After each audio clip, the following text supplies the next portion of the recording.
There it is. There it is. Hello. Hello. Hello. We're finally here. We're totally not late at all. Yeah, it's been one of those mornings where we've been a bit slower. Things have just taken a bit more time, but it's been good. You know, sometimes you need those little bit chiller mornings. Oh, we got there. You know, that's the main thing. We got there, we did the things, and we're here. So we'll take that as a win. But yes, hello Sansara. Thank you so much for doing the add command for me. And hello Beatty. Hello, hello. I hope you're both doing well today, and anyone else that's out there in work land. We had some cool things happen while I was offline. I went into Majuki's stream yesterday. We got a few new follows. So Majuki, not yesterday, 2 days ago. It was 2 days ago I last streamed. After that big massive stream, we raided in there.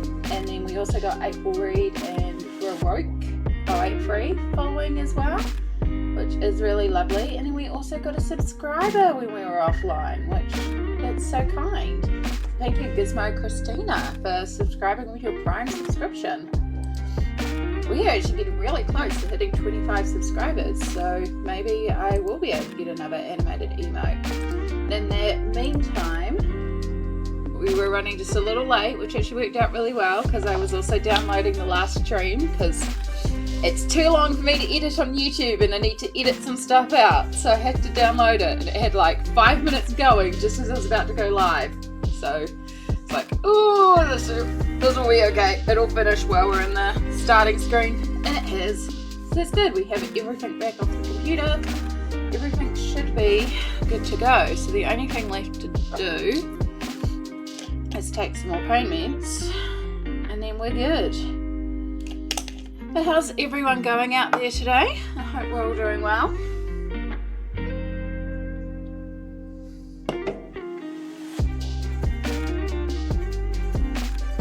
We're finding the little things to enjoy today. I have my favourite energy drink, so that's nice. Finding the small joys.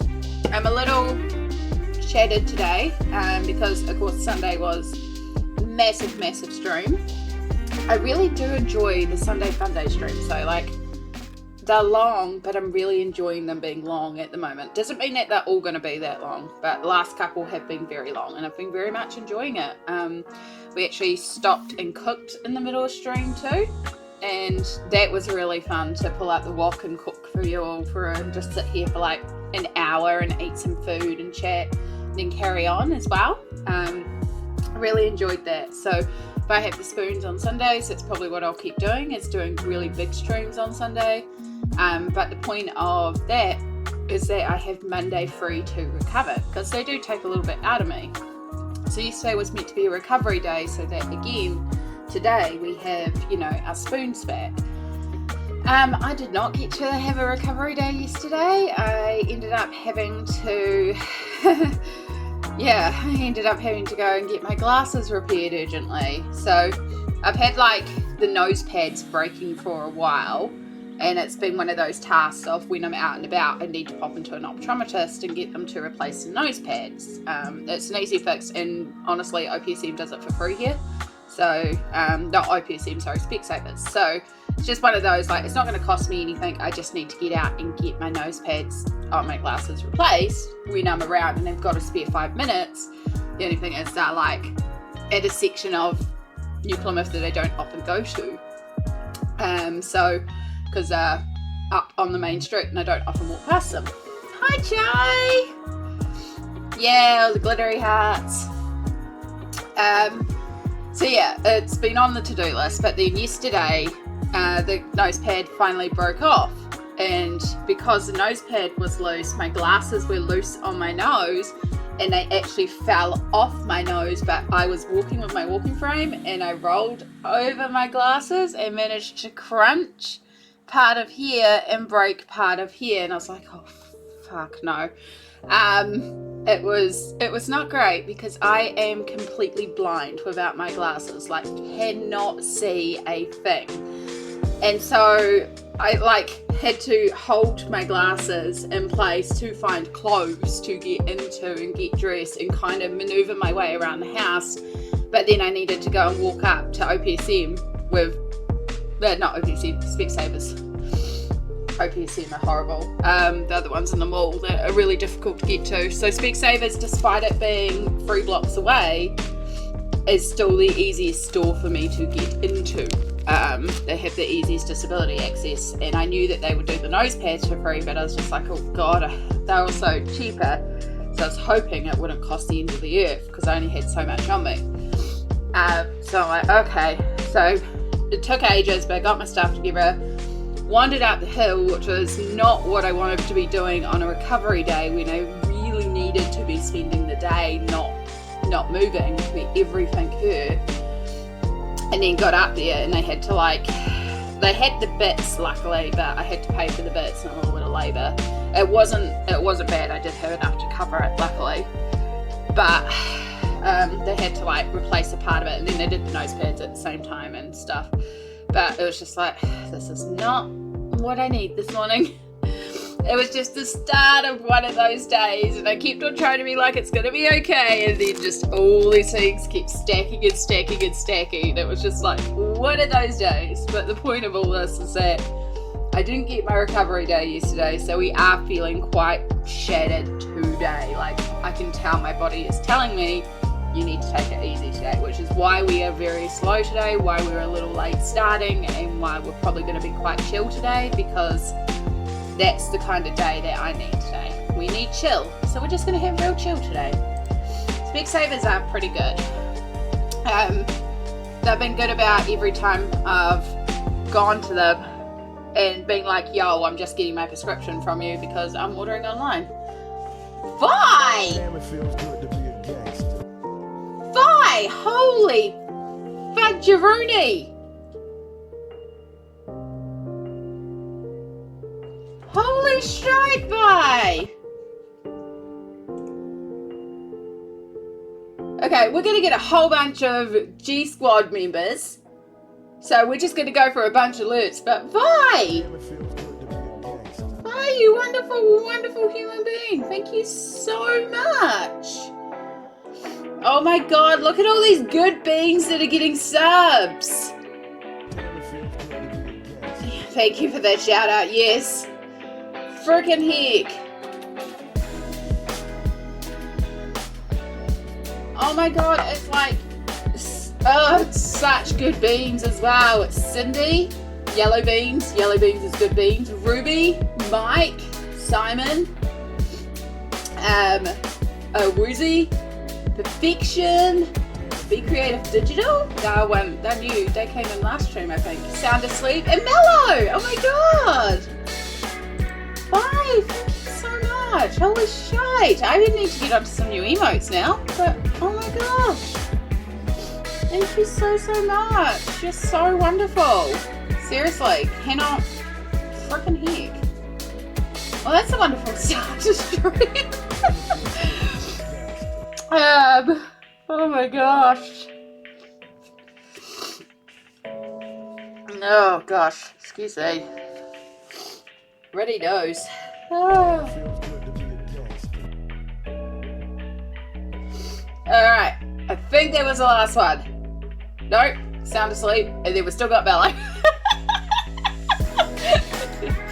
So many new grannies.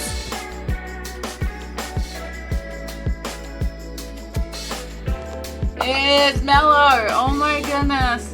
Thank you so much. It is almost 2 o'clock in the afternoon. Oh wow, it's only 10:20 here.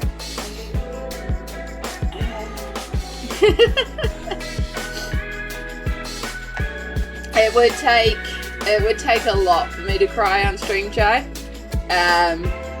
It's actually one of the things that I have learnt the most from Samsara is allowing yourself to cry. It's something I still struggle with because for so many years I did shut down emotions. I am learning to connect with emotions. I still find it very difficult to cry. It is still my natural instinct to shut down and bury and turn into a robot because that's how I coped for a long, long time. So yeah, it's still like, honestly, like, even though again, very hard for me to burst into tears, but really, genuinely so freaking appreciative very, very appreciative.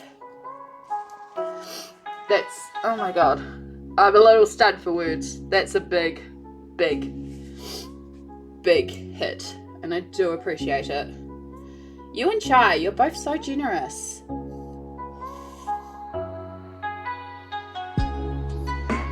Says Sarah. It's good though. You've taught me though about like it being okay when people cry. Like that's the thing. Like even though I still have difficulty actually connecting to that point to break down crying, and Samsara is one of the few people who has seen me genuinely break down crying. Like I'm feeling more comfortable about it, and the fact that Samsara has seen that is a big start. So the amount of people that have seen me genuinely break down crying, I can count on one hand, because again, for years, just shut down and don't feel. That's how you cope. So it's one of those things that I struggled with when I did get out of the hospital and was trying to connect with people was, you know, I didn't connect, I didn't feel anything, I didn't want to feel anything, and I was on meds that kind of made me feel nothing. So, and when you shut things down for so long, it's so hard to go back into that place and learn to connect with things again. It's also why I do struggle with people sometimes, because I just don't recognize the emotions. I don't recognize what's going on. So I know sometimes like me wanting to stay in my happy little bubble of glitter on the internet is like maybe a bit like ignorant or innocent or something, but also like happy is an easy emotion, okay? I can do happy. I can do happiness. So yeah, I know it's kind of like, I know sometimes like me wanting to stay in my safe little bubble is kind of, you know, the world's out there. The world's out there to experience, and you've got to get out into the world. But some days we don't want to, and that's okay too. Some days I just genuinely don't want to, because the world is also a scary place out there. We'll stay at home and we'll colour in our little bubble. I like colouring in my bubble. It's full of glitter and happiness and cute animals. Yeah. But that's okay too, because like you may be super prone to crying, but you're also, again, it's really beautiful to see you connect with emotion and learn. It's still one of the things like I said, that I've learned the most is it's okay for people to cry. And I know I still struggle with it sometimes when you do cry. Because it's taking away that notion that crying means that someone is in pain that needs to not be in pain. Because crying can be more than pain. Crying can be frustration, it can be release, it can be connection, it can be healing. So it's recognizing that just because someone's crying doesn't mean, you know, that they're hurting. It can be hurting though, but it's more complex. It's not just like this equals this, you know? I know, I'm in a weird ramble mood today. I'm in a weird headspace today. I did genuinely wonder for a while if I was going to actually just have a no talking stream. But I decided, nah, we're doing alright. We're doing alright today. Again, we just took it very slow. Whoops, and I'm hitting my desk with my knees. You have a horrible habit of crying from frustration sometimes. Yeah, and see, that's something that I've learned semi-recently too, is that like crying can also just be frustration or this or this or this. It's more than just like, I think, because like when I was going through a lot, crying kind of represented you breaking down and you falling apart, and I didn't want to let things win and I didn't want to break down and fall apart because I wasn't sure I was ever going to get myself back out. So instead of letting myself feel that, I let myself feel nothing, and I shut down everything. But yeah, we are going into topics that could be quite intense for some people, and I probably don't want to go too much more into this topic, so we'll just kind of, like today, we're just going to kind of move on a little bit from this because I can see myself talking into topics that I don't really think I want to head into today. So instead we're going to focus on colouring. So the goals for today is I want to get some of the pennants done to show you how I'll do the bunting, even if I only get one half of it done. I want to try and get some of the floor done. I want to try and get some of the walls done and some of the pillars done, so that while I am away at Armageddon, I can kind of work on this stuff, because a lot of this stuff is going to be same old, same old. New scene is the command time, but close enough, know what you're meaning.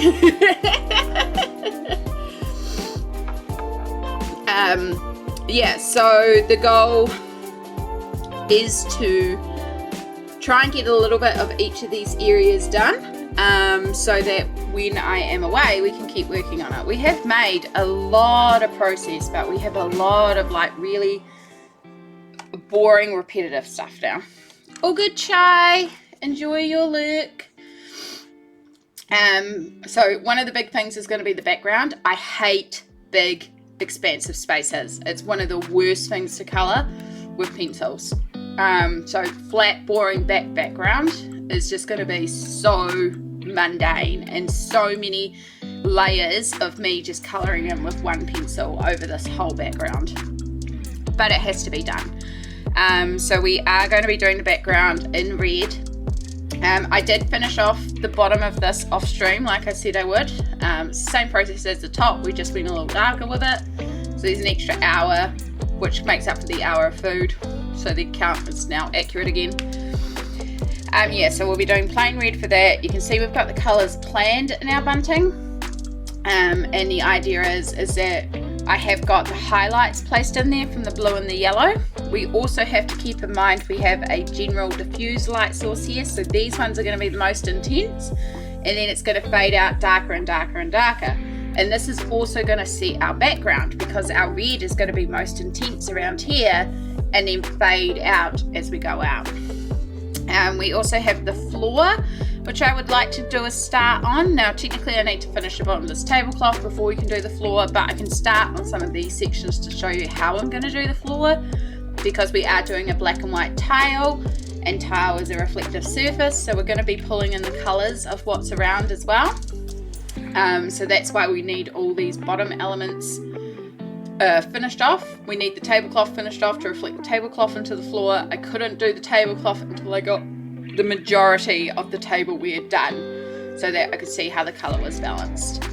And then the other big thing that I'm hopefully going to be able to do is show you how I'm going to work the pillars, door frame, and this mantle, because we are hoping to do sort of like a marble stone effect, with a white cream marble with a gold ripple or banding through it, is what I'm hoping to achieve.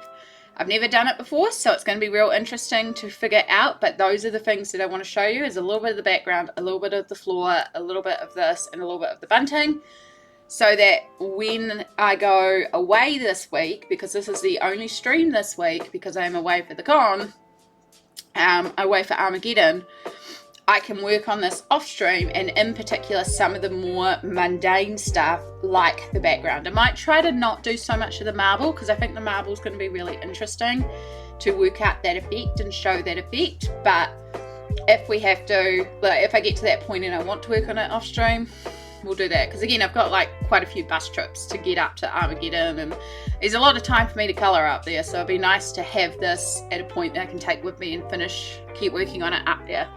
But then when I come back in a week for the next stream, which will be Tuesday week from now, then hopefully with all that finished, I can then come back and we can do all the finishing details, and we'll be finished next stream. That's the plan. We'll see.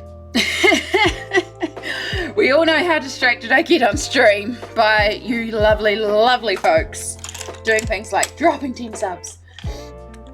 Oh my god, so good, so wonderful.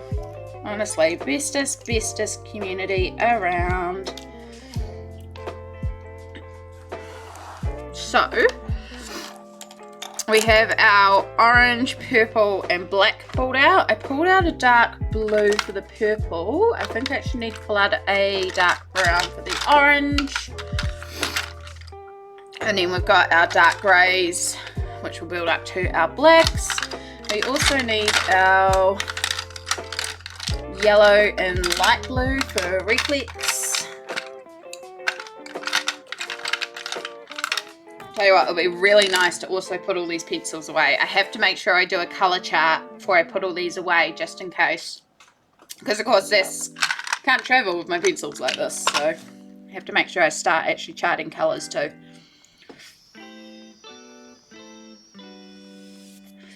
Alright, so let's start with these over here, because these are going to be our brightest ones.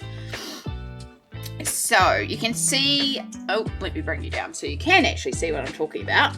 You can see I have got some yellow and then some blue edges for pages where we have either blue glow from outside or direct candle glow, but we haven't accounted for the directional diffuse light from the overall light that's above here, because these are our secondary sources and our main source is the general light that is here.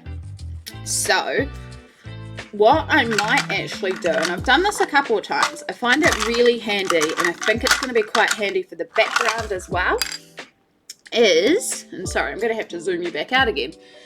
Oh, we're moving all over the place today.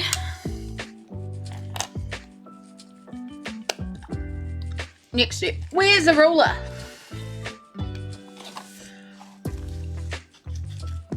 There it is.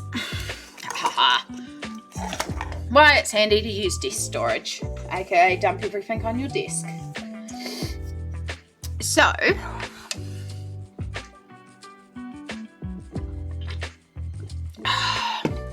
God, I love Blue V. If you're in New Zealand, favourite V. I still like the green one though. The green one that they've brought out slaps pretty good, but baby blue is where it's at. So what we're going to do is we're actually going to define this diffused light. Now we've worked as if there is a light coming down here. Yeah, I know you like the green and pink. The pink's also good. I don't mind the pink. The green is delicious, but I still love the baby blue. It's like passion fruit to me. I think because it's the most sour and it's not got that cloying sweetness. Like the others are not overly sweet anyway. They have got a tang to them more than like Monster, for example. Like Monster, I like Monster, but I find them very cloyingly sweet, whereas B I actually find refreshing because they have that sour tang. So, and blue is passion fruit, so, which is one of my favourite flavours. I love tropical flavours, so makes sense that I like the blue one the most. So what we're actually going to do is we're going to very, very gently in pencil mark out our light source and where our light is, and this will not only help me determine the shading on the bandanas, pennants, bunting, it'll also help me work out the shading for the floor and the background. And if we kind of mark it out, we're going to be a lot more consistent with it as well. So you can see I've just put a post-it in here, and we're going to use this as our central. We're going to kind of pretend that this is where our roof, like our roof would probably be here, and then like we'd have a light. Actually the light would be higher. Ignore that. Light would be higher. And I think it would actually be, I've just dropped my ruler on the side there, be a little bit more to the side because we want it down. Cool.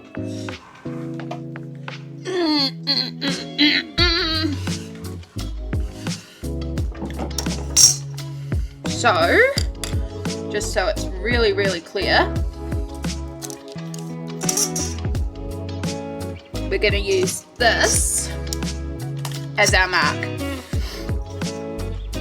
This is actually kind of like perspective. If you're ever trying to draw something with perspective, you do a mark and then you put all your lines going to that mark. It's that same concept. We have one point of origin for our light that is going to be down.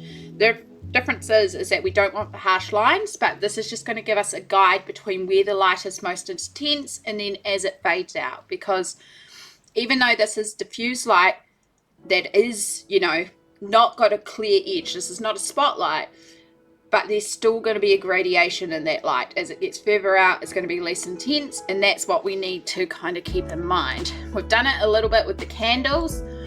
We've got it really, really intense on Huxley, less intense on here, and then by the time we get over here, the candles are gone. Same over here. We've got a more intense highlight on the bucket, medium on Sadie, and then as we get over here, there's nothing because it's faded out by then. But that's like a really small, intense version of it. We're going a lot less intense on that. So we know that we want it to kind of encompass the table,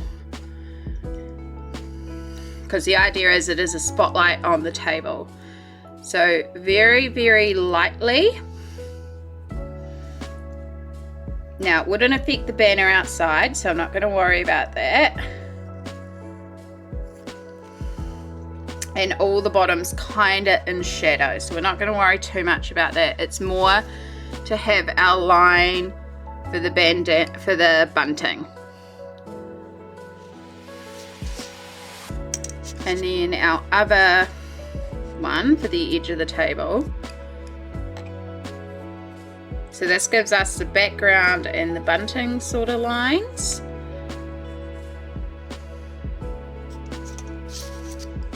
So you probably can't even, see it on camera all that well. You can pick it up a little bit. I'm pressing very, very, very lightly here because the point is we don't want to see these lines. These are absolute guidelines for us. So that is where our light is the most intense and the most pure. And then we're going to do the same thing again. So basically where it fades, where it's up here, I'm just going to measure. We're going to kind of aim for the edge of the paper there. There's no rhyme or reason really here. We're just kind of marking out sections. So this will give us our mid. So by that we can tell, no, see, because Huxley's meant to be mostly in the dark. So we'll just erase that.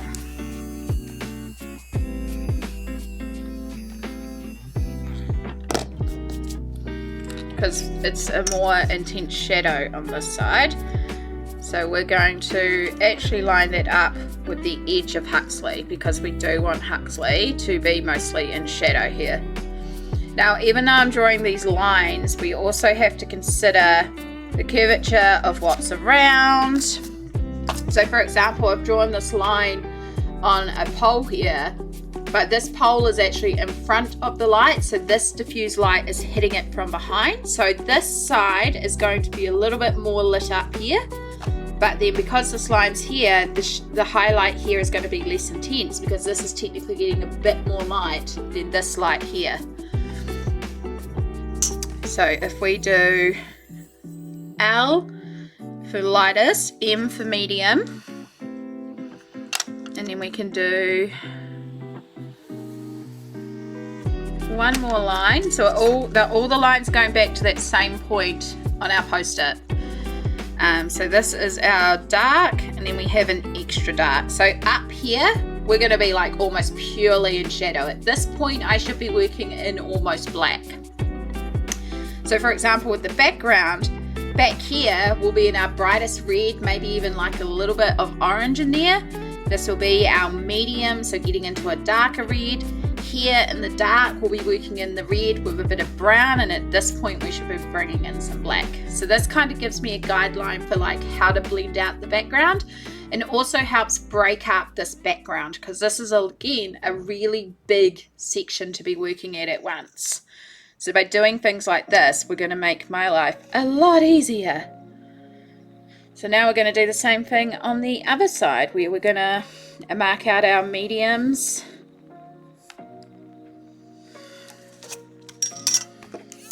I've just done that too close, because we actually have the light coming this way and we want it to be diffused across a bit more here. So I think we'll line it up with the top of Gregory here.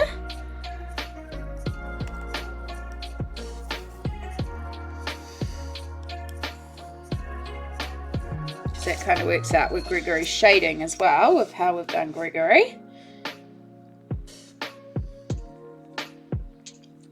Oh, actually maybe I did go a bit too far there.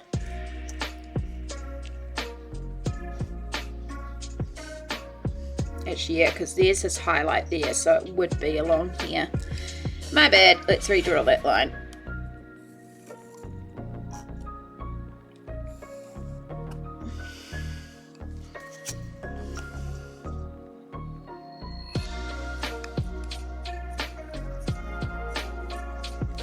There we go.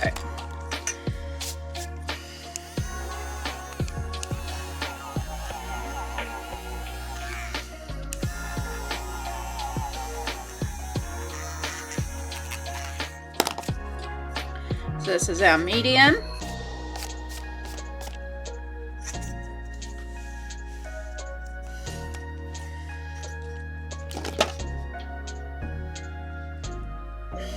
So if we've got dark,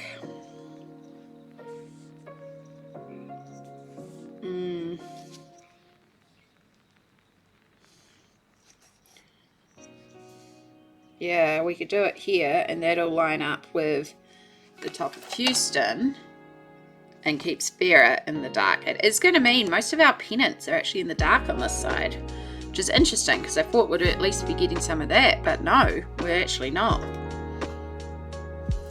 But that's also cool because that's going to highlight that and make the highlights pop even more, which there's a lot more blue highlights on this side, which also tracks within the light being, the window being one of the primary light sources over here. So I might need to go in and actually add some blue highlights in these guys, because if there's no other diffuse light coming in, the highlights are going to be more prevalent from that backlit, because over here the glow's not as prevalent because we've got more direct stuff lighting up. But if we have no diffuse light here, that blue light's going to be more intense. See, these are all things as we finish off the page that will become more obvious as I said in last stream, there will be certain things that I need to go back and darken because it'll become more apparent with having more color on the page. And again, these lines also don't allow for this directional light of, for example, this entire door frame is going to have blue on it because it's going to be really lit from the blue.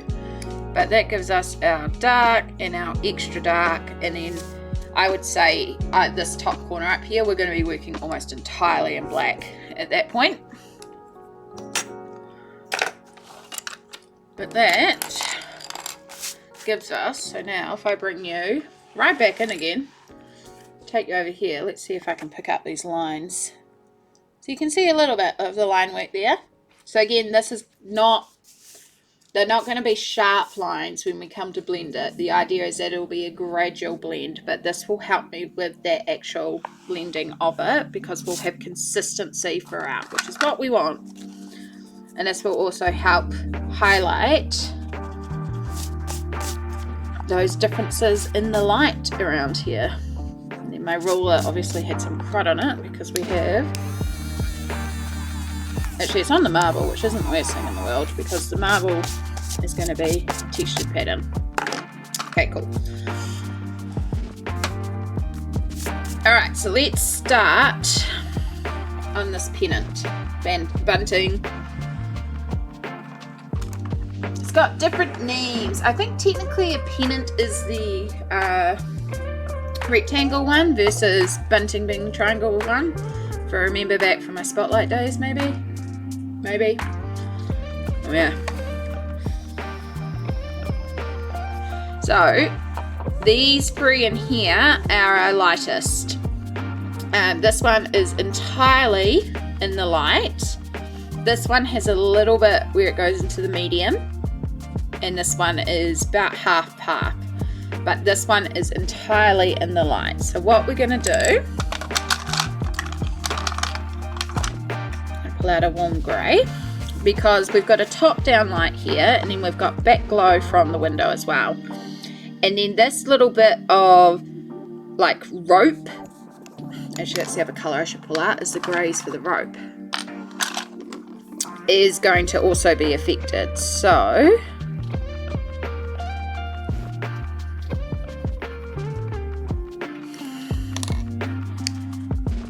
we'd have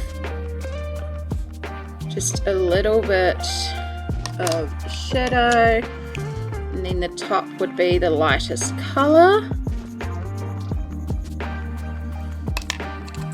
but then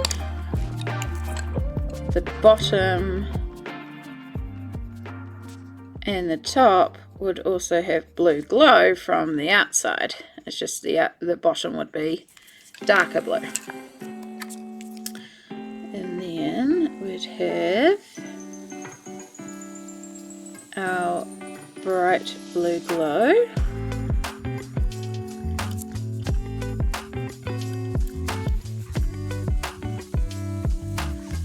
And our blue glow. Might need to pull out the Prisma for this. In fact, we might even have to pull out the Poscas for this, because it is quite intense around here. And then, because this is like a rope with a tube of fabric that is hung down to make the flag, so this is like, it's like round like a pencil, and then we've got the flat fabric. If we have a primarily top down light, there would just be a little bit of shadow under here from the ridge.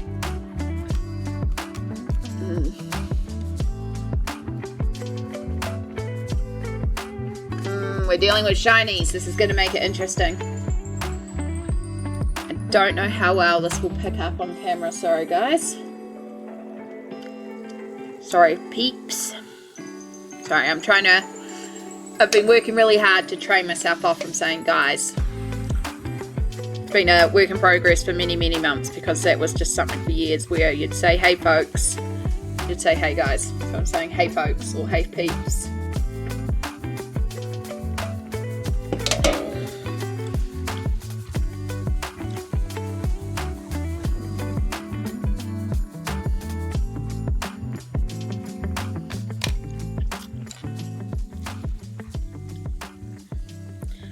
Right, and then from our little bit of shadow to help blend it out, we'll use our darker orange, just to help with that little gradation of blend. Then genuinely, most of this is actually just going to be our brightest orange. And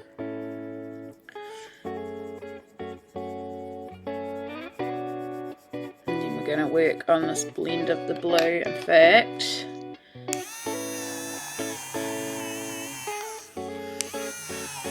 going to reblend that, because that's actually a really awful blend job there, and it's not going to blend right. I love electric erasers. Wonderful tool.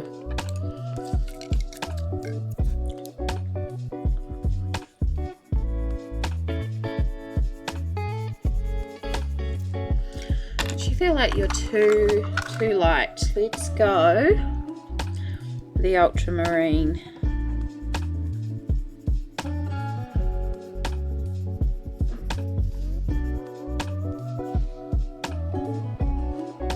Oh my gosh.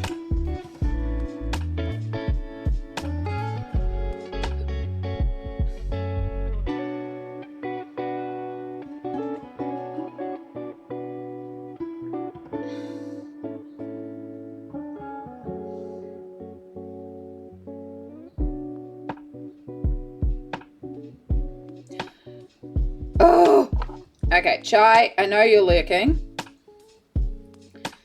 But if you're just there and listening, you don't have to respond, it's okay.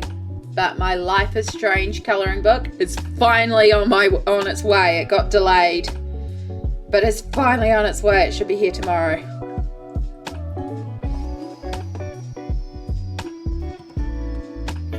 Honestly, that was meant to be here 3 weeks ago.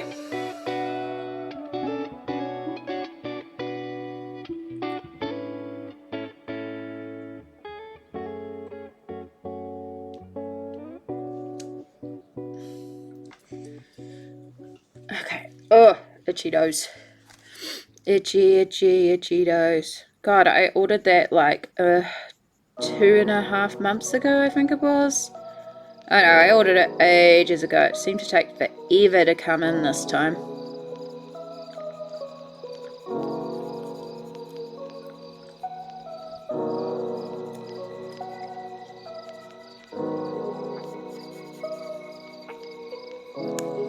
Alright, and now we're going to get our orange. It's quite an odd combo to try and blend, and this is where I would actually use Prismacolors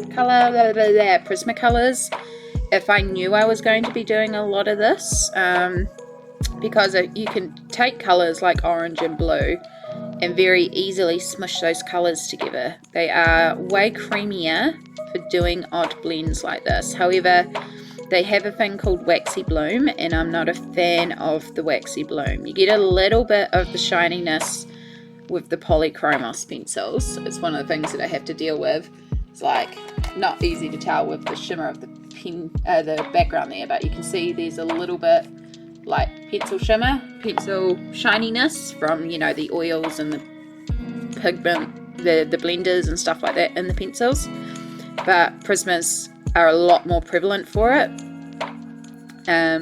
And I'm not a fan of that. So that's one of the biggest things that puts me off Prismas, is the waxy bloom. That's what it's actually called, is it's a waxy bloom that happens with Prismas. Sandwich! Hello! Hello, we have royalty in the chat.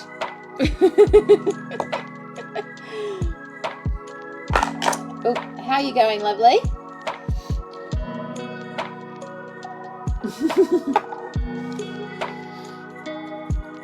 Well, we must recognise, you know, queens recognise queens. We bow to royalty.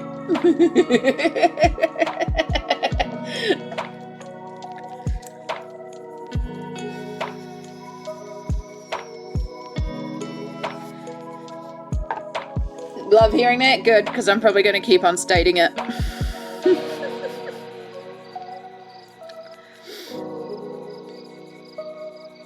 I'm proud of you, and I think it's very, very cool that you went and participated in a drag show and won your first ever drag show. Like, freaking cool. Freaking cool. Yeah, hail to Supreme Queen, alright? Also, freaking cool tiara. Do you have to give that back? Do you get to keep that? Because that's a freaking cool crown. Like, I have one crown and I love my crown. I also have a tiny, tiny tiara.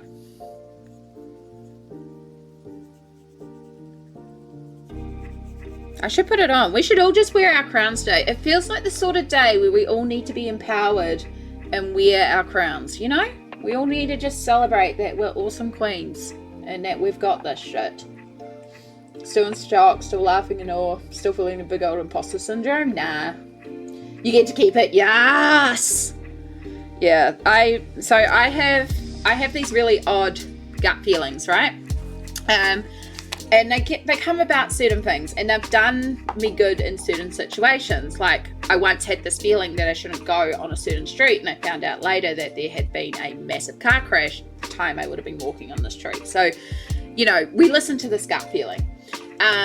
But it's sometimes off the most odd stuff. Like, I'll be walking past a lottery counter with scratchies, and something will be like, hey, you need to buy this $2 scratchie, and I will, and I'll win $20. Sometimes it's like, no, you need to go and walk 2 extra blocks to the supermarket, and then I will find a shite ton amazing deal of stuff on clearance, or like you need to go to the op shop today and I'll find something amazing. Or sometimes it's just like, yeah, no, you don't want to do this today. And I'm not 100% sure why, but again, I listen to this feeling. But I get it about really odd stuff.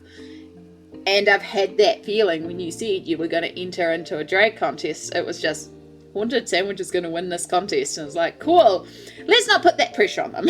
So I didn't say anything, but all along I've known that you were going to win, because it's just what the gut told me, and this feeling's always right.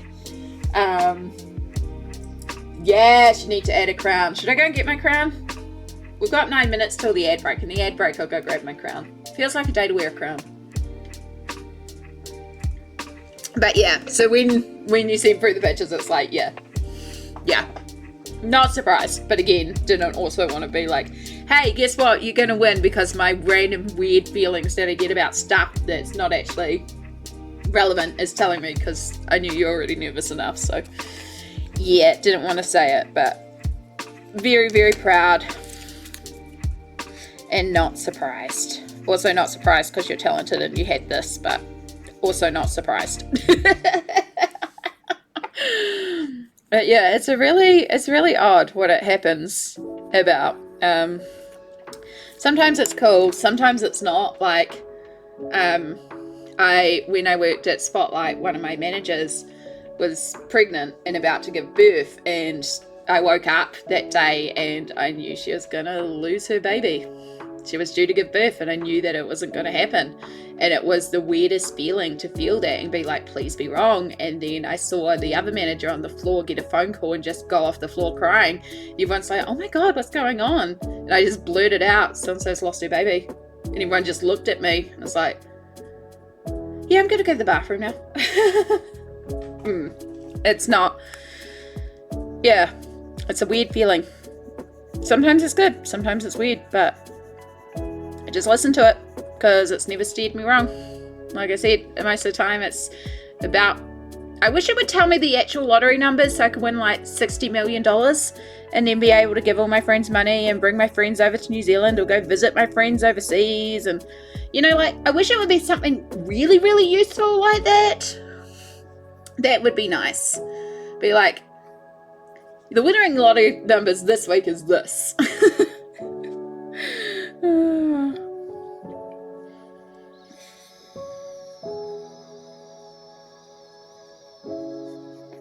Though when I was 12, I did have a very strong dream about winning the lottery. And I told my dad it. He's like, and he did go and buy a lottery ticket, and we did win like $200 that week. That's probably about the most that we've won. So, yeah. Yeah, and that's why I do reckon that these more, like, I do believe that there is guiding spirits in a way. I do believe that there are things out there. There's forces that we can't explain, and these people that help us in situations. I can't explain what it is. I don't want to call it the gift of foresight, because if I could tell the future, then there's a lot of stuff that I wouldn't be doing.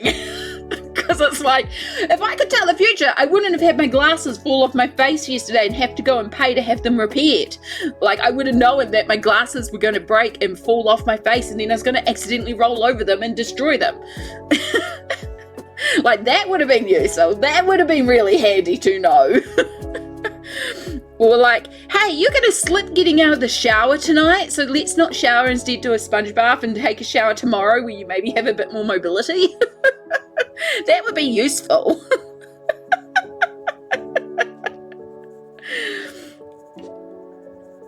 But yeah, it just happens sometimes. See, if you're ever with me and I just stop and suddenly tell you to buy a scratchy, it's probably for a good reason. Yeah.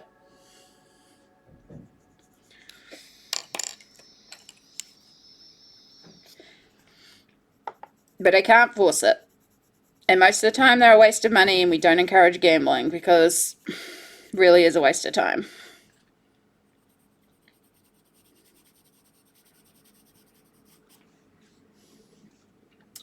You do have a crown too. Did you get the same? I think you ended up getting the same crown as me that I've got, Samsara. Didn't you? That metal one that I found out about at last year's Armageddon was like, that's so cool. And then went and brought one. Definitely, Samsara, definitely wear the crown. I'm going to grab mine on the ad break because it feels like a day to wear the crown.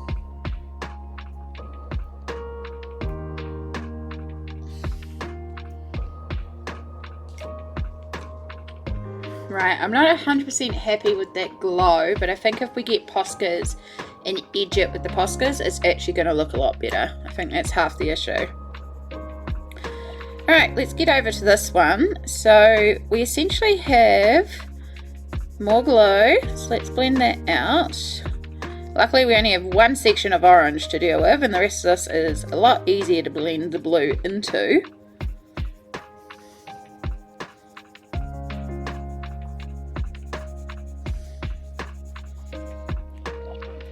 Yeah, it's a good crown.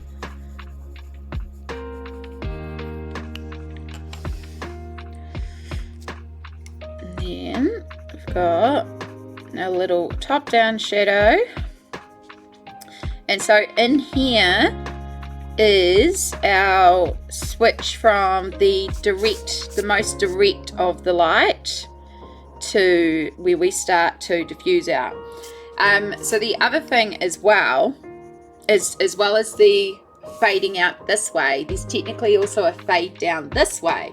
So that's the other thing to consider. It's not so much of an issue on the bunting, but when we get to the background, like this section down here, yeah, it's in the light, in the lighter section of it, so it would be in the bright, but then we've got a distance factor to consider, so we would also have like a gradation as we go up, so this would probably be more in the medium. But then on top of that, we also have to consider the fact we've got a direct candle glow here, and this is also going to affect things because we've got a very bright direct light source here. So it's a lot of like sitting and thinking about how each of these things interact with all the different things and what's overtaking, where's the stronger light, what's more prevalent. I know it's a little bit, but I also really like that challenge. I like the way it works together. I'm thinking, okay, if this is this and this is this, then this is this. It's like a puzzle. It's a logic puzzle in colouring.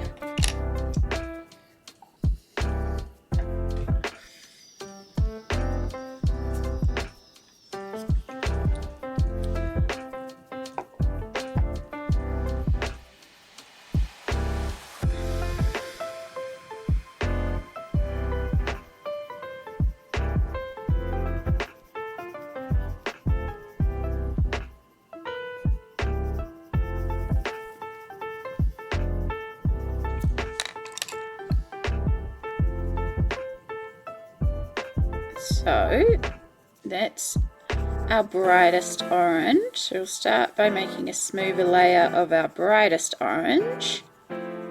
So we've got our nice consistent, I forgot to do the polka dots over there. Whoops, we'll do those as we work on the black on this section.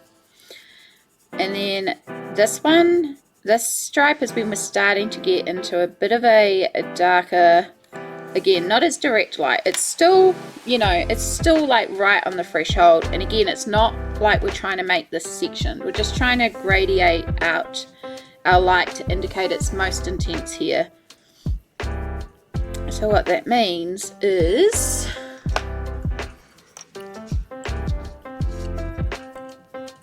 it's essentially the full orange. What we want to do is we just want to darken our orange a little bit. Just like, hey, compared to the other orange, you're just a little darker.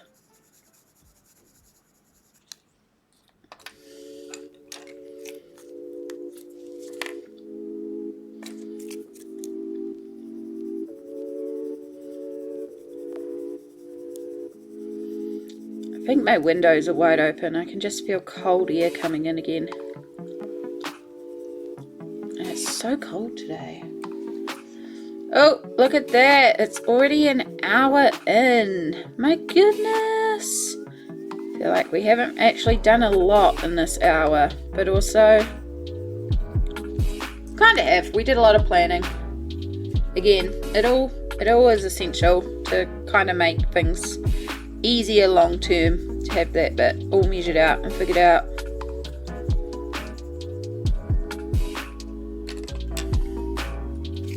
Alright, while we're here, add in our starting layer for the black.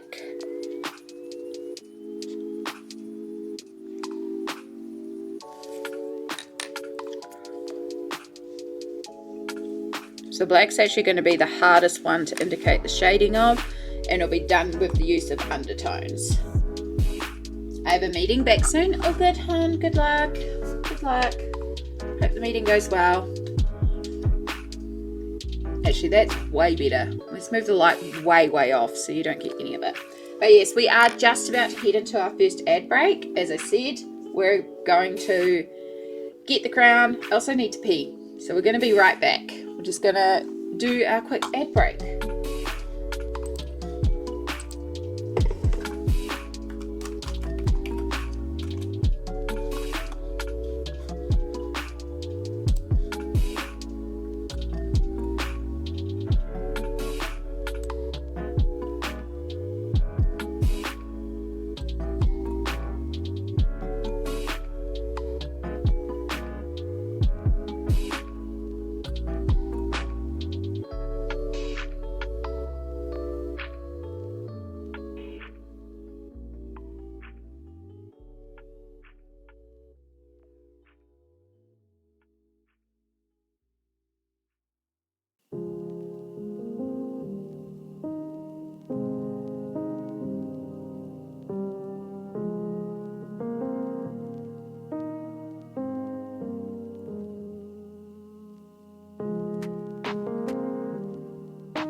Right, we're still technically an ad break.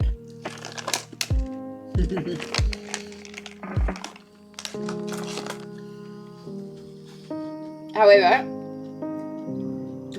I think almost everyone here is pretty much a sub now. Again, we're still an ad break, so it's fine.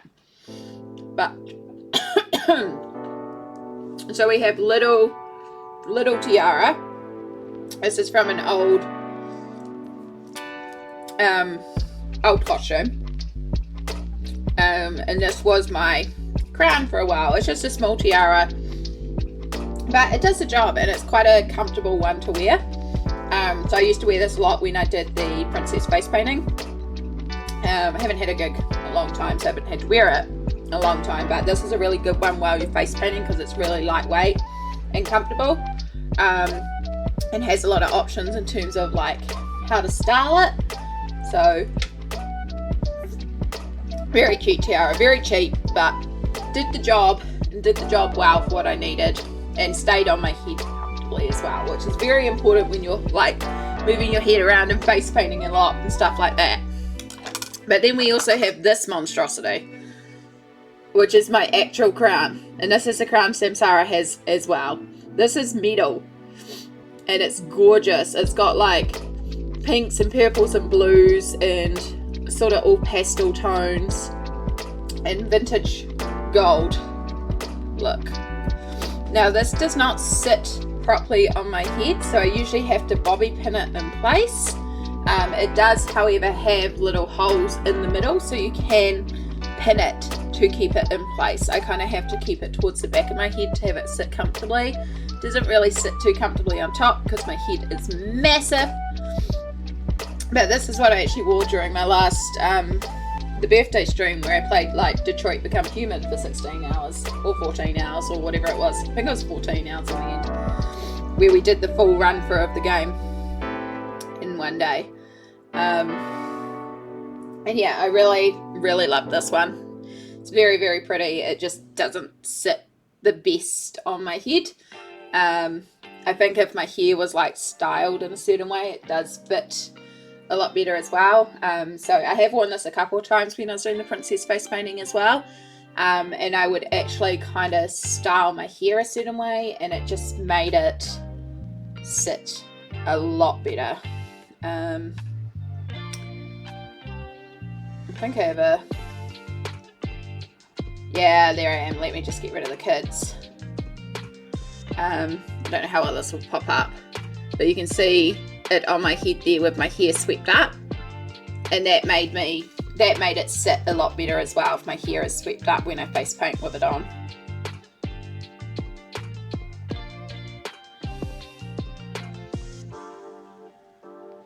But yeah, I like this one, and we're going to wear it today. It feels like a crown day.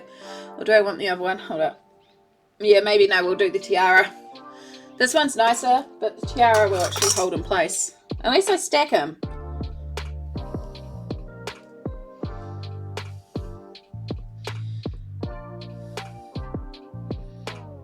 Because the tiara will stay in place, and then we use the tiara to hold this in place. There we go. Solved. Done. As I said, it's a crown day. So we're going to wear a crown today, because why not? It's a crown day.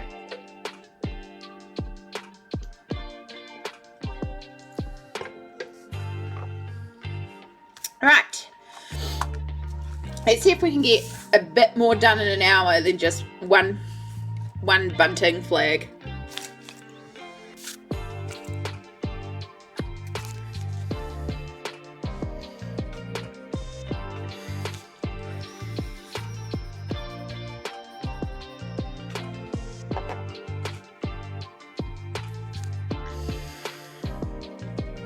But yes, thank you to everyone who went to Adland for us.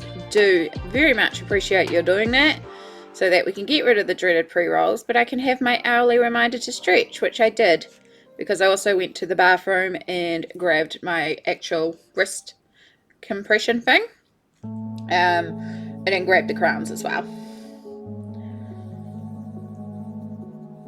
And yes, if you have a crown, feel free to wear a crown, a tiara, a hat, whatever makes you feel comfortable and makes you feel empowered today.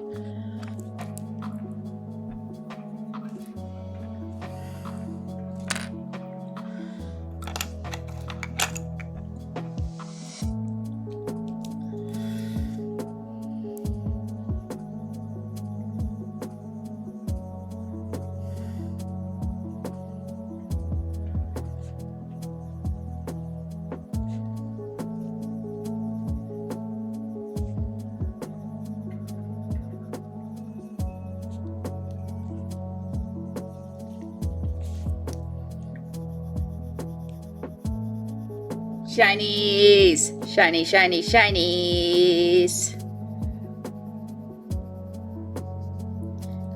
It's fun being shiny.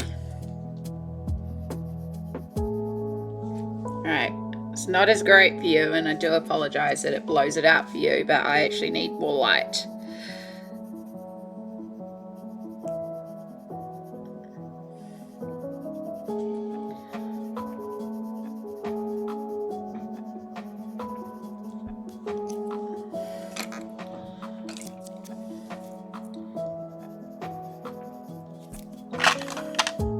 I should have grabbed the spare roll of washi tape.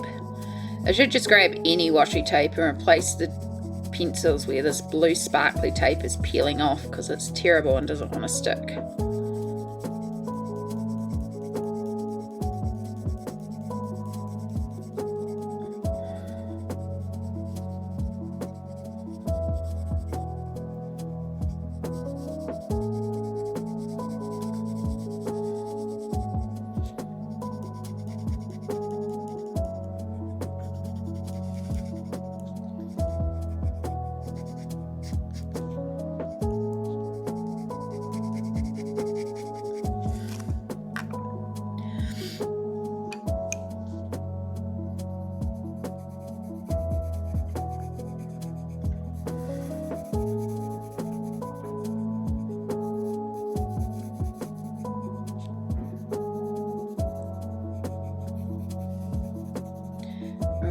So that gives us the start of a little bit of shading on the purple.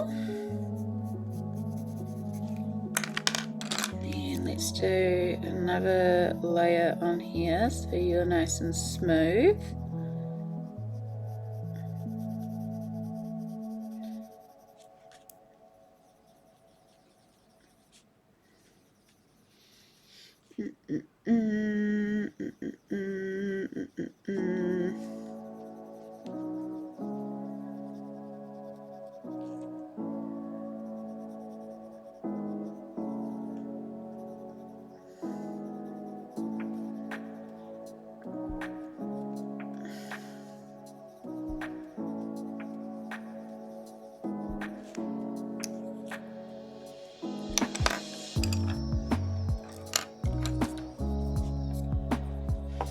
And then we will use our black on this one. Start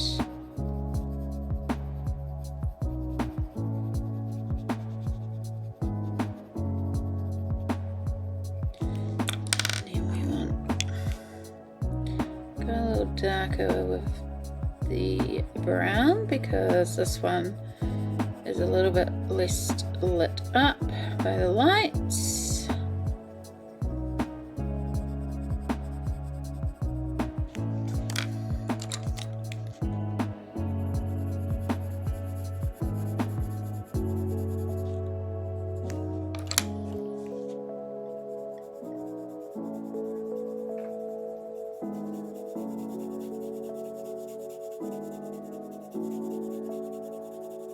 So much easier to blend the blue into the purple than the orange.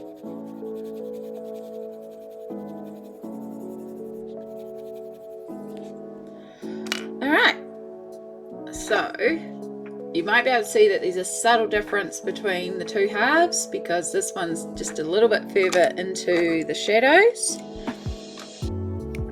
Then we're going to redarken our little shadow up here, which we need to actually pull out a much darker colour for.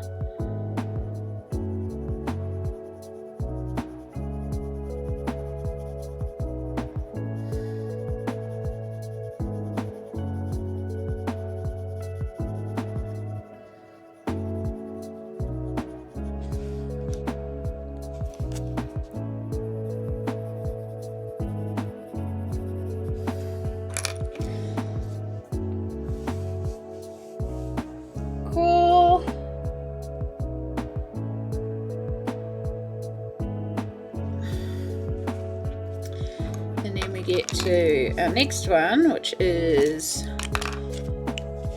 going to be a lot darker than our initial purple.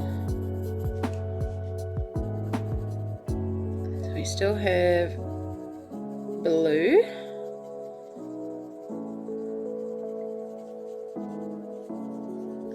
This blue is a lot easier to shade into purple.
So yeah, this one actually starts moving into our really dark area.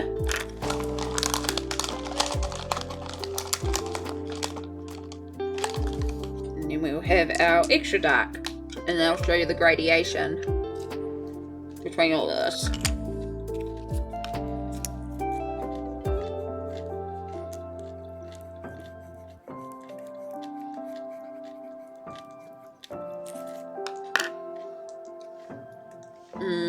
Peanut M&Ms. Also sandwich. Yellow. The yellow packet's the best packet. I know that there's folks that disagree with me on that. You're entitled to your opinion.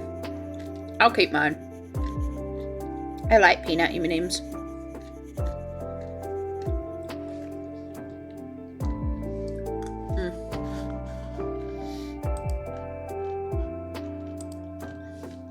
I forgot to shut the window when I got up.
Will say peanut M&Ms and energy drink is a weird combo. It's definitely better with black coffee. So your coffee would be quite good right now. I have to open a new thing of coffee because I used the last in my container this morning. Could always grind up and do a proper espresso pot, but that just takes longer. Even if the coffee is bitter and you do get a concentrated shot.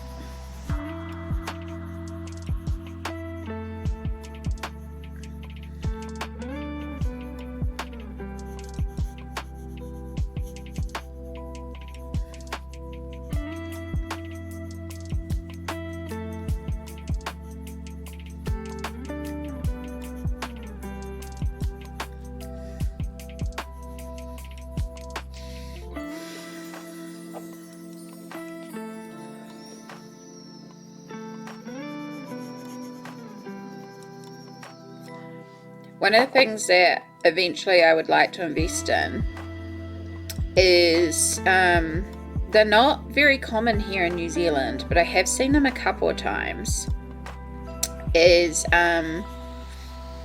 like the pots of coffees that I see in all the American movies and stuff like that, where it does the, like, you put the filter on the top and you pour in your coffee and then it pours in the hot water, but it then also keeps it warm. It's like the drip coffee that keeps warm. So you have like a constant pot of warm coffee ready to go. Because then I could literally like plug it in my desk here and literally have a pot of black coffee and just be able to keep drinking my coffee.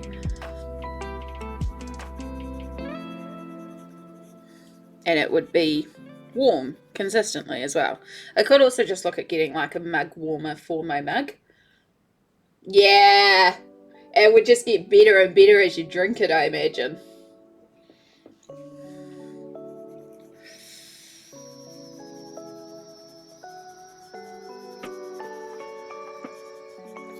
But yeah, I've seen them occasionally in New Zealand. I really turned it on because mine is a 12 cup. Yeah, that's kind of what I can drink in a day. Oh gosh. I think I did see it once on Mighty Ape. I drink a lot of coffee, y'all.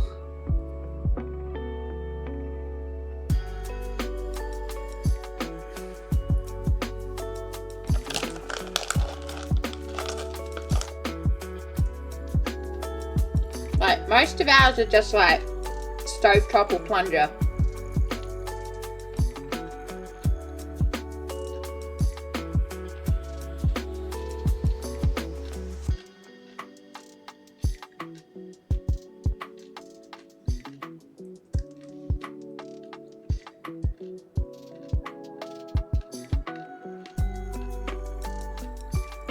Here it is.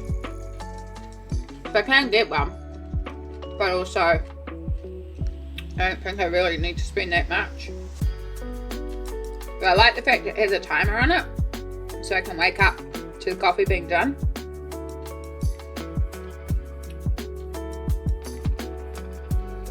How many cups is this one?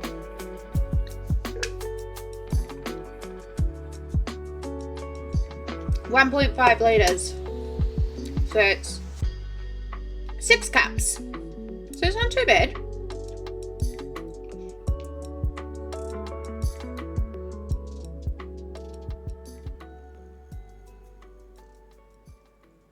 I mean, they say it's 12 cups, so I guess they're presuming people do a half cup of coffee, whereas I do a full cup. And now I actually kind of do 2 cups.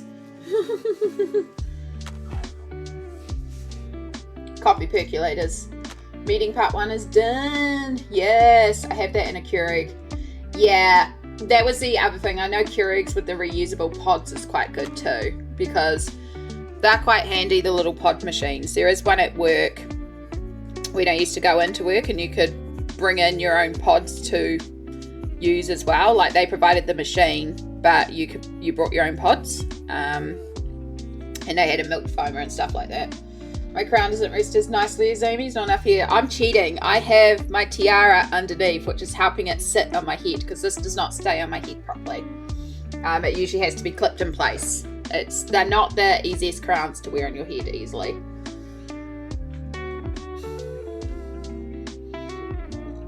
Yeah, 3 cups with the size of cup you have. Yeah, no, I have massive cups of coffee. So when I say I have 6 cups of coffee a day, there's probably 2 to 3 cups of coffee in each cup of coffee. So a 12 cup coffee maker would actually be okay for me, because I drink that every day. Like, I drink a lot of coffee. But again, I'm drinking it black. And it's also how I get a lot of my hydration, because water in New Plymouth is disgusting.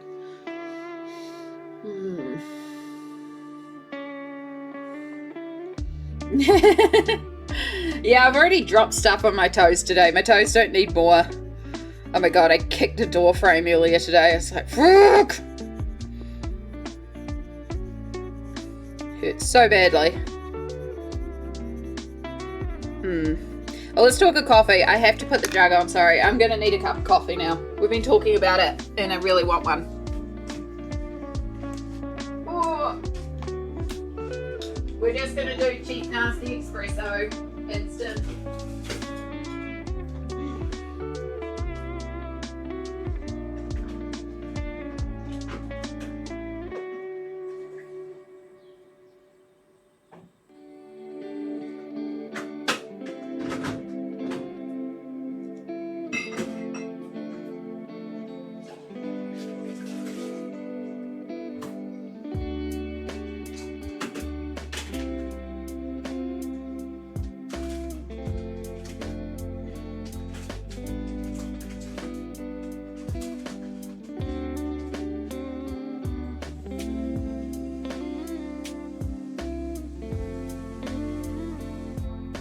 Actually, hang on.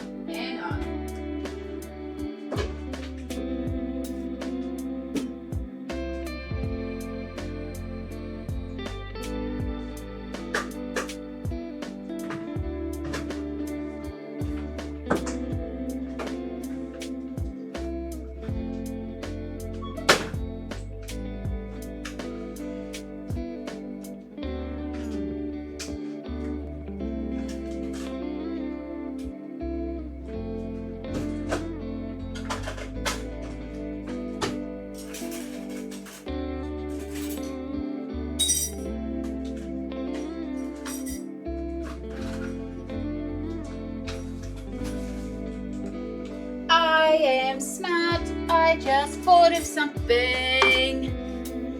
I still have the power plug over here for when I was cooking. So I can boil my jug over here, which means I can just keep making coffee over here. Okay. So let's make sure we have just a little bit more room. In fact, what I should do is we will just move the switch out because the switch doesn't need to be here right now. I know, this is why we're being very careful with where it's sitting. It's sitting in a very specific area. All the art's on this side, all the liquids are on this side. This is always where I try to keep my energy drink cans, my water, everything stays way over here. All the art's way over here for that reason. I sometimes forget and I do put cups down over here, but I really try to keep things over here. Especially if we're going to have a jug with nearly 2 litres of water in it, it's going to stay way over this side.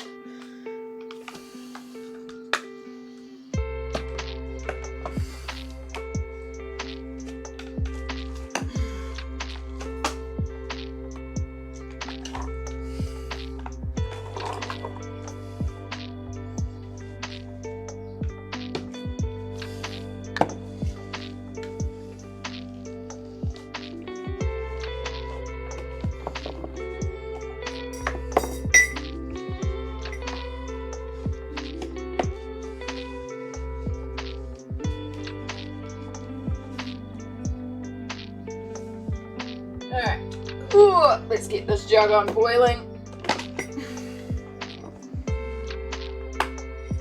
Woohoo! And you can all just, you turn around. You can just chill there for the moment. We're just making an instant, but this is the instant. I love Jed's coffee, New Zealand made coffee, it's really good. They also have a, actually it's not New Zealand made, it's Australian made.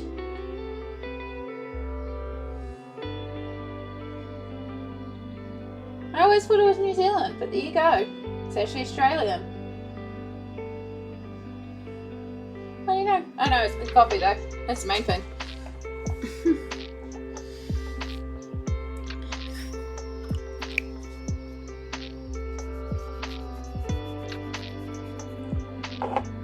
I don't know why I didn't think of this before. I have the power plug here.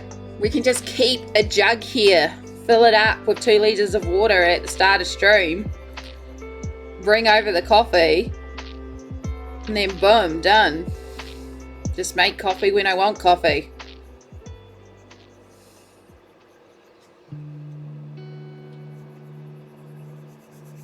This is dangerous now.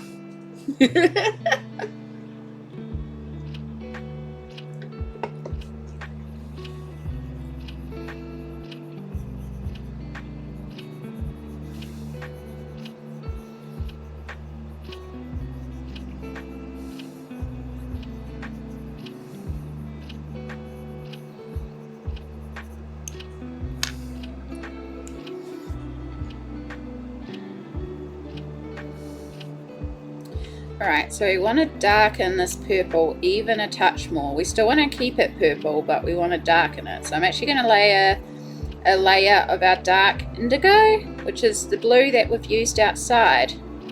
But it actually layers really beautifully on top of purple to help darken it while still retaining those purple tones.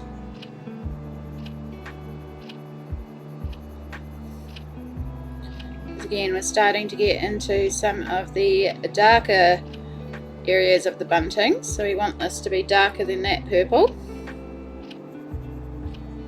Technically even darker than that purple.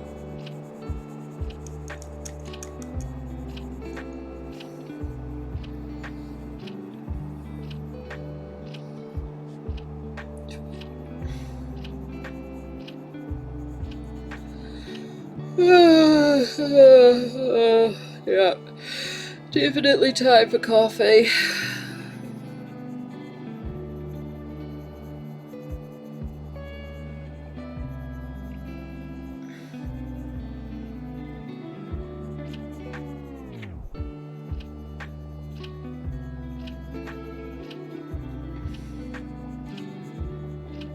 There we are, the electric kettle has almost boiled.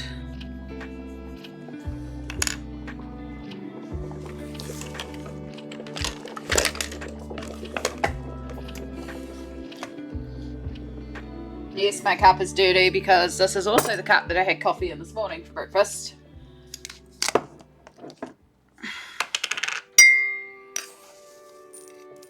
1, 2, 3, 4, 5, 6. And this is also why I go through so much coffee every day. Hey, witchy woman! Hello! We're just making a cup of coffee because I realised I can keep my electric kettle at my desk because I now have the cooking PowerPoint where I cook with the electric wok on Sunday. But it will also boil a jug, which means I can now consistently have hot black coffee throughout the entire streams, which may present a problem, but is also wonderful. We're just doing the instant, but it's good instant. Cool. And then we'll just leave that to cool for a moment because it's literally just boiling water right now. But how are you going? It's good to see you. I just love coffee, full stop.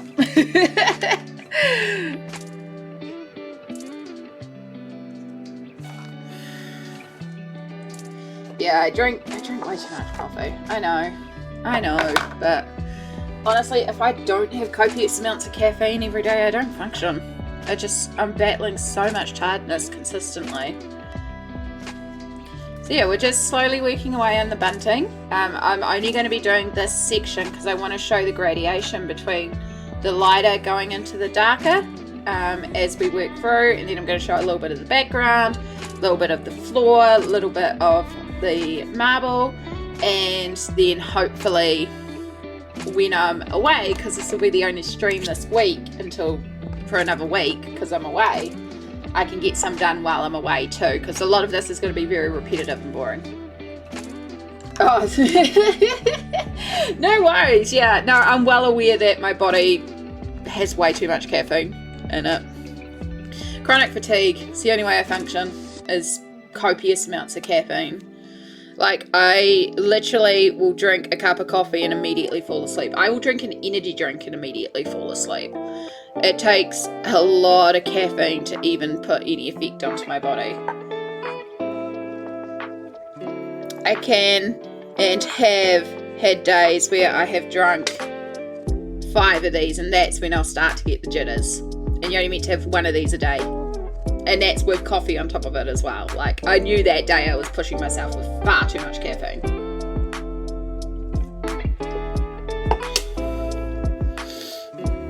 And at that point I was like, yeah, this is just getting ridiculous, Amy. No more caffeine. Ooh, we've got an oracle card redeemed. Not a question, but general outlook of love in my life. No worries, we want a love reading. All good. Let me move this to the side. Do you have a preference between a set, or would you like me to focus on the set? I have a ocean themed set, or I have an Avalon themed set.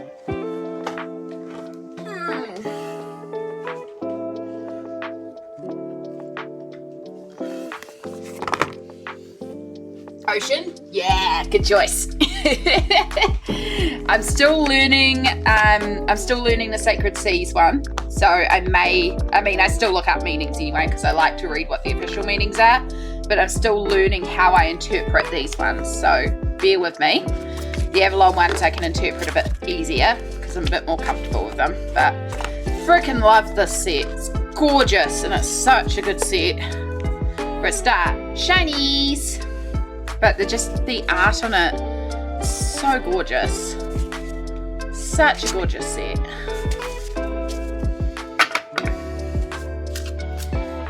Alright, for witchy women, we want a general love reading.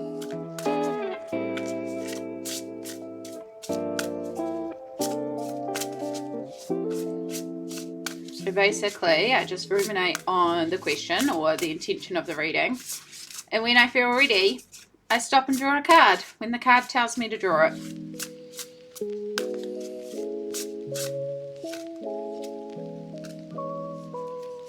That one.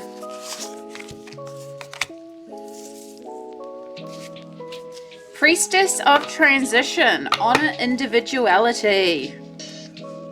She's gorgeous. She's absolutely gorgeous. And the fact that she represents individuality, and she's a change bringer. I'm kind of thinking maybe don't change for everyone and be yourself, and then someone will come along and appreciate you for you.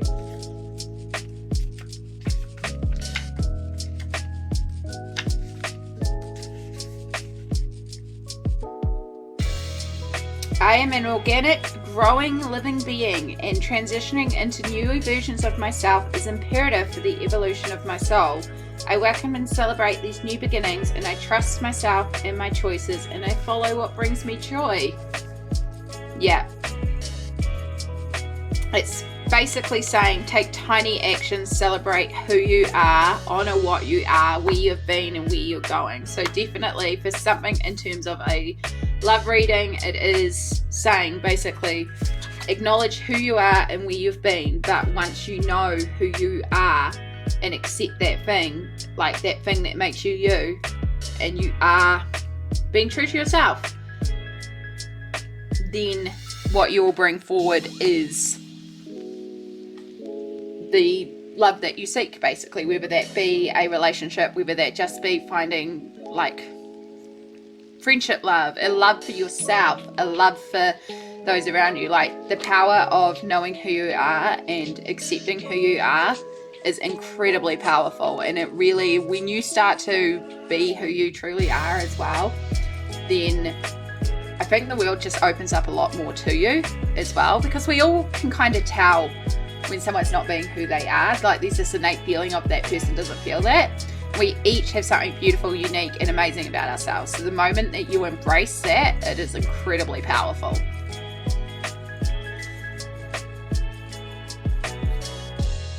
Hi, Chai! You came at a good time, which you redeemed an oracle card and got the Priestess of Transition, which is a very powerful card. So basically, honor who you are, love yourself, and love will follow. That's all good. I love pulling out the cards. I'm not someone who's like, pull out the cards and will, if I get something that's like, you know, fortune comes your way, I'm not going to go out and buy 50 lotto tickets. That's not who I am. What I take the cards at is a way of finding a way to interpret the chaos that's in my head. So when I draw a card, the words that stick out to me, the meanings that stick out to me is what I take as a way to focus what's going on in my head. And that's often when I will do readings for myself and pull out the cards then if I'm like, I don't really know, pull out the cards and be like, oh, I'm seeing a bunch of like overwhelmed. Okay, yeah, I'm feeling really overwhelmed. Or, you know, like the cards just give me a way of focus and try and work out. It's like we were talking about earlier with me struggling to connect with emotions sometimes. It helps me kind of pinpoint and find a way to find that emotion. And that's how I kind of view the cards, as a way to sort of interpret what's going on and find that feeling, that focus that you need. And then also, like, I've done a lot of readings for a lot of people, and I've done like full tarot readings and stuff like that.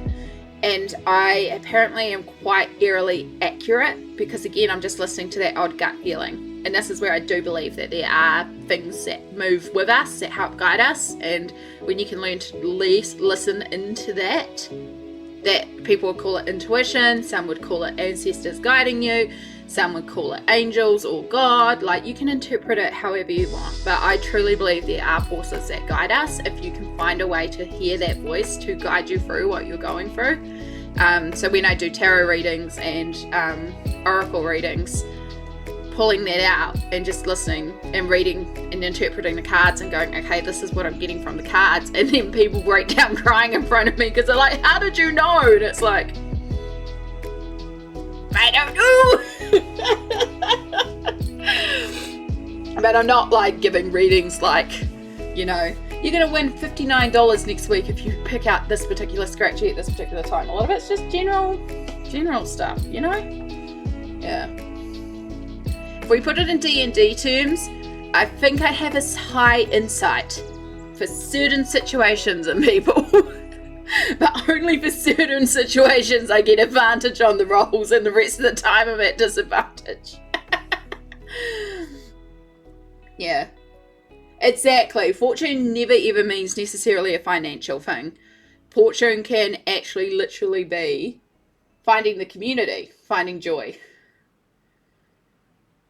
Exactly. And that's a really beautiful, positive way to look at life, Chai. It is about acknowledging those experiences.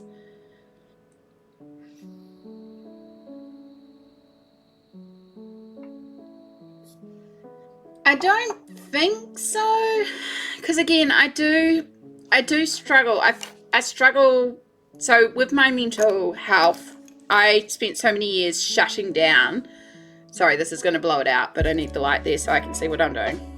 I spent so many years shutting down, feeling that when I started to connect with people, I actually spent a lot of time staring and reading people and trying to learn people, I guess. And I guess it just kind of gives me a little bit of insight with some stuff, but it's not everything. Like, I still struggle with people. I still struggle to connect in words and struggle with my own stuff. And I'm still actively learning about it. But I think because I spent so long trying to actively force myself to try to figure out how to connect to people in a way, it helped me read people a little bit in a way. But I'm still not great at it. And again, I just kind of am trusting the gut. I don't always trust it. I sometimes ignore it because I'm like, no, you're just being, and then I find out that I was right. The red flags. Like, we all get it. I guess maybe just I learned to trust it a little bit more than maybe some people. I don't know. It's hard to speak on that because, you know, some people do. I just do things and it's okay. I hope. I know, you all seem to like it. You all hang out with me. You like the oracle card drawings, so I don't know. I just am me.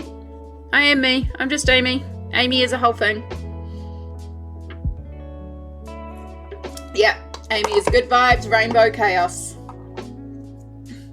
Glitter, bubbles, way too much coffee, cozy crochet blankets.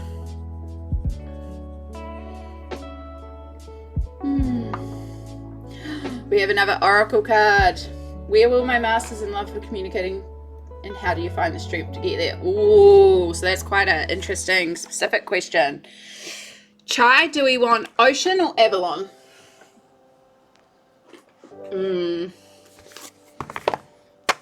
Is there a set that is calling to you, or would you like me to pick a set?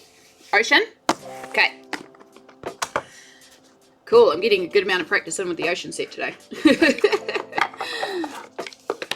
These actually like full-on rituals and stuff in this booklet as well that you can do with the different drawings and stuff like that.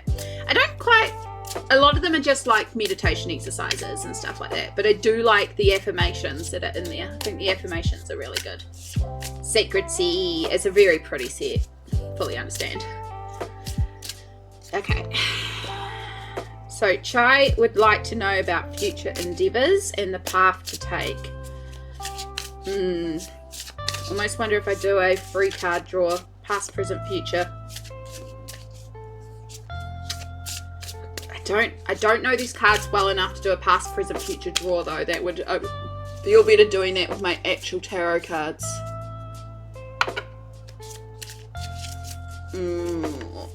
Whoop.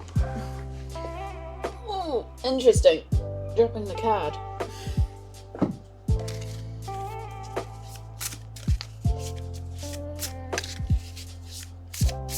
Let's pull out the one, and if it's not giving me a clear direction, I may pull out the tarot and do a free card draw. Break the rules, do a tarot reading. Let's see what we draw first. And then, oh, we also have another one. Awesome. I might have to update the command to also say if you are drawn to one of the sets, please state it. Otherwise, let Amy pick your set.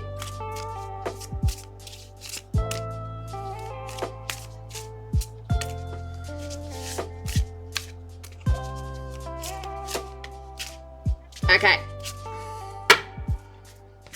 Chai, I'm not getting a card to pull for you. It's not telling me to stop.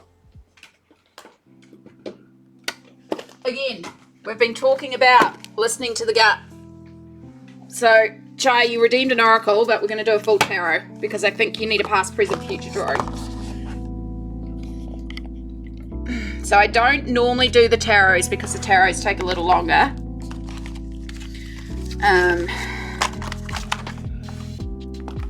And the tarots, like, there's a lot more to interpreting the tarots, so I don't offer the tarots usually because it's a case of if I feel it, I will pull it. Because you can do up to a 10 card drawing, which is what I do for my friends when I'm doing a full drawing, and that, like, there's like a certain pattern that you do, and each of the positions of the patterns patterns represents a certain element of like your cycle, and how the cards line up also relates to other cards. So like one position is a relationship, but you take into consideration your past and your future. If the cards are upside down or the right way comes into consideration. The tarot is a lot more interesting, but a lot more complicated to learn. And I'm still learning. You're always learning with these, but the biggest thing is interpretation. But what we're going to do is called a free card draw. And these ones are pretty straightforward. You have past, present, future. So free card draw, real easy. So for your past, we have the 7 of Pentacles. 7 of Pentacles is a wealth card, but wealth not necessarily meaning like financial wealth. So it's like this one, because he is overwhelmed and lost, it is like it's cost you something. We'll wait till we draw all of them for the full meanings. We have the Ace of Swords upside down for present. Okay, so because we have 2 out of 3 upside down, that means we actually do it this way. and the Knight of Pentacles. So I just want to double check on the Ace of Swords, because it's been a while since I've drawn the Ace of Swords, and I don't normally draw swords, but again, I'm usually drawing for me. So interesting.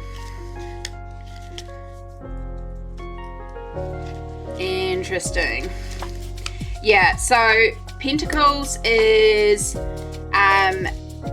about the pursuit of wealth, but wealth can also be knowledge of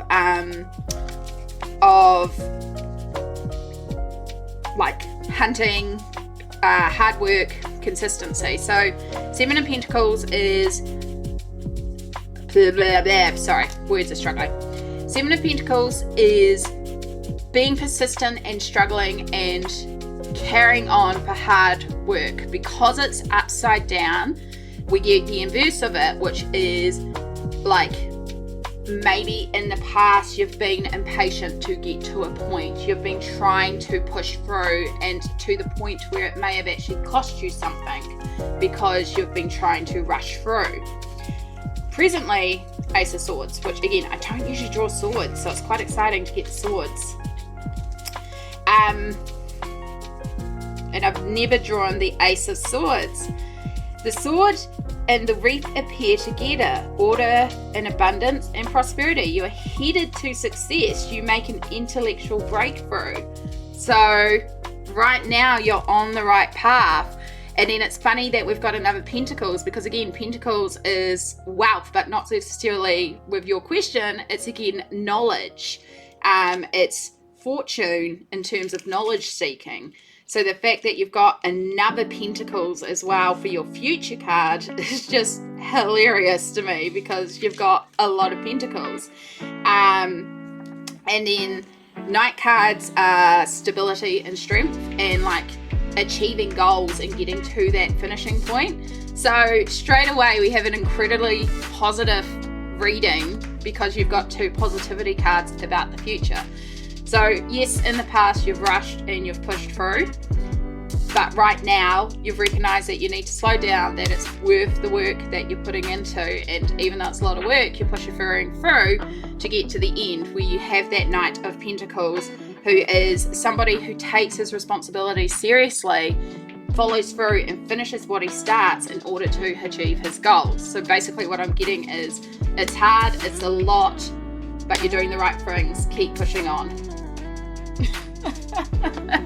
Yeah, it's funny how the cards kind of stack together sometimes. Again, I don't usually draw the Ace of Swords, so that was a really cool one to draw, because I've never drawn the Ace of Swords before, which is why I kind of had to look it up, because it's like, oh. But yeah, that's a really good positive reading, and that's also a really good show of how the cards can work, because we do get upside down cards in this. So because we had two of them drawn upside down, it meant we flipped the whole thing. Because if we had inverse, for example, if this guy had been drawn inverse, he represents being determined and staying on your path to, you know, you will achieve your goal. Whereas inverse can mean you're on the wrong path and you need to maybe look at other options, because your goal is not actually your path that you're seeking. Perfection, hello. Yes, Vi was very generous and gifted you a sub. Welcome in. We've just had some tarot and oracle card readings. There's the rest of my deck. So we've just finished doing Chai's reading, and then Sammy has also redeemed a oracle reading. All right. Oh my god, so true. Yep, that's past me. I'm glad. And Witchy Woman has also redeemed good vibes to everybody. I hope everybody's feeling those good vibes.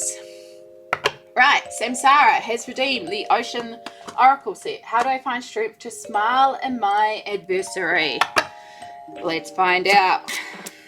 I'm getting a very strong pull towards the Oracle the Ocean cards for you, hun. So I think we're on the right path. We just got distracted by a full tarot reading, because the cards told me I needed to go and do a full tarot reading for Chai instead of just the Oracle cards. So yeah, I hope you enjoyed that. One of the things I do want to do eventually is get a proper tarot set, because I'm not drawn to that tarot set. It's just a start. It's literally my starting set. It is not the set that I'm drawing to. I have a colouring book which is actually colouring your own tarot card set, and they're all flowers, but I don't particularly love flowers, so I'm not inspired by the set entirely. But I keep thinking it'd be really nice to colour it in and then see if I can kind of customise the set a little bit to make it more appropriate for me. I think if I add some crystals onto each page, or actually something that represents the meaning behind each card, it might call to me a little bit. But I'm still trying to find my tarot set that really I'm drawn to. I haven't found it yet. I'll find it one day, but for now I haven't found it. This is why I grabbed this Sacred Seas Oracle deck, because it just called to me. As soon as I saw it, it was like, you need this set. Again, I'm still learning it, but I love this set. Only just woke up, got my coffee, ready to colour. Hells yes. I love a crystal reading. I don't know. I know Vi has some tarot cards and oracle cards. Possibly. I know she has tarot/oracle. I think tarot. I know we have talked about tarot cards and oracle cards before. Right, sorry, I got distracted there. We're focusing on Sam. Whoa! We're putting away the tarot cards properly, so I don't lose any cards.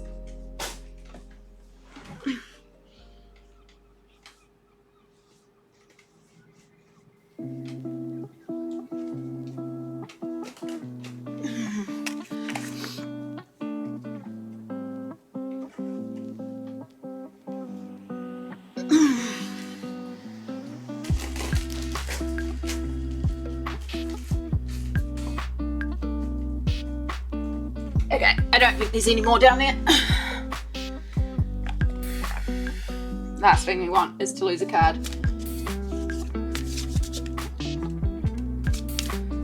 I do have a book about sacred stones and their properties. Yeah. Yeah. Right. Sammy and finding the strength to carry on.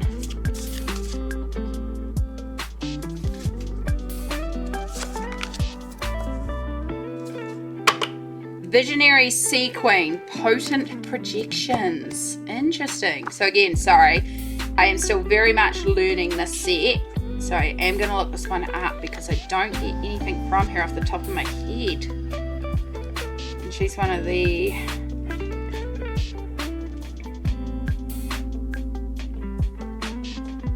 Oh my god. Okay, the affirmation in itself.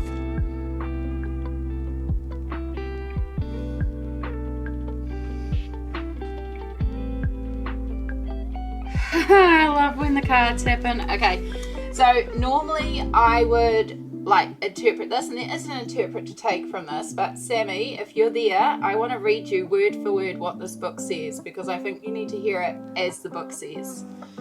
It is really, really good. What a card to pull for you.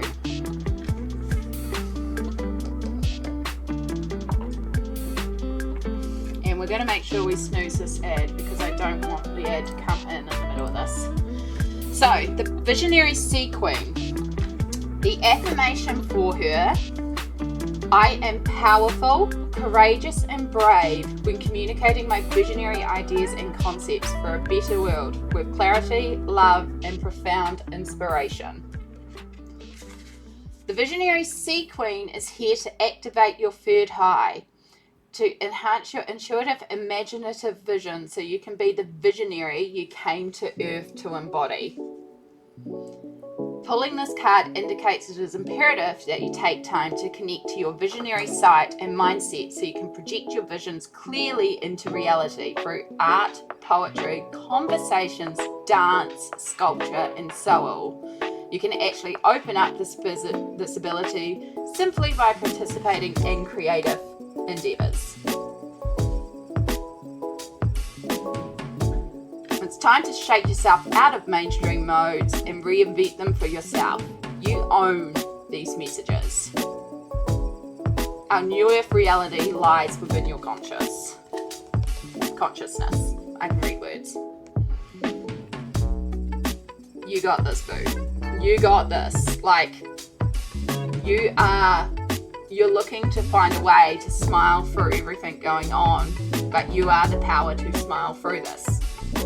You are the vision.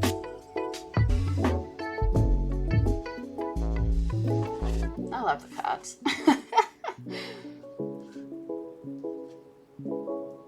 Everything you do is listed in here. Art, poetry, conversation, dance, sculpture, that's like all the endeavours that you do. Yeah. Trust your visions. Trust that you know who you are, you know the power that you are. You just need to embrace it.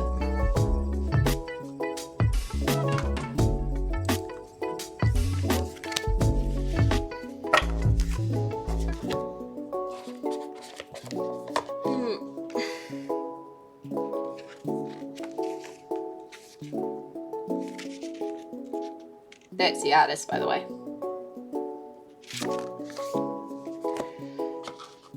I just realised Rockpool reading card act.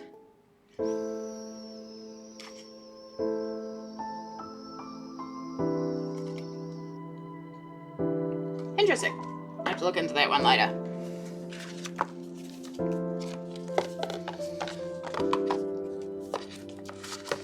Yeah, I'm still, again, because I don't like to I can't just sit there and read through the book and memorize the book. Yeah. Oh, see, I think what I would interpret from that view is that because you are the power, in a way, you are the creative envision about finding that in yourself. And then if you can find the reason to smile, but know that you are, it's like I tell you, you are everything as is. We see it.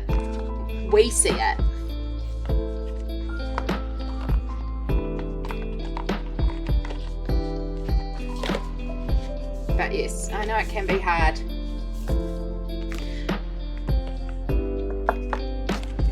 You are a powerful, powerful queen.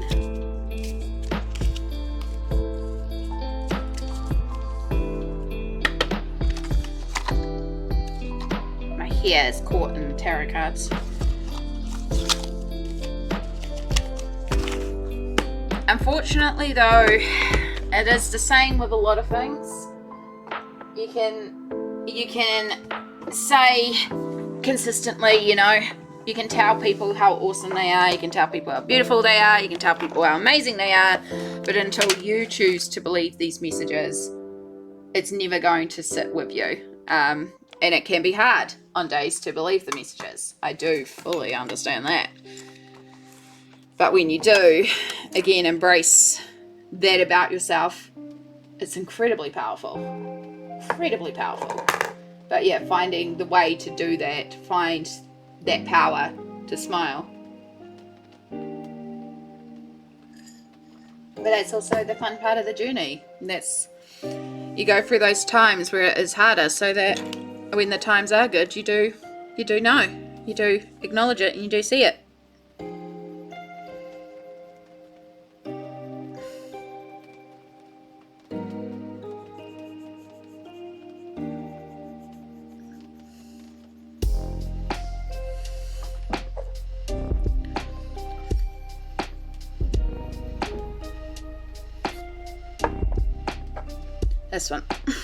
This one has more info.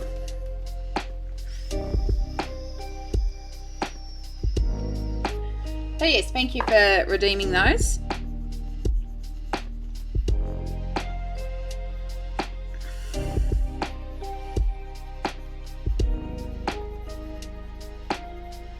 Yeah, one day when I find my actual set that I properly connect with tarot, I will probably do a full tarot redeem. It'll be a bit more because tarot is 3 cards and it takes a little bit longer. But when I find that set that connect with a lot stronger, I'll probably do that. That's the main reason I don't pull out the tarot, is it takes longer, but also I just don't connect with the set as strongly as I do. But in that, we also have an ad break right now.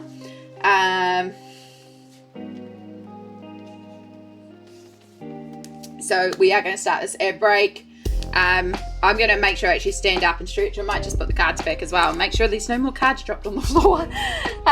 So yes, take this opportunity to do some self-care. And Vi is wording it better than I am. That's what I'm trying to say, and not wording it well. And Vi has summarized it perfectly. Thank you. Thank you.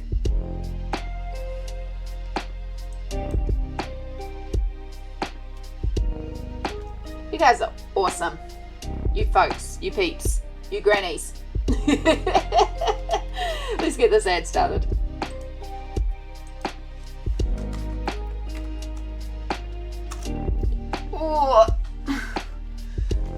Oh, there's a crack at the back. Whew.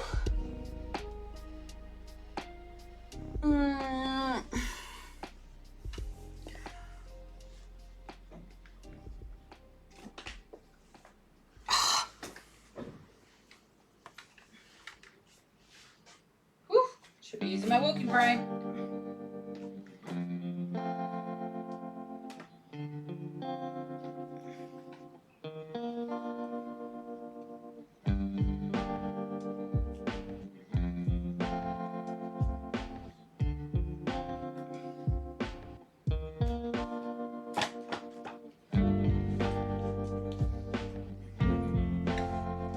I also have two more sets of cards. I have the classic original tarot cards, but that set's incomplete. I actually got it at an op shop when I first started doing tarot, but they're incomplete as a set. And two more have just fallen behind the bench, the bookshelf that they're on, so they aren't coming out. And then I also have this one, which is just like, this one's odd. One of them, look, Samsara, this set has things, it tells you to do things. It's like symbols, like getting a tattoo. But it also is like, what your dreams are. It's not meant to be like what you want for the future. It's meant to, you go through and you find what your dreams actually mean and what it's a dream interpretation one basically, or what you're thinking about. So like falling, being unwell, money, getting a tattoo. Yeah, so often associated with how people see you, the meaning of this depends on the context. If you love it, you may have a desire to change or try something new.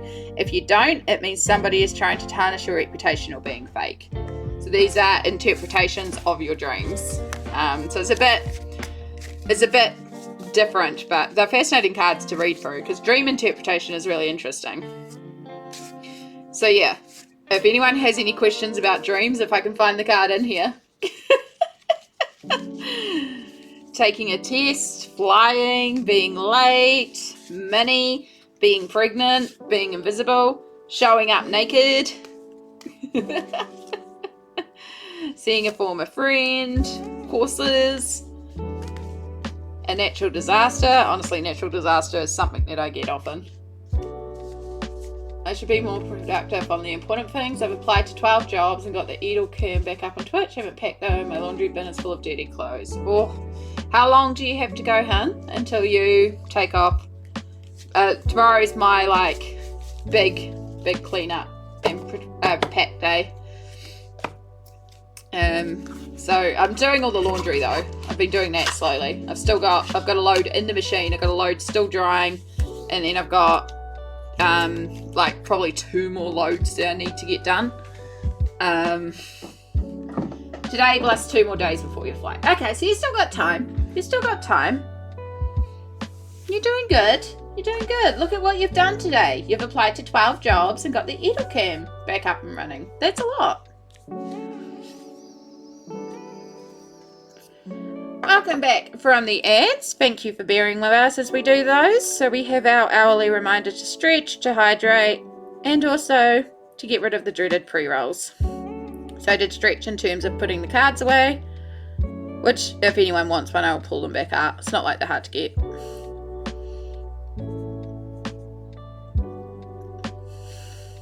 And yeah, I pulled out my dream cards as well. I think most of you are all subs now. Almost everyone. Thank you again, Vi. That was incredibly generous of you and so, so kind. So yes, Perfection Violacious is the one who gifted you a sub. If you're still lurking away in there, colouring.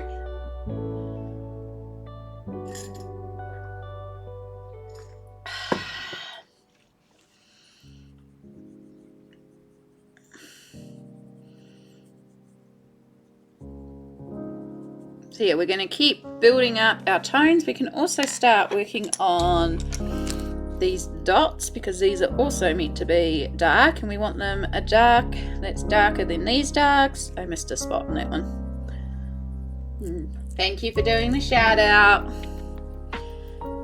Awesome mods are awesome. I think Sammy's the only mod here right now, so she'll be the one doing that.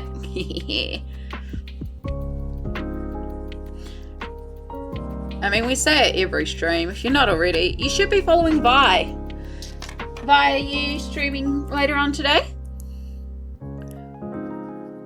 Because I know it's Monday night for you.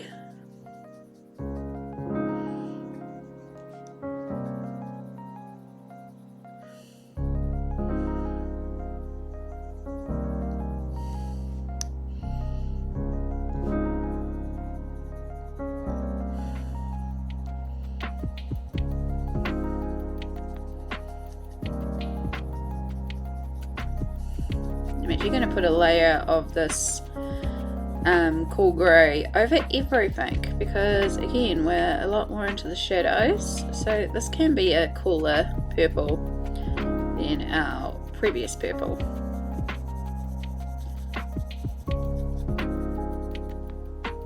I am planning to. I should probably get that into gear too. Excellent.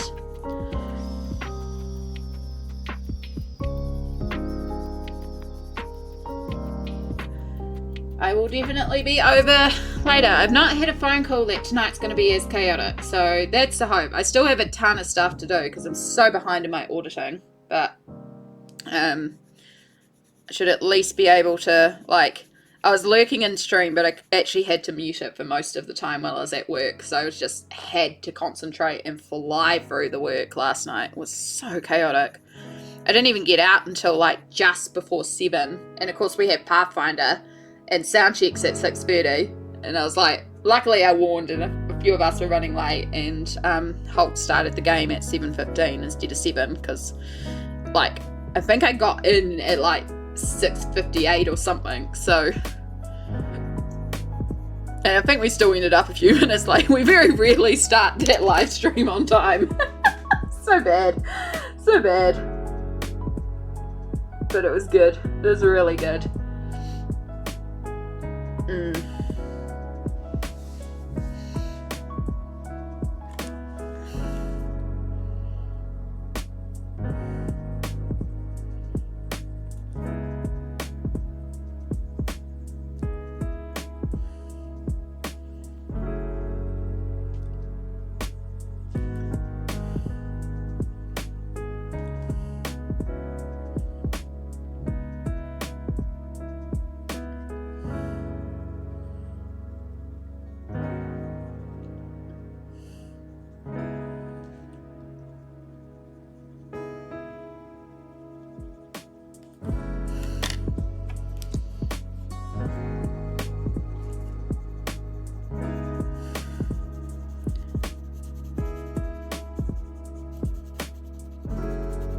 Hi Amy and Chad, I hope your day is going well.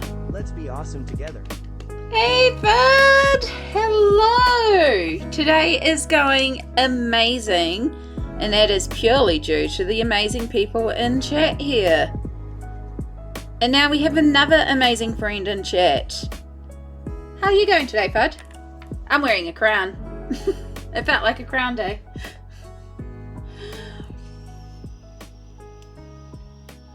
Yeah, we're going really well. We've had a bunch of oracle card redeems, and we've been doing a bunch of oracle card redeems. We're wearing crowns. We talked about crowns and wore shinies. And yeah, just been good and chilling. Trying to get a bit done. I really don't think I'm going to get done everything I wanted to get done today, but I'm going to try. We're almost there with the section of bunting to show like the gradation between the colours. Though I need to move that so you can actually see the difference. So we're starting to get these darker.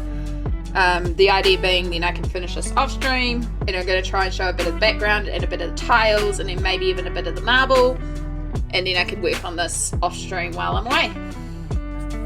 Just doing that. Oh, last minute panic. Yup. Are you travelling up on Thursday as well?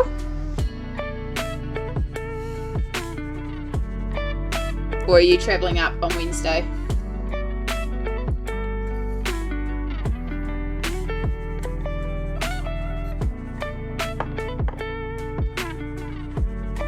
Oh, are you travelling up on Thursday? We could, because I think I jump into the Wellington to Auckland bus at Hamilton. Like, I'm taking a New Plymouth to Hamilton bus, and then I've got to transfer, and I'm pretty sure it's the Wellington to Auckland bus that I'm transferring to. There is a convention in New Zealand on this weekend called Armageddon. FUD is actually selling at this convention, and I'm just going as a visitor to the convention. Perfection, no, sorry, that's your name. Hello, Perfection. Sound Asleep is also going to be there. They're a video game designer, so they're going to be there with some local game designers, and then another friend of mine is also going to be selling there as well. And then I've got family up in Auckland that I'm going to go and visit too. So it's going to be a nice little weekend away to go and see a bunch of people. Yeah. All good, Chai. Enjoy your lurk, and I'll have this on while I flick around doing stuff. All good.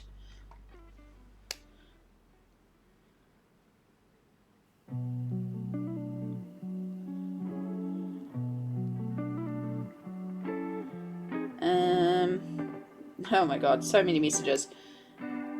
Yeah, stressed now, but also really excited. I'm excited for you. I'm just having a look to see my bus ticket, because I'm sure it's starred.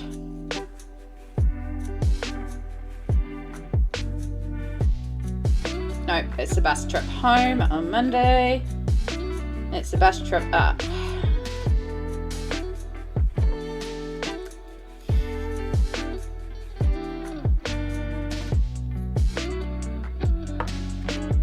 Next time you're on, I'll be a year older. Oh my gosh.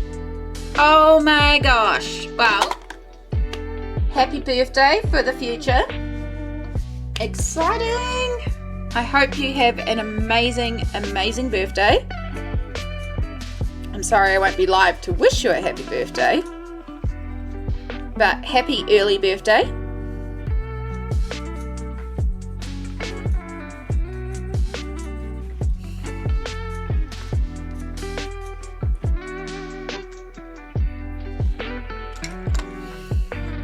I was actually, because I was thinking recently about when I did the birthday stream and how much fun that was, and I realised that the next time I have my birthday in January, my birthday actually takes place on a Monday.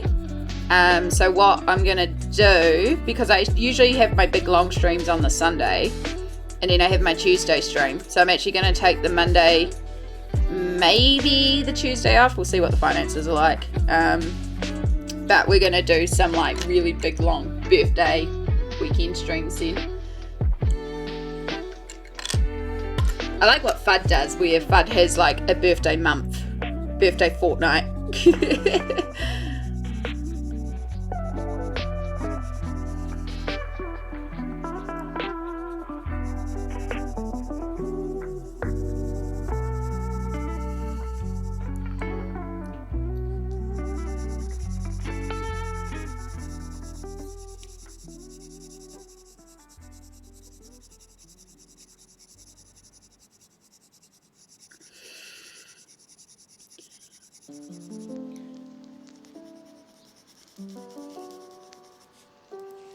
So yeah, you can start to see the difference. Oh, it's a bit hard with the light there. Without the light, you can start to see some of the differences between them as we go through. And then this one will be really quite dark, and we're going to work on this side while we're at it too.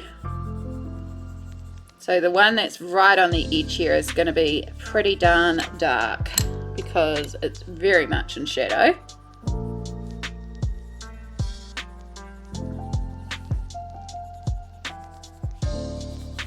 We'll just make sure we've got our nice orange base, nice and smooth. We also need to do a little edge piece so we can colour right to the edge without pulling the corner of the page up.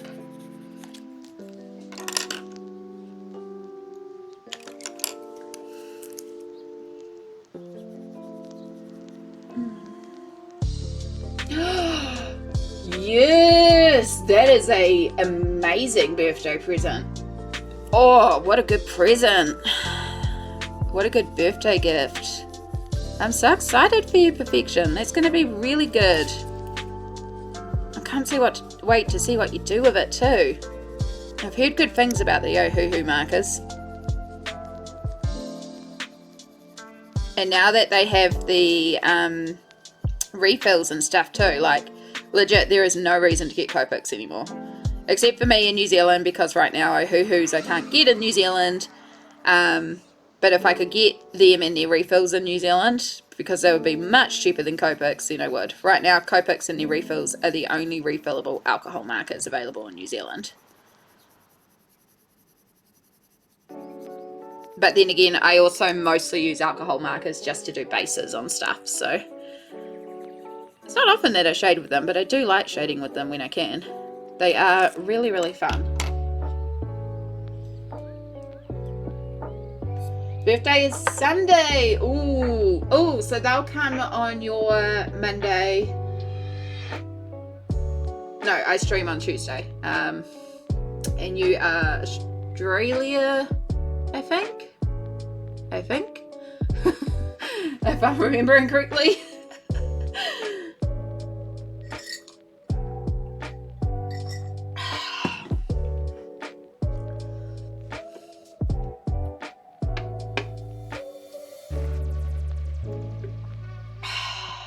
Yeah, I have memory. Perfect. It's cool that you can actually get them in Australia then, because that means that it shouldn't be too much harder if I do want to start getting them into New Zealand. I have to look into it again. It's been a while since I looked at it. But that's cool. Oh, that's exciting.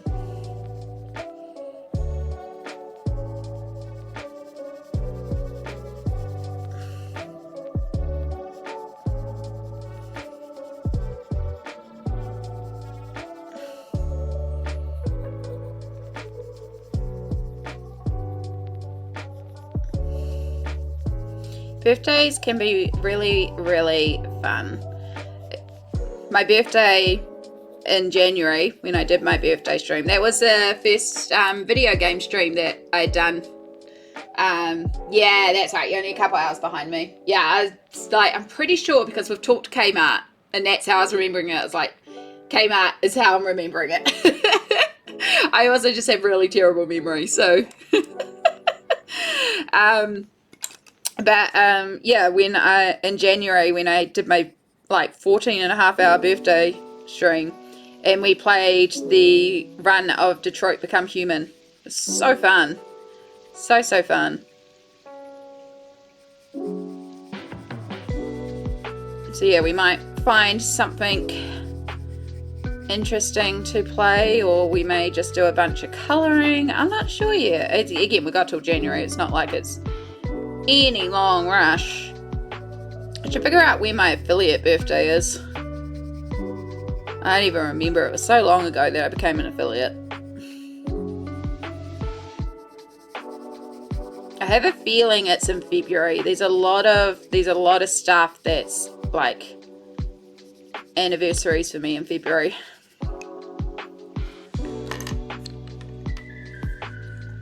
Yeah, it was a good stream. It's such a good game. Sammy actually has my copy of Detroit at the moment, so right now it's not an option to play it again. But I also have a Kingdom Hearts right now that I borrowed from her last time I was over there, and I've still got to play it, so should get that into my PS4 and load that up and see what that's like. Barely even played Fae Farm. I really haven't been gaming, I've just really been working away on this. But also I've got bus trips and stuff coming up, so I do a little, like, I have like a little portable table thing that I've realised is really good to take while travelling. I did that when we went to the markets. I made a little bag to keep with me in the front, and I put this little portable lap table in there, and it like opens up, so I could put like some, like an eraser and a couple of bits and pieces in there, and I also put my pain meds in there, so it was like a little thing all good to go. And I had my pencil case and my colouring book, and that's how I dealt with because I get a lot of anxiety still travelling in a car, and yeah, it was very nerve-wracking in that car, so it just helped distract me from the anxiety.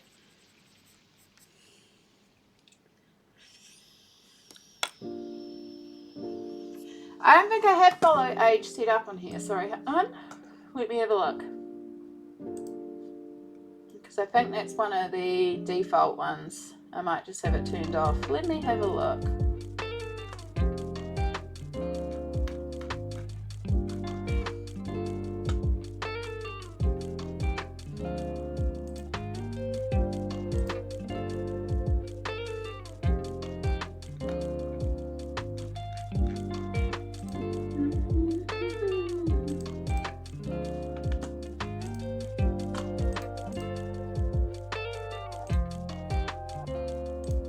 Okay, do it now. You should be able to do follow age now.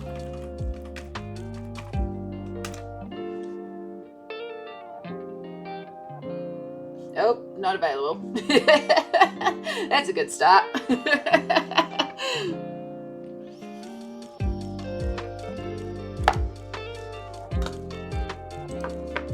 Why is it not coming up?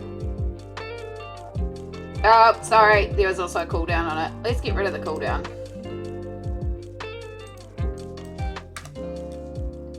Confirm. Right, there is now no longer a cooldown on it. There you go. Sammy, you should be able to do it now. Sorry, there was a 10-second cooldown.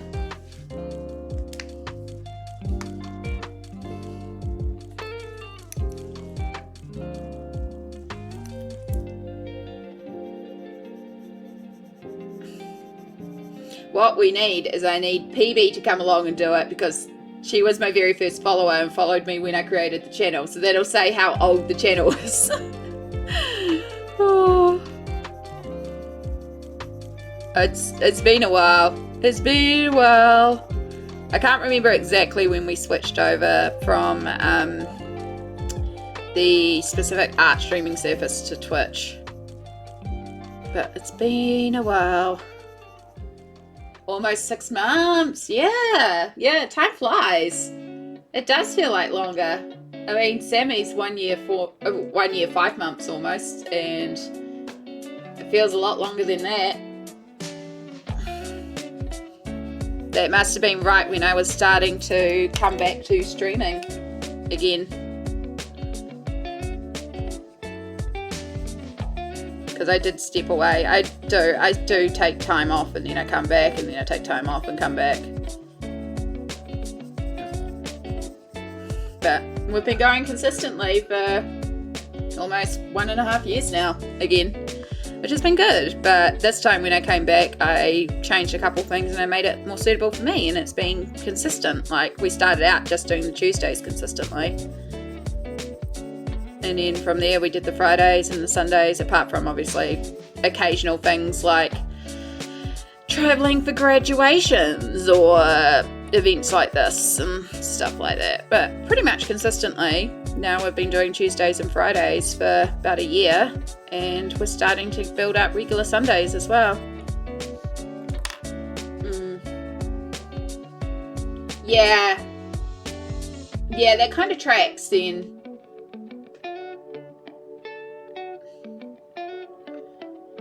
All good, Fad. See you soon.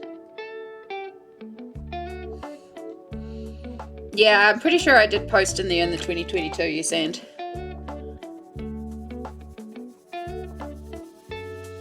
Takes me back.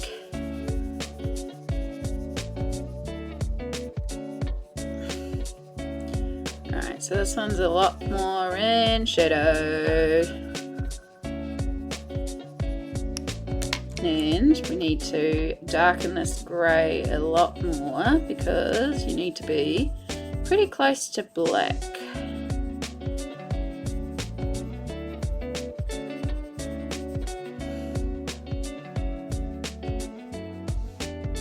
Sorry, it's very blown out for you because the light needs to be there. We're dealing with the shine. This is the issue with having pre-painted that sky, is it's causing a lot of issues with the lights, and I need the lights here in order to see better from my end for colouring, but the lights need to be back for you all to see. And so it is a bit blown out, and I do apologise, but right now this is what I have to do.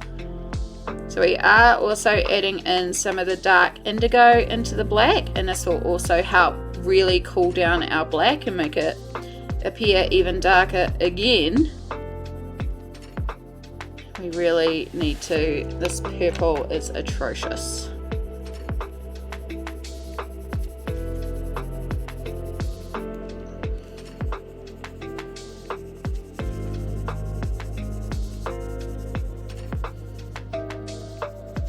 Starting to, unfortunately though, get to that point where the paper wants to start lifting a bit. So let's just actually use our black.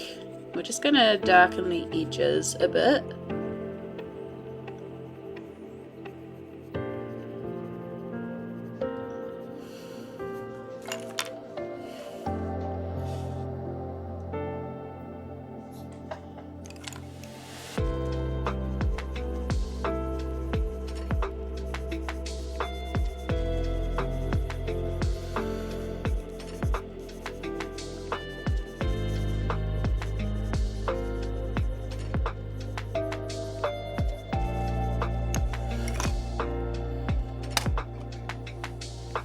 So yeah, you can see we've got like a light, bright, and we're moving on to darker and darker as we go around. And then these ones on the side are going to be quite dark altogether. So we're just going to do a layer of brown to desaturate this. Get the rest of that.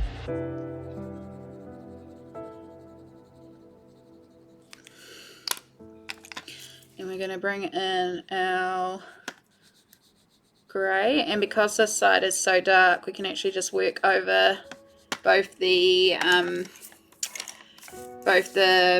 orange and the grey, because we're going really dark into the shadows here. At this point there's almost none of that light diffusing around, just a little bit.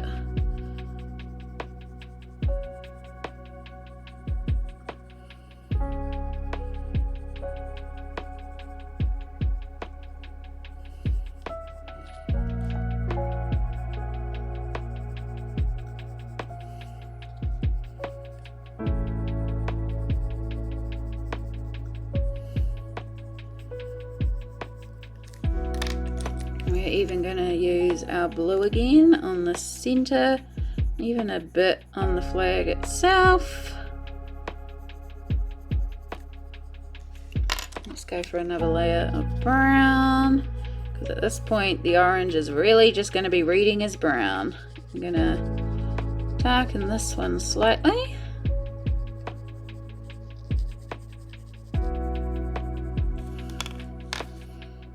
And darken in here slightly.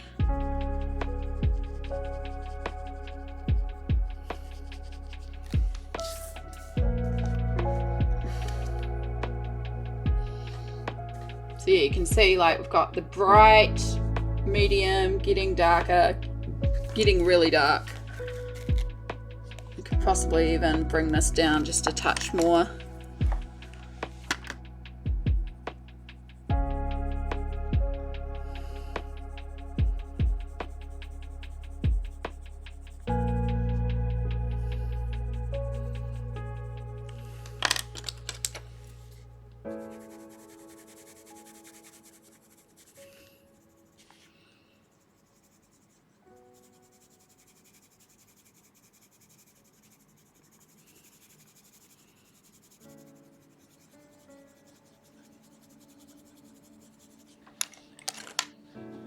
So yeah, that's how we'll be doing the bunting to show the differing of the light. So going from light to more and more in the shadow.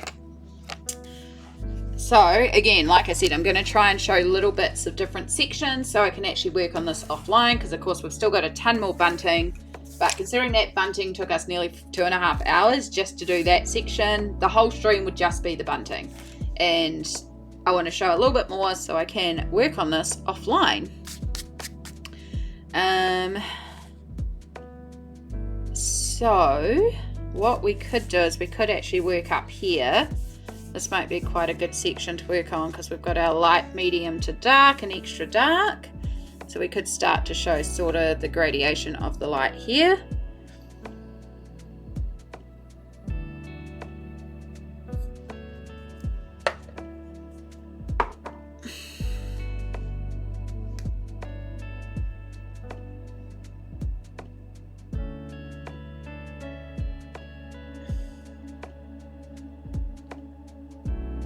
Sorry, 2 billion messages.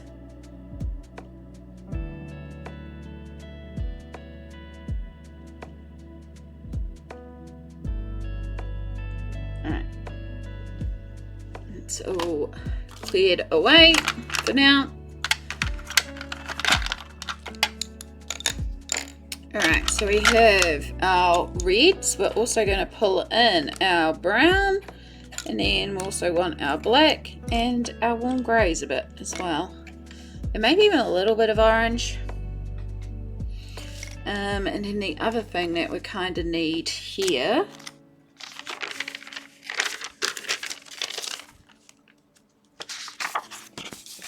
it's just because if we're working up here, got a lot of edge area.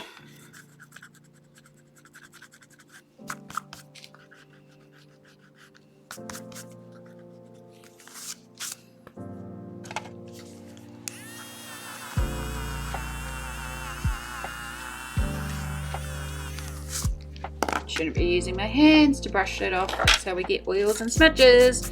That's why we have a brush. You're back with banana milk? Yum! We were talking about different flavoured milks the other day actually. Because I like pink milk. I like strawberry milk. Banana milks, when I'm in the mood. But banana milk can be alright. I still like strawberry the best. Don't like lime milk. I just think that's not my cup of tea.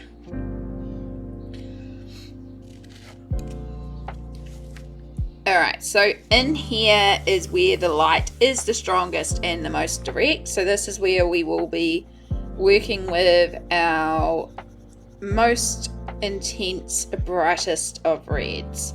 And a lot of this background is going to be me very gently layering a lot of pencils.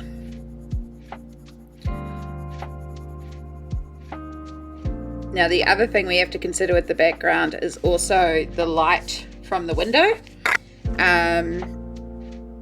So because we've got this edge around here, this is actually what's going to be catching the light. So I don't have to worry too much about a blue glow around here, which makes this easy here. We do have to consider, for example, candles down here and up here, especially on the wall, which is why we're just going to start with this little section up here. So for this section right in the middle where the light's the brightest, I'm also going to layer in a little bit of orange just to make it appear like a really warm red. And then just because we're going to need more pencil to fill out the pigment really, I'm also going to be using some of the really light warm grey. And that'll also help fill in some of the paper pigment areas because we're just going to be doing a lot of layers of red. So basically it's like as we go through, we'll add this and then merge into this and then start into the brown and start into the blacks.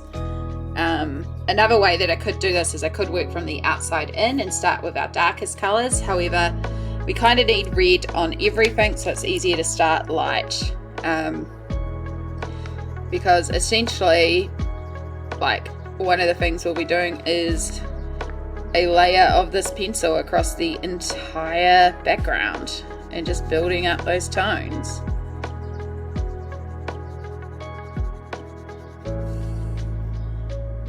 My favourite is chalk mint. Yes. Ooh, chalk up and go. Yes, that's good too.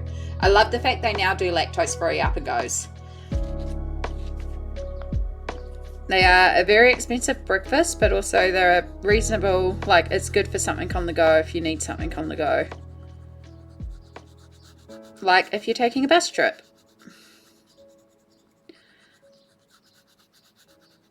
Which reminds me, I need to boil some eggs.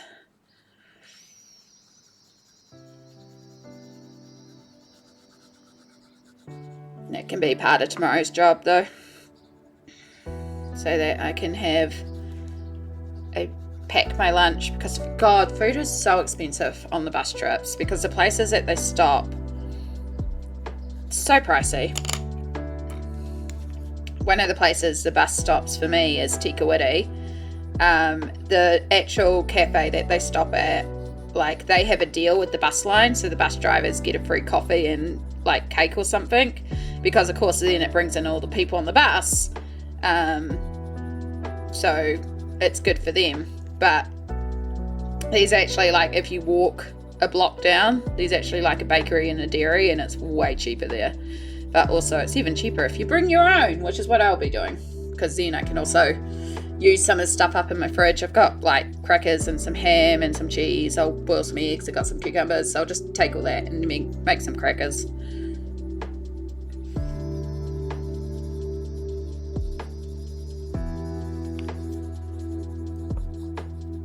So you can see I'm starting to work some more of the darker red into this.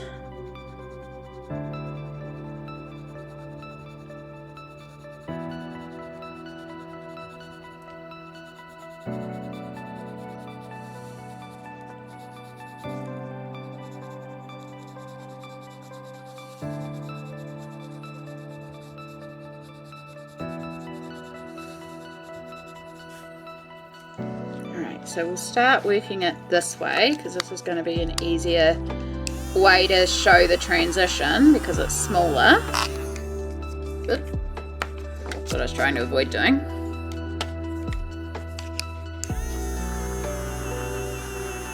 So even though we've got the guidelines in, the guidelines are just that, they're guidelines. It's not a hard edge for us to blend to.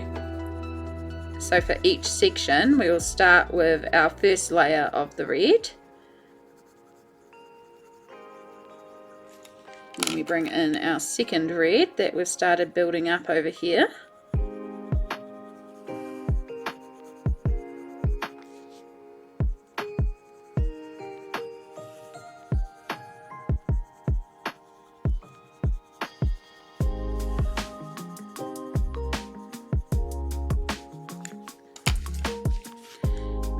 I forgot to actually work some of this warm grey in here. This actually works as sort of like our blender across here as well.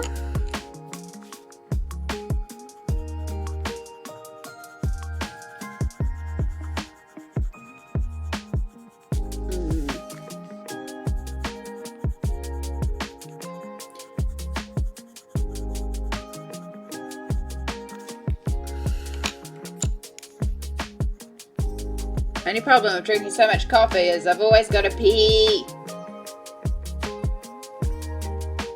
Same with when I drink a lot of water.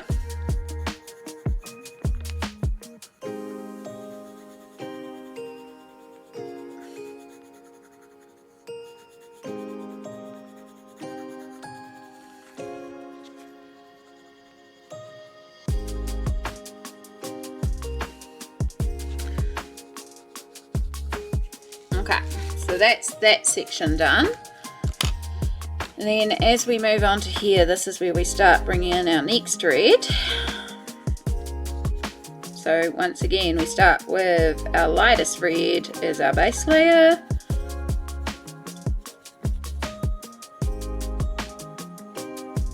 So it's a bit easier when we've got these small sections as well. This helps a lot.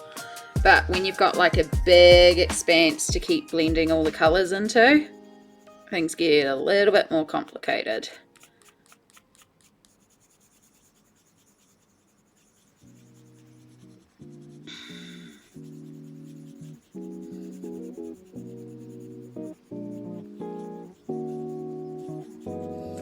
So I could technically colour all of this with one pencil first, and then the next, and then the next, and then the next, which is actually how I will tackle most of the background. But because I just want to show you the transition for this, I'm just doing it section by section. But when I do this offline, I will be working the whole sections at once.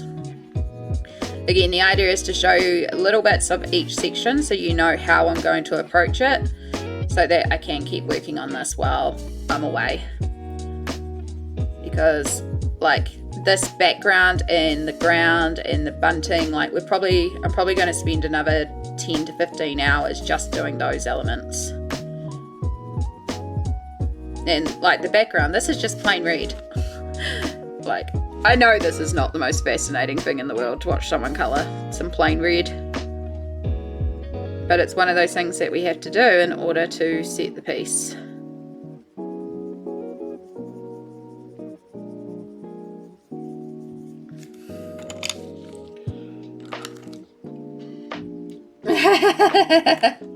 I will at the ad break. I'm not busting yet. I'm just going to need to pee again.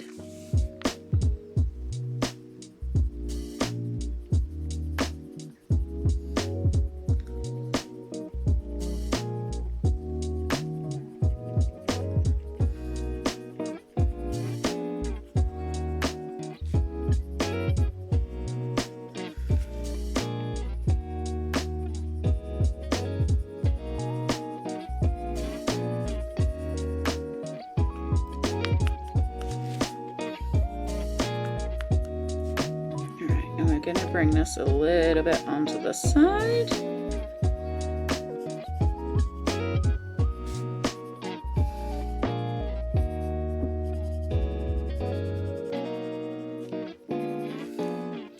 So that we can start bringing in our brown.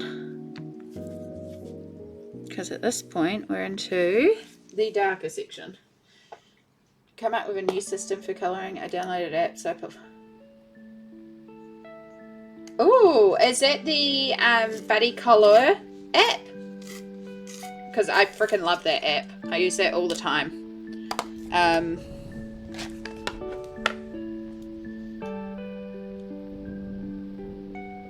This app here, Polychromos, it's a French app.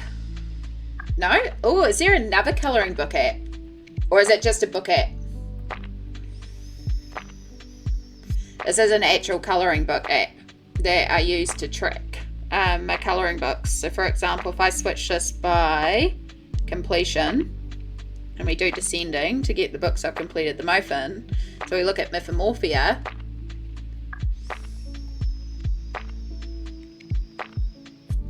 and it has like all the pages and you can mark pages off when they're done. It's not a book app. Okay, so this might be an app to consider if you want to do something like that, because it has a bunch of books in there, so you can look up the books and then you can tick off the pages that you've done, and then it also has a random page generator, but then you can also go back to your collection and you can do random colouring, and it will look at all your books and not draw any page that you've already coloured. And so it will pull out a book and tell you what page to look at. So it's saying, if I was to do this, Lunar Chronicles page 23. And then it also tells you how much you've completed, so you can figure out how far you are into the book and how much more you need to work on and stuff like that. So that's kind of how I track a lot of my colouring, is through this app. It's not perfect. It doesn't have all the books, so I've had to put in a lot of books myself. So some of them, like Alien Worlds, doesn't have a proper photo. It's my silly little desk photo. But as they go through and get the official photos, they do update it with nicer photos. But yeah, that's how I track a lot of mine. The app you use is Tiny Decisions. Okay, cool. I might look into that because it's always cool to find new things that help you with colouring. Alright, I'm sorry, we're going to blow you out again so I can have the light that I need.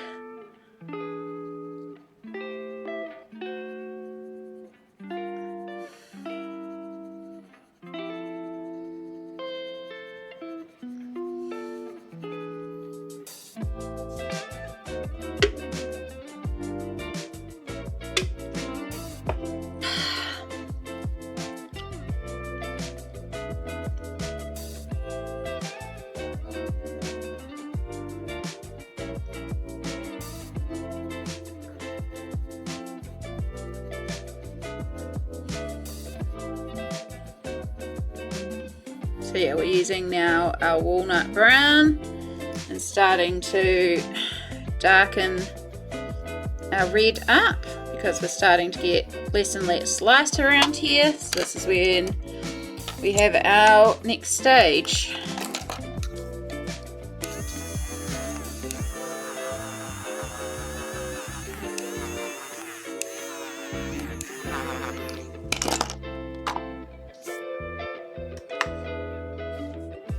If I don't use it, I'll be saying I have nothing to colour, right? Yeah. Sometimes, like, so when I go away and I only take a couple of books with me, I find I colour a lot more because my choices are a lot more limited. So yeah, I find having less decisions sometimes helps with colouring. And that's where, like, apps that are like randomly telling you what page to colour or what book to colour from is quite good because it takes away that decision paralysis and you can just be like, okay, I want to colour, pick me out, okay cool, this one, let's colour it. For those days when I don't know what I want to colour. It doesn't happen often though. I usually have a list of what I want to work on, but then sometimes you're just not in the mood to work on those, you know?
I've got a ton of stuff that I want to finish off. Honestly, my like work in progress pile is we're getting there.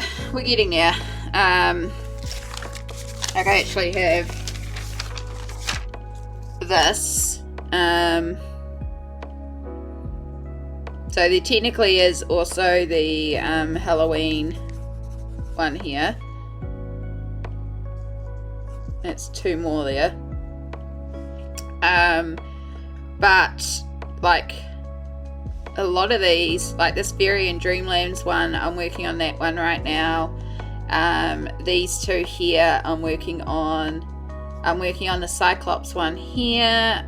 These like a lot of these are kind of in progress, and then the Selena one I'm kind of just thinking I'll call those like the test pages because this book has double images too, so I can kind of just write those ones off because the images are still in there. So it's like I can just kind of pretend those ones were test pages and we don't count them. But yeah, there's a lot in progress, but I'm also teaching myself to not worry and slow down. It's very easy for me to start a new page and get bored and then walk away from it. So I'm trying to be good about finishing off a bunch of various pages and not carrying on with something new in a book if I've currently got a work in progress in that book. So many whips. It's actually a lot better than it used to be. So right now there is 35 work in progress pages. I started the year off with 55, and of these 35, 1, 2, 3, 4, 5, 6, 7, 8, 9, 10 of them are like recent. So 25 of those were the ones that I had at the start of the year. So I feel okay about that because I have managed to knock down the ones that I had at the start of the year by half. So we are getting there in terms of getting the pages down. But I'm still learning. Just take your time. Yeah, it is. I do get that feeling like you want to just like get pages done so you can move on. It's something, when I slow down and actually take my time with the page though, I love the results so much more. Like, we are 50 hours into this spread. We're 53 hours into the spread to be exact right now. That's ridiculous. Like, that's a lot. But also, I freaking love this spread. And I'm well aware that we have at least another 20 hours of work in this, if not more. At this stage, I don't know if I'm going to complete this in the month of October. But I love this spread. I love where we're going with the lighting and the shading. I love the story behind it. I really love the color palette. Like, I'm really glad I've been sticking to this color palette. Like, when I finished this table to this point, it just was like, yes, this is what I wanted. Yeah, I really love how this is coming together, and we're really starting to see the effects of the light and what I was imagining in my head. And when I go in there and like darken him up a bit so you get a bit more of the like light transitions, like we're starting to see what I saw with this page. I'm starting to see it in the page, so that makes me excited.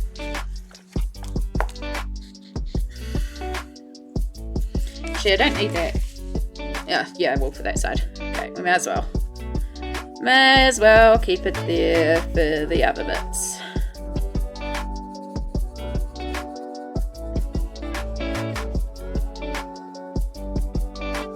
But yeah, this is like more than likely going to be the favourite page from October, especially with how long it's been taken when I do my end of month work completed pages tour,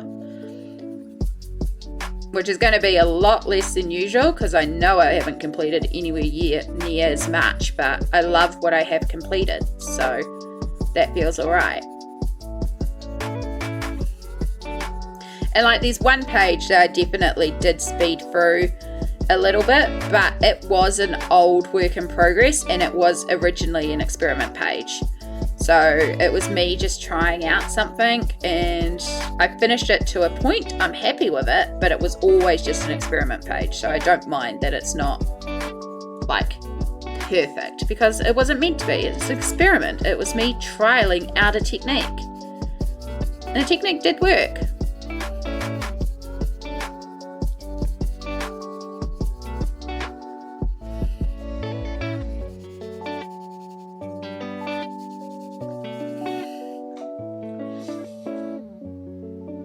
I love completed pages videos.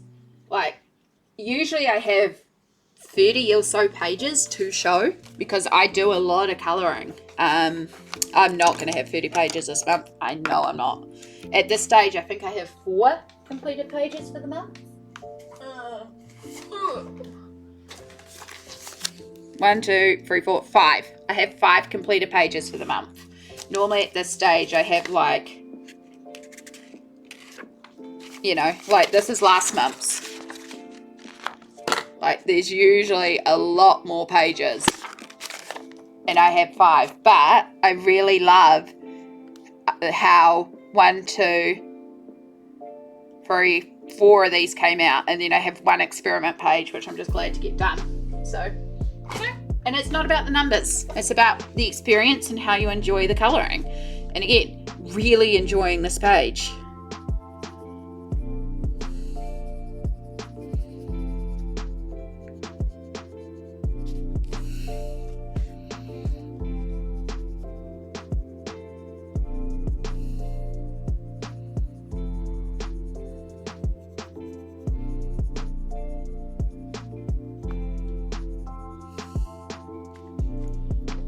I love seeing what everyone gets up to in a month as well.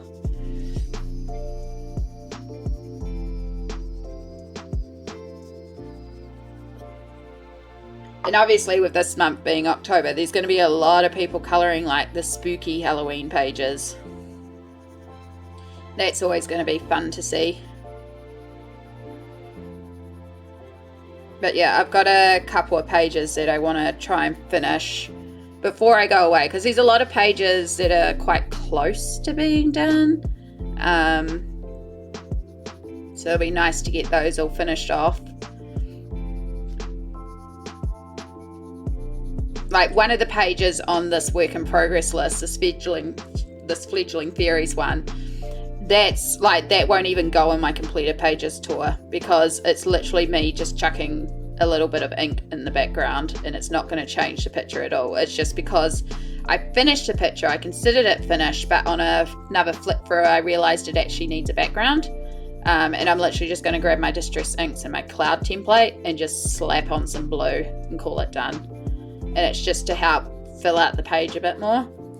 And I might not even do that, I may just leave it as is, because it is a page where it's like, yeah. So I actually haven't done one in Fledgling Fairies this month, and that book is very close to being finished, so I should see if there's one in there I can do.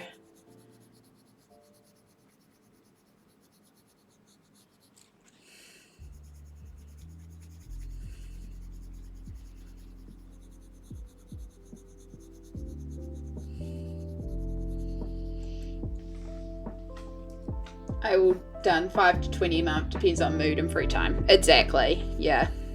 It depends on my mood. It depends on how much I'm sleeping and my physical health.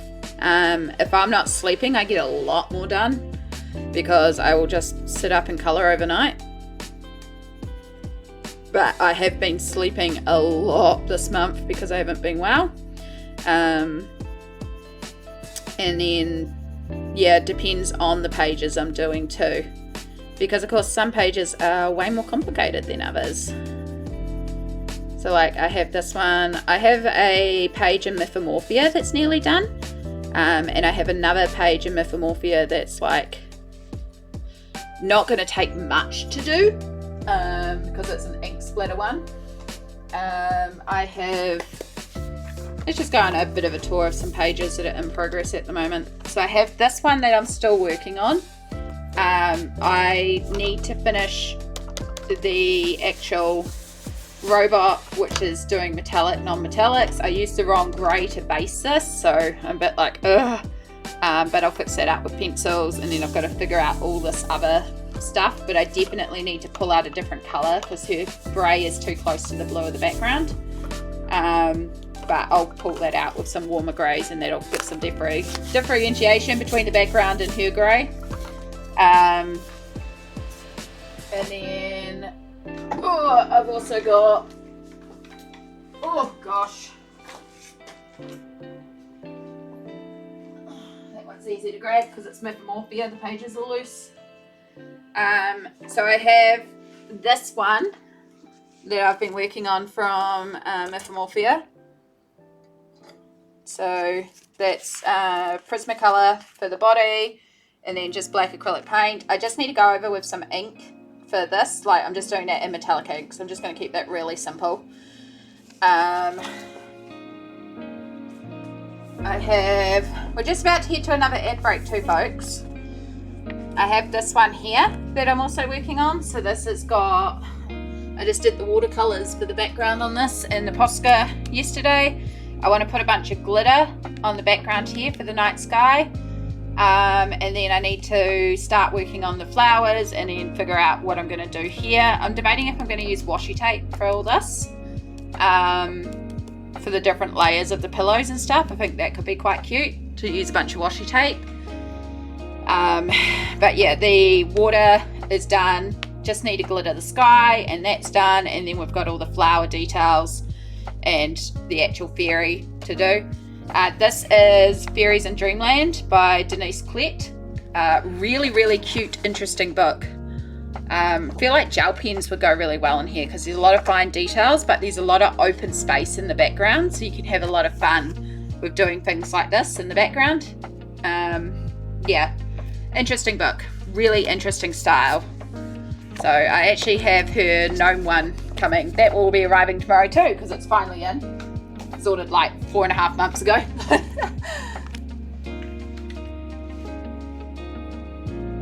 Oh.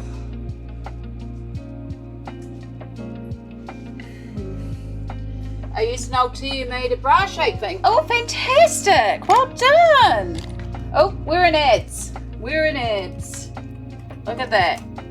I think most of you all are now subs anyway, but I am going to go to the bathroom because, like I said, I really have to go to the bathroom. So I'm going to put you on the break screen just for a moment.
Ah, sweet relief.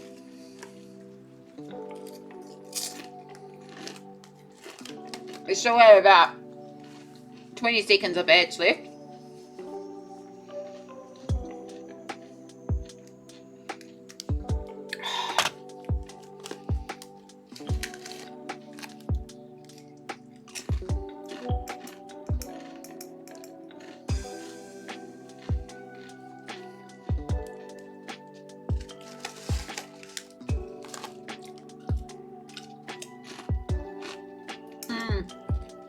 There we go. Everyone should be back from the edge.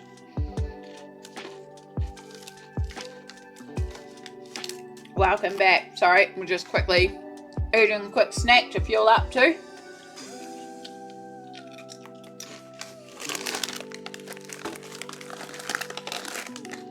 Tongs, wonderful tool when you're creating art.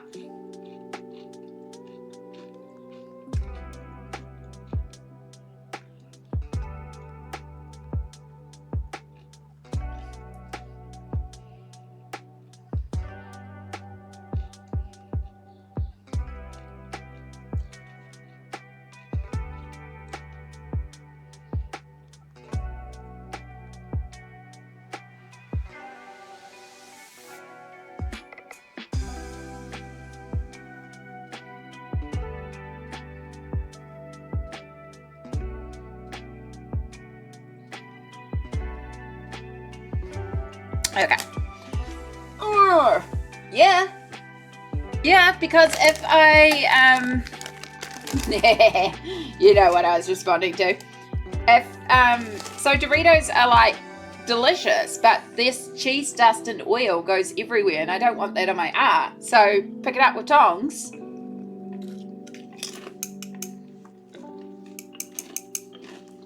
And then you could still eat potato chips or corn chips while creating art without worrying about getting it all over the art.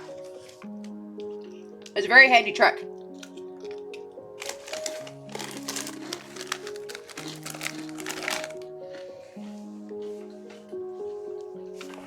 I used to do it a lot when I was crocheting too, because I would crochet for several hours and make toys, but you don't want to get like chip dust on yarn. It's done instantly. It just picks up chip dust like crazy. So yeah, that's why I usually have a little pair of tongs around me if I've got chips. Never thought of that? Well, now you know. Find yourself a little pair of tongs. I actually found these at the art shop. I have like 8 or so pairs of them, which seems ridiculous, but they're really good for when I have people around for dinner, because, you know, I might make, for example, I did a make your own sushi night one night. So I had my table filled with ingredients you could put in your sushi roll, and having a bunch of these meant I could put one so no one had to use like a spoon to dip into everything, or, you know, it's just handy to have lots of tongs, and they're tiny tongs, so they're very useful. But yes, welcome back. We had a little snack, as you can see, because little snacks are good. And now we're carrying on with this. I can't remember what section I had put this pencil layer on. I think I just had these bottom 2 to go. I think, although they feel like I have a layer already. It's pretty light, so it's kind of hard to tell what has and hasn't had this pencil on it.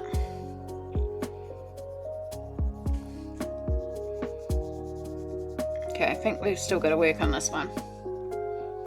Yeah, you probably can. A lot of op shops have small tongs as well, if you've got an op shop near you. But yeah, I would say for certain these probably something at Kmart. Just, you only need 1 pair. Again, I've just got a bunch, but I also knew how handy they would be for those sort of situations where I'm cooking a dinner for a few people and needed, you know. It's not often that I have a lot of people around, to be honest. It's mostly if I have some family around or something. I really don't need as many pairs as I have. You really just only need the 1, but I just have a lot of stuff. I just have a lot of everything. Again, I really need to declutter. I really need the energy boost to declutter.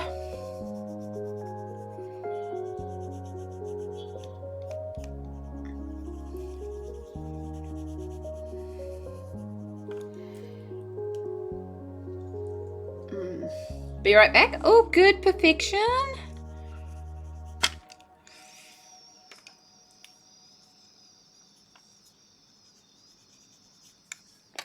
Again, this section is pretty mundane. It's just a lot of red, but it's just one of those things that we have to do.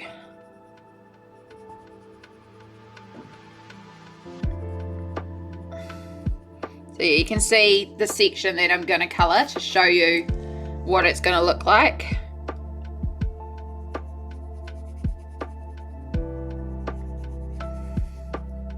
But it's really just me colouring a bunch of red in the background. And another reason why I want to set this up to work off stream, because I may, like for example this red, I can see me using up the rest of this red. So if I can work on it while I'm up there, when I do get to the art store, hopefully, I'll also know what pencils I probably should be replacing. Like, of course I need our nubbin blue. I need to replace that nub of a blue. But we're probably going to have to replace this red while we're at it, because if we're going to use it a lot, and then we've got the walnut brown that we've been using a lot, we're probably going to need a replacement for that. Like, one of the things that I'm going to do is after stream, because I need to move the pencils back into the pencil case for travel. So I'm going to create my little colour chart and note down all the pencils that I've used so far. And then when I put them in my case, I'll put them in upside down so that they're easier to recognise in the case to pull out. But like a lot of them that are getting really, really tiny, I'm actually going to replace, if I've got a full length version of it, with that. Like all the cool greys that are basically almost nubs, like these ones. I'm going to put the full size version in there and then just have a little canister with the little nubs and try and use those up first, but still have the full size versions, and it'll make it really clear which ones I really do need to look at getting more of.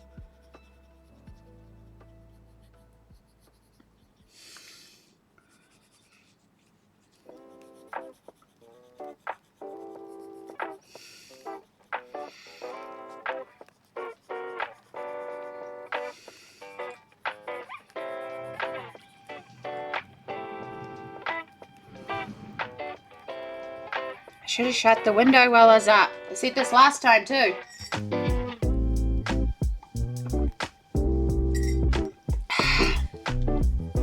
It's starting to get a little cold. I need to finish it up.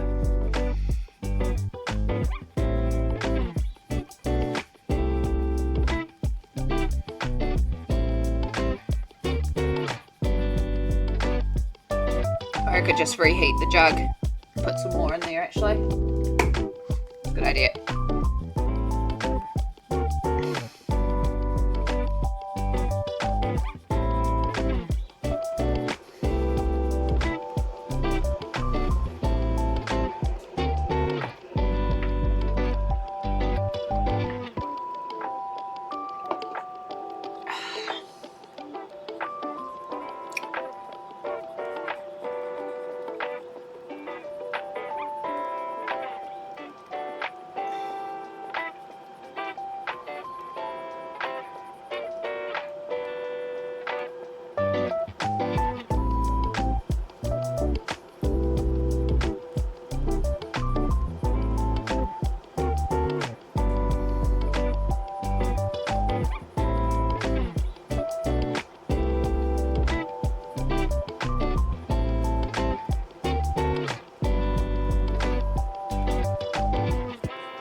Put a bit more warm water into this coffee and heat it back up. Oh, I had to put the washing on. Good job. Proud of you. That's very important to do.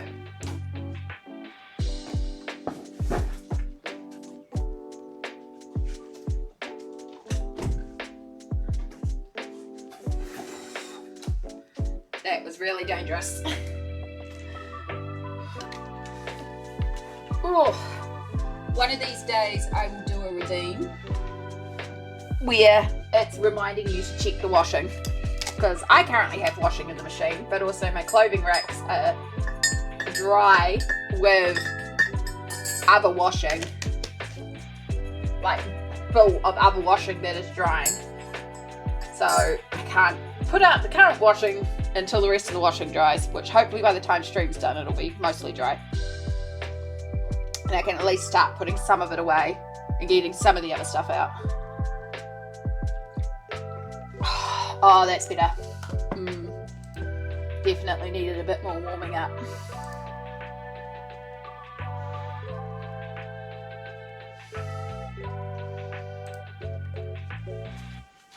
Okay.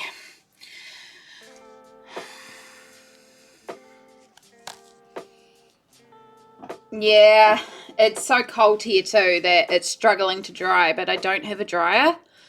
The only way I can dry it is inside my apartment, which isn't great, but we make do. I used to have a heater that I could put it in front of, but actually my heater broke. One of the bars of my heater has actually snapped. And I haven't replaced it because it's the middle of winter and the heaters are most expensive. I usually replace my heater in summer, and I usually don't need a heater in here. It's usually pretty warm, but it's been a bit chilly, and I have been missing my heater because I have like this bar heater, and I used to flick it on when I had a shower so that when I come out of the shower, because after a shower it's literally like knives are stabbing my body. It's so painful stepping out of the shower and going from that warm to cold. It really freaking hurts, and it makes showering very, very hard. So the heater would be there to help with that transition, and that's when I've been missing the heater the most, is that getting out of the shower, because it's so painful, and showers are already quite traumatic for me because I have slipped so many times in there. So yeah, it's already hard enough to shower some days. But as I said, I will wait until like we start getting a bit warmer, and then the heaters all go on clearance because it's the end of the season and they're like, well, we don't need heaters anymore. Then I'll snap up a heater for super, super cheap in preparation for next winter. Because yeah, right now there's no way I'm paying like $60 for a heater when I know in like a month it'll be on clearance for 10. My last heater's done really well though. I brought it from the op shop for $5 and it's like nearly 10 years old. So it's doing really, really well. Like it's at the point where the plastic is so brittle around the outside. But it worked absolutely fine until one of the inner bars of the heater snapped. It's like, okay, you've done your cycle. And so now it is yet another thing in my apartment that is massive and I don't know how to dispose of. Just like my broken dehumidifier and my broken vacuum cleaner that live in my laundry. There's now also a broken heater and a broken computer screen and a broken set of speakers. All of which are too big to go in the tiny rubbish that I have. And I also don't think should be going in regular rubbish. I think they're meant to go in something else, but I don't know how to get rid of them. So I have to figure that out.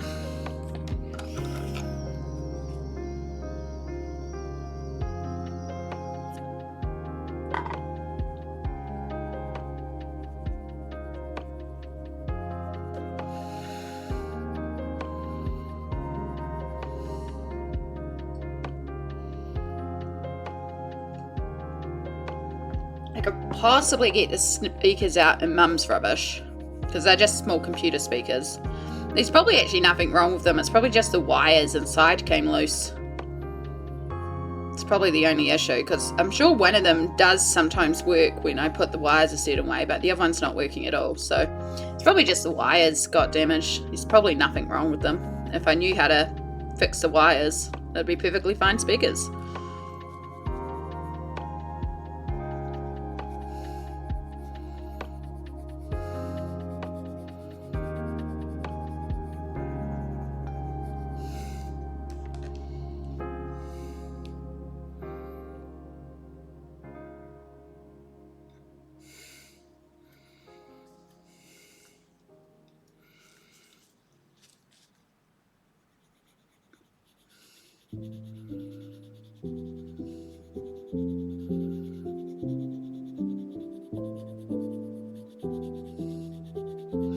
I do love my apartment, but I really do struggle with the fact I don't get regular rubbish collection here.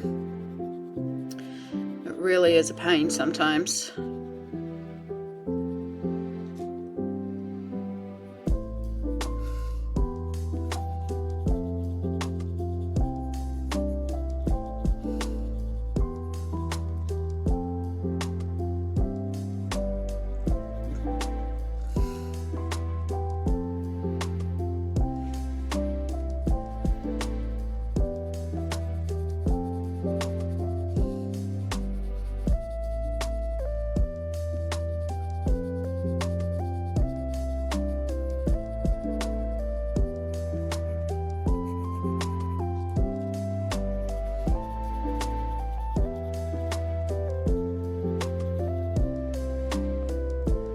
Yeah, they really are, and unfortunately this one got caught a lot because I used to have to kind of rearrange my desk every time I streamed, so they were constantly being moved and just think it got too much for it.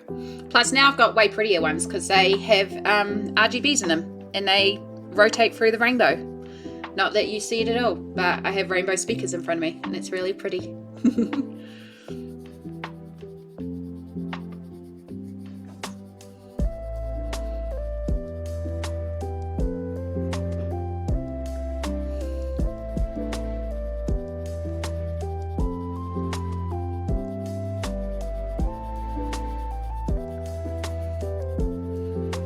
My laptop speaker is shite, so it's essential we have a speaker because, oh my god, is it shite.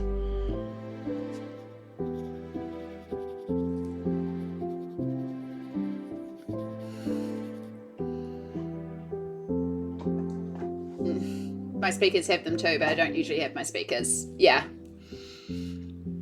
My headphones also have them, but my laptop is atrocious for the Bluetooth, so I turn on and my headphones and try and get them, and they'll connect to the laptop until I turn them off for one reason or another, and then my computer will freak out because if I try to put something back on Bluetooth, it's like, no, we don't have Bluetooth, what are you talking about, we've never had Bluetooth has not existed.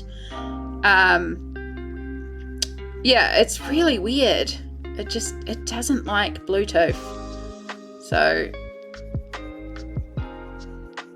which is a shame because I brought them because they're super cute catty headphones, but they don't work at all for my speakers. However, they do work for my phone. So, which reminds me, I need to find them and charge them up, and also find my cord to plug them directly into my phone for when they start to go flat.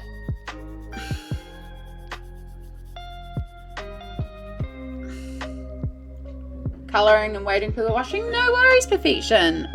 I'm so glad that you're colouring along with me. Enjoy your lurk.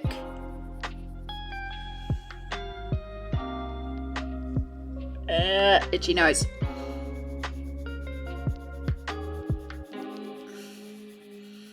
We're just working on the background.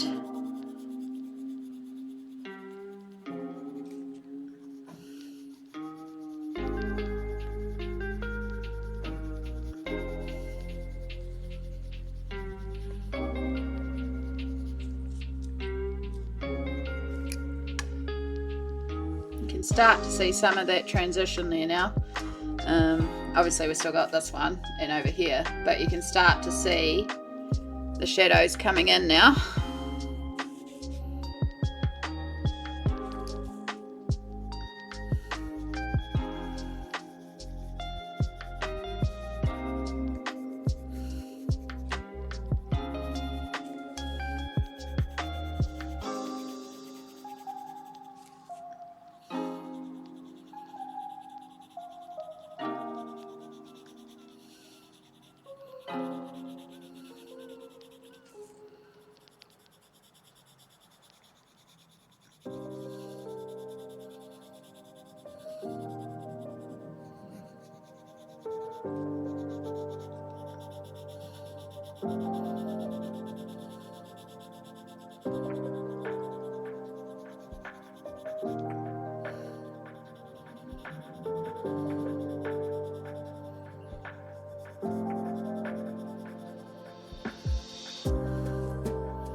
Okay, there's all our brown layer, so we'll just make our transition blend a bit better here.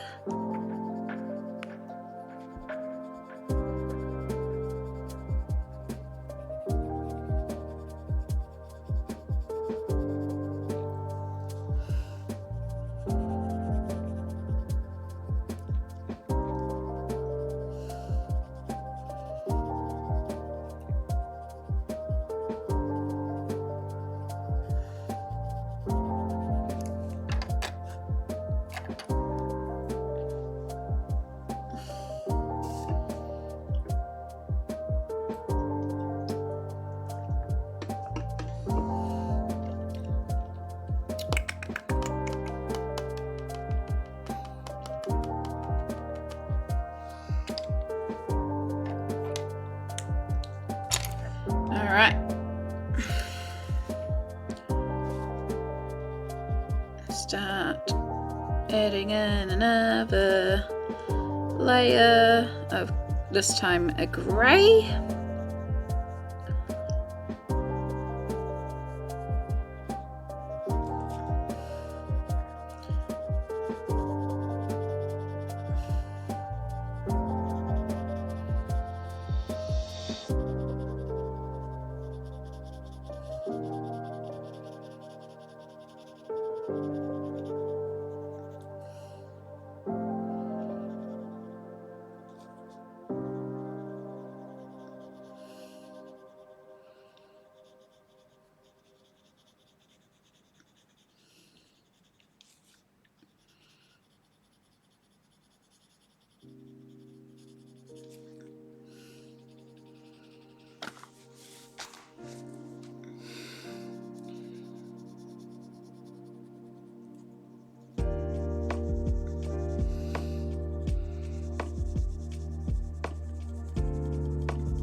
Even I think we'll add a layer of black.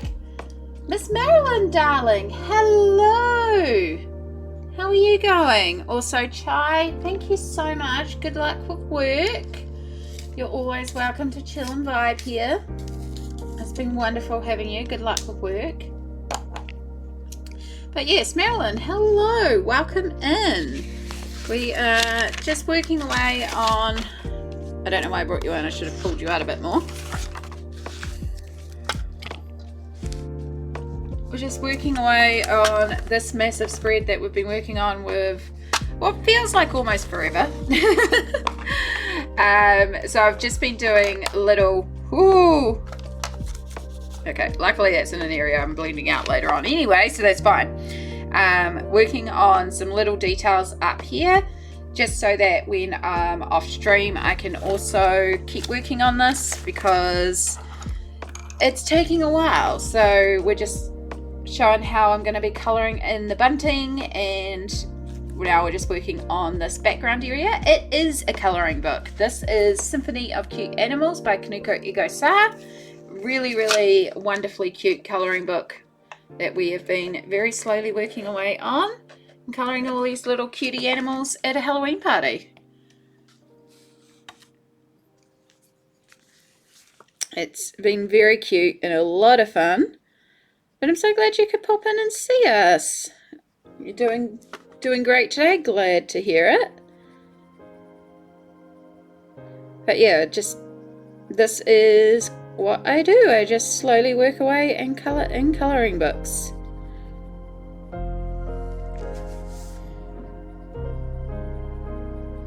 I feel like I've seen your name in one of the chats that I hang out with. I'm trying to remember where I've seen you from.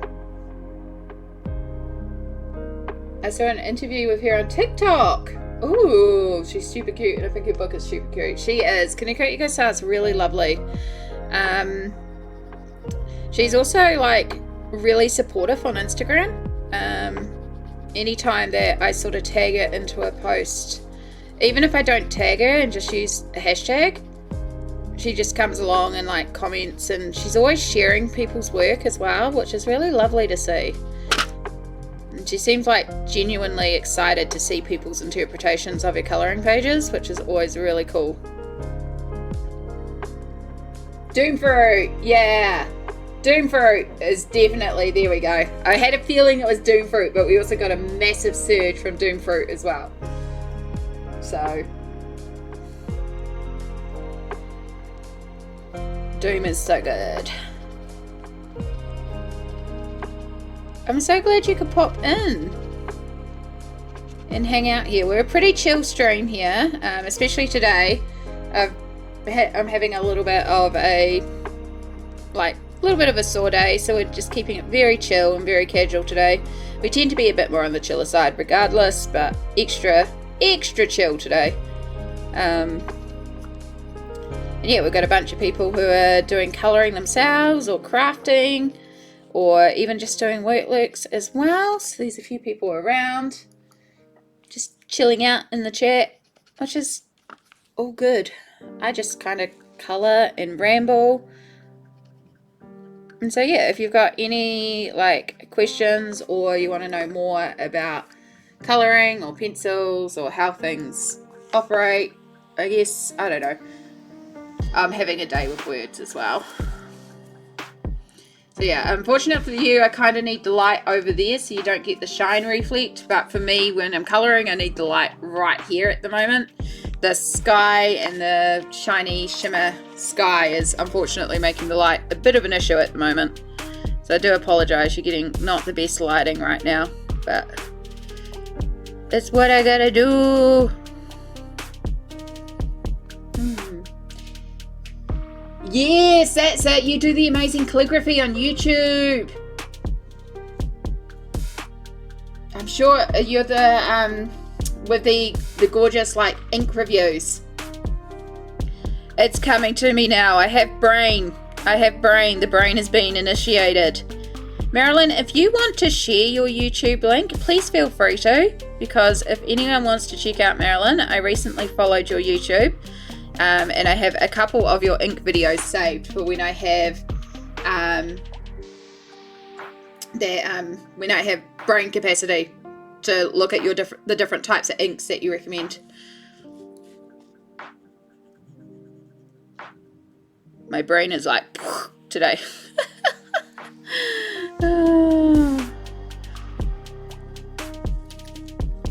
That super cute show. It doesn't have.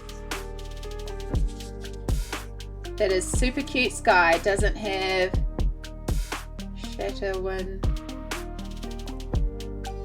I'm not sure what that word is, Marilyn. I don't know. Sorry, I'm not quite clicking on that front. But it's got a iridescent top coat on it, so that's why there's like a shimmery blue effect to the sky. It's got DecoArt Iridescent Shimmer on it. And then the bats also have glitter, because we love glitter here.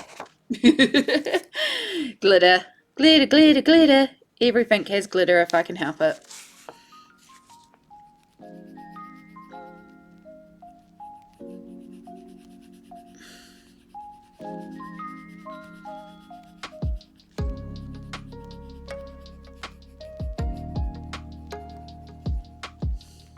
There's the glitter.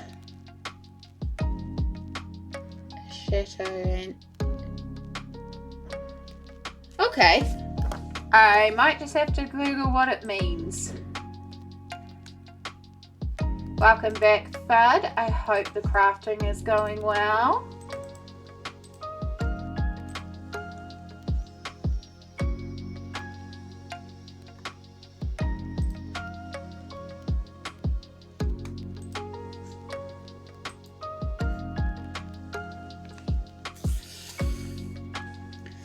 Sparkly rainbow stars, glitter, glitter, glitter, glitter, glitter, glitter. I finally bought a container to start putting some of my glitters into. And so now I have 3 containers of glitter. I have the loose, dry glitters, like the crafting glitters, in one container. I have my stickles in another container. And then I have the gel paints and the oversized glitter and like the shimmer sprays and all that sort of stuff in the third container. And they're all still full. Ah! Wow, okay, I need to know that word. That is a good word. Chateauyancy. Copy. Paste. Shining like a cat's eye. Ooh.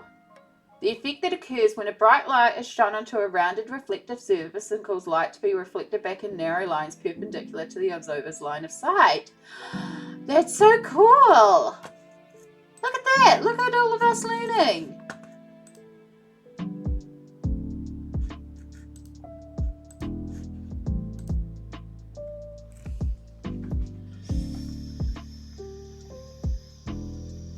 That's really cool that there is a name for that term. Like there's a term for that effect. Oh my gosh. Yeah, so I often struggle with words. We're having one of those days. Oh gosh. Oh, thank you, Marilyn. That's wonderful. And that's Marilyn Darling's YouTube. If you want to go check out their amazing calligraphy. Really cool stuff. And there's also videos on ink. Like I said, I've got a few of them saved, but when I have some brain capacity, because then I can learn more about ink, because I am starting to learn about inks and I do like them, but I still got a lot to learn. I was a physician. I struggle with words every day. I am a lab technician, so yeah. I struggle with doctors' handwriting every day. Oh gosh, but yeah, it's funny because I can see some medical terms written down and just instantly know how to spell it, and that will be okay, but then I come back and try to speak and it's like like when I was typing up the postmortems and all the technical terminology the pathologists were using, it's like no issues in that, and then I just try to speak and it's like blah blah blah blah blah blah blah. And the pathologists are just looking at me like I'm an idiot, and I'm like, here's the postmortem. I promise I English. Oh goodness.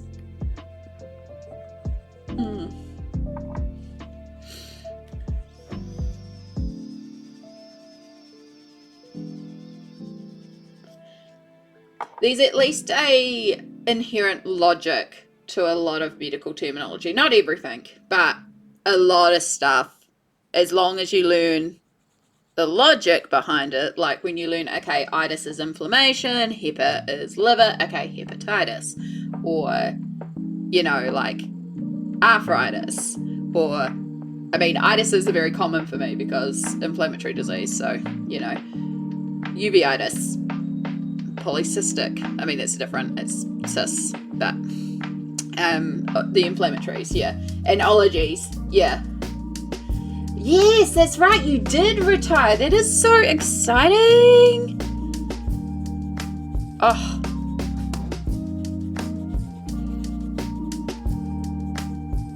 have you been enjoying all your time off?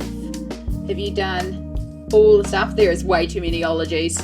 Way too many ologies.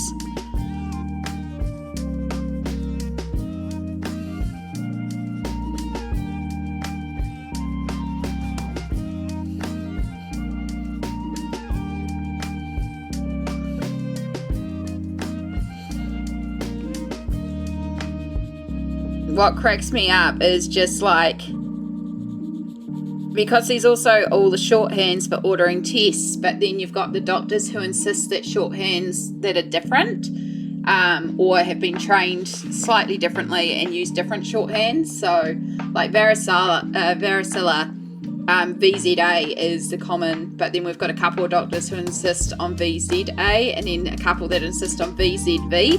And then we have new people and they'll come along, they're like, what And it's like, no, it's this doctor. So they're actually meaning varicella, even though VZV is often used for viral swabs for herpes, which is, chickenpox is also a type of herpes, so it kind of goes into the same family. And yeah, I know it's confusing, just trust me. In this case, this doctor is meaning this test. You'll learn. It's like, can you just stick to one standard test, please?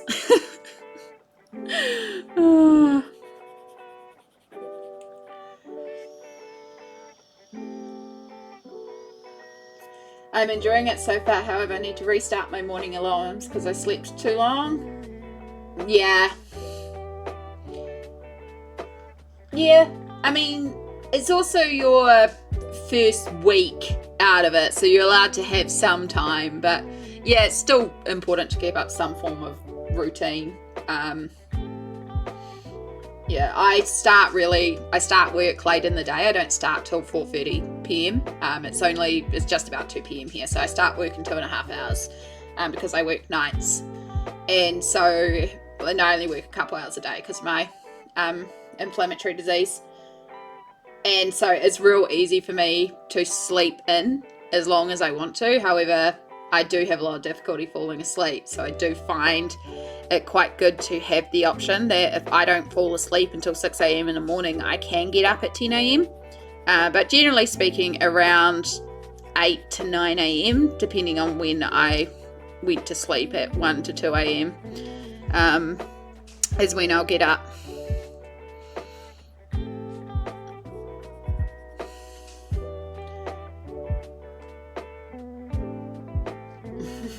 I tell them if you can't remember what the words mean, they have no meaning, so say all the alphabet words out loud to me.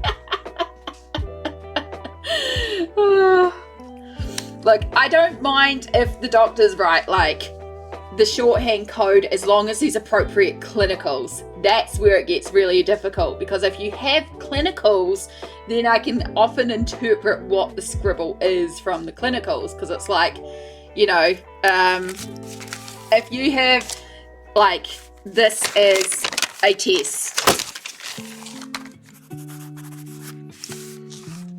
and I see that on a form, most people are going to be like, what the hell test is a doctor ordering? There's a doctor who orders tests like this, and our newbies are like, what the hell is that? But if I look at the form and I see diabetic review, I'll go, oh, that's GLY, they're asking for an HbA1c, a glycosylated hemoglobin. That's what they're asking for. Like, that to anyone else who doesn't know the doctor's handwriting is going to be like, what the hell is that? And of course, GLY is not even a common way to order it, because most people will order it by writing an HbA1c. There is one doctor who will actually fully write out glycosylated hemoglobin. I think that's the full term. It's definitely glycosylated. But yeah, most people don't write that shorthand, but yeah. I don't want to be ringing up doctors and chasing them to go, what the heck test are you ordering? In fact, I don't do that anymore, because our new system has a code that we can put in called eligible test, and basically sends a message back to the doctor going, yo, we can't read your handwriting, what do you want?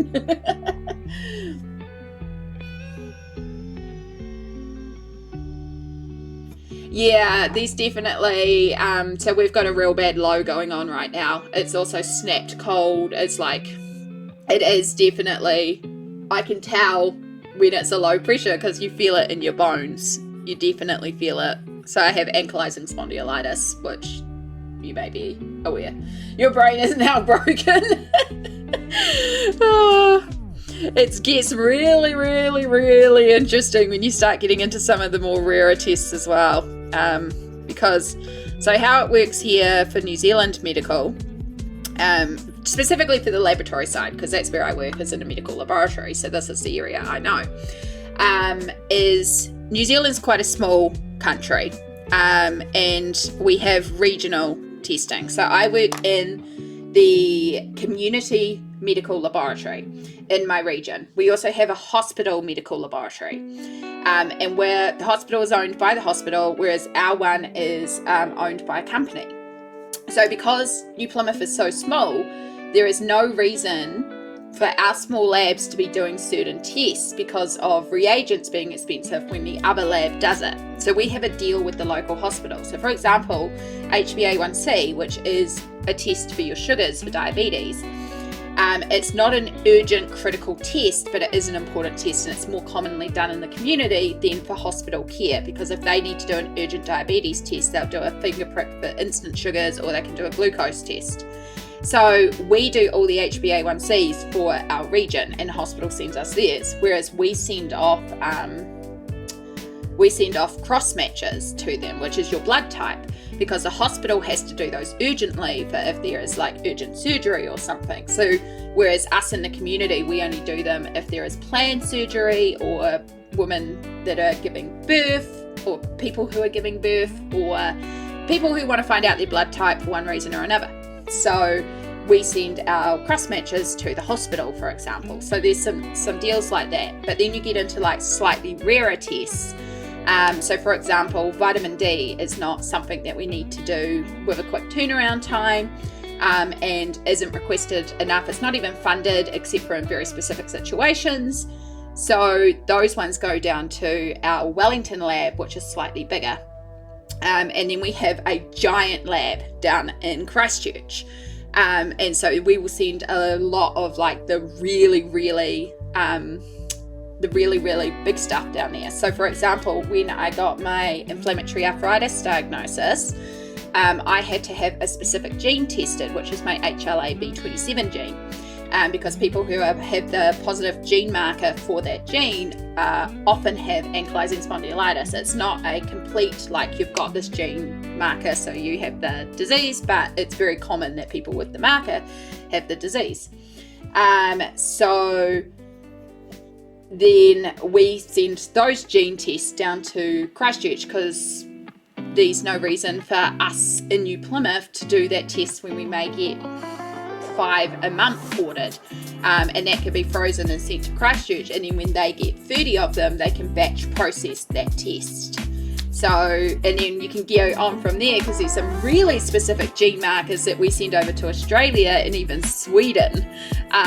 So there's like tiers upon tiers of rarer tests, and like when I've only had to do it 4 times in my 7 years that I've worked for the laboratory of sending a test over to Sweden.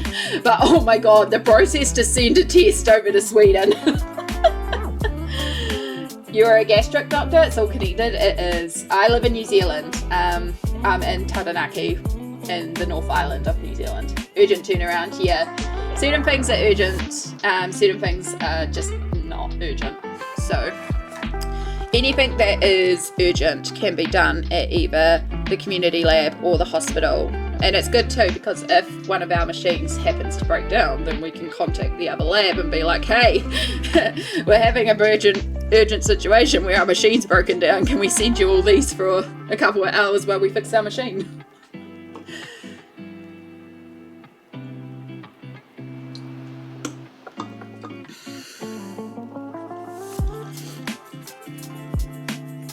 We had that happen a couple of weeks ago, actually. The complete blood count analyzer broke down. So had to ship all our urgent ones up to the hospital, because it was going to be a 6-hour repair job and they have a turnaround time of a couple of hours. So we had to ship a bunch of them up to the hospital to test for us.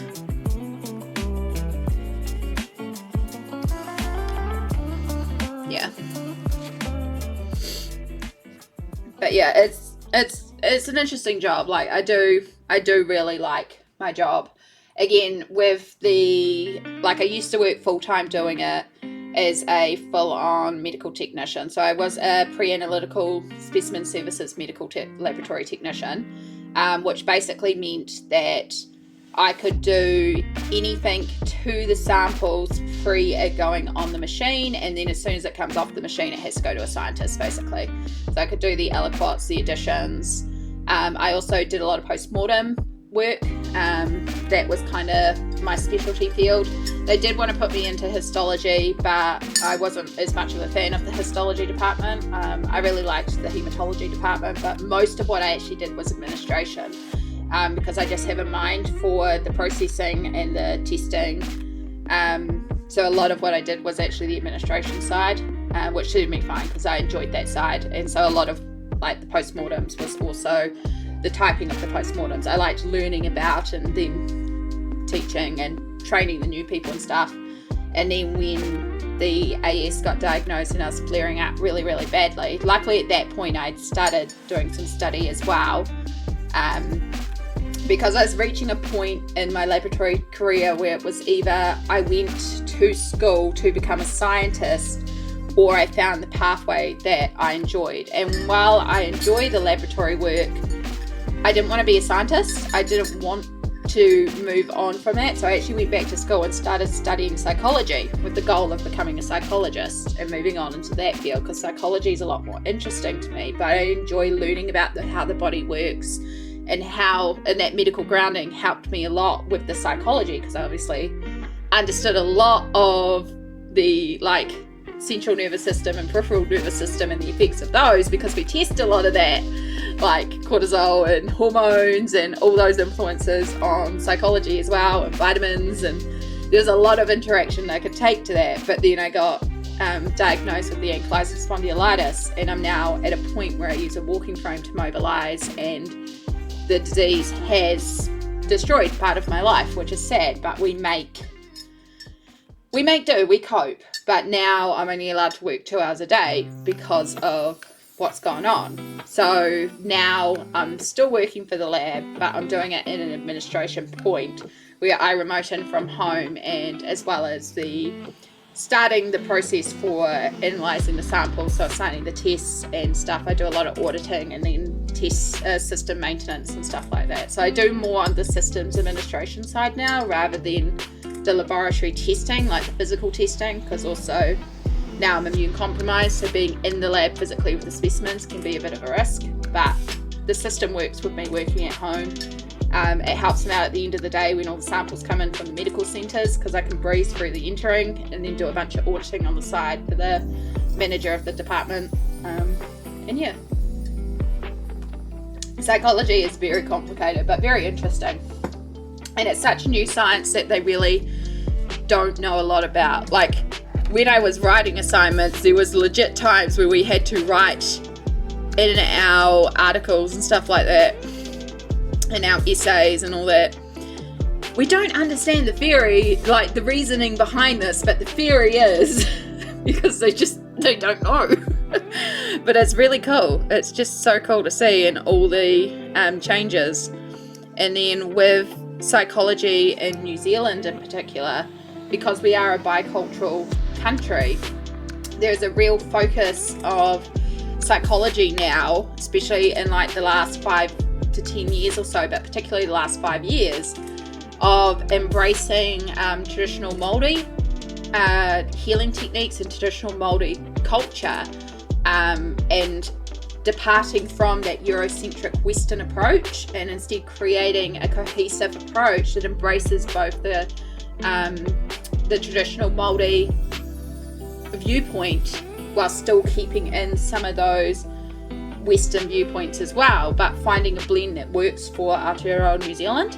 And like one of the things that I really like about the Māori approach is they use the concept of a whare, which is like a meeting house, and how there's 4 walls to this house, and all these walls have to be in balance in order for the person to be in balance. And so you've got your one wall, which is your physical health, you have one wall that is your mental health, you have one wall that is your connection to your whānau, so your connection in society, and that's to do with like not just your family relationships, but like your place at work, your place in the community, your place in sports centres, and like social groups, and just your place in society. And then there is a 4th one, which is like your spiritual wall, and that could be your connection with a religion or a deity, but it's also your connection to your whakapapa, your family gone, your history, your genealogy. It's understanding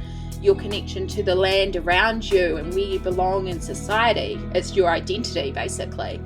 And that's something that's not really covered in the Eurocentric perspective, which I found really, really interesting to kind of consider.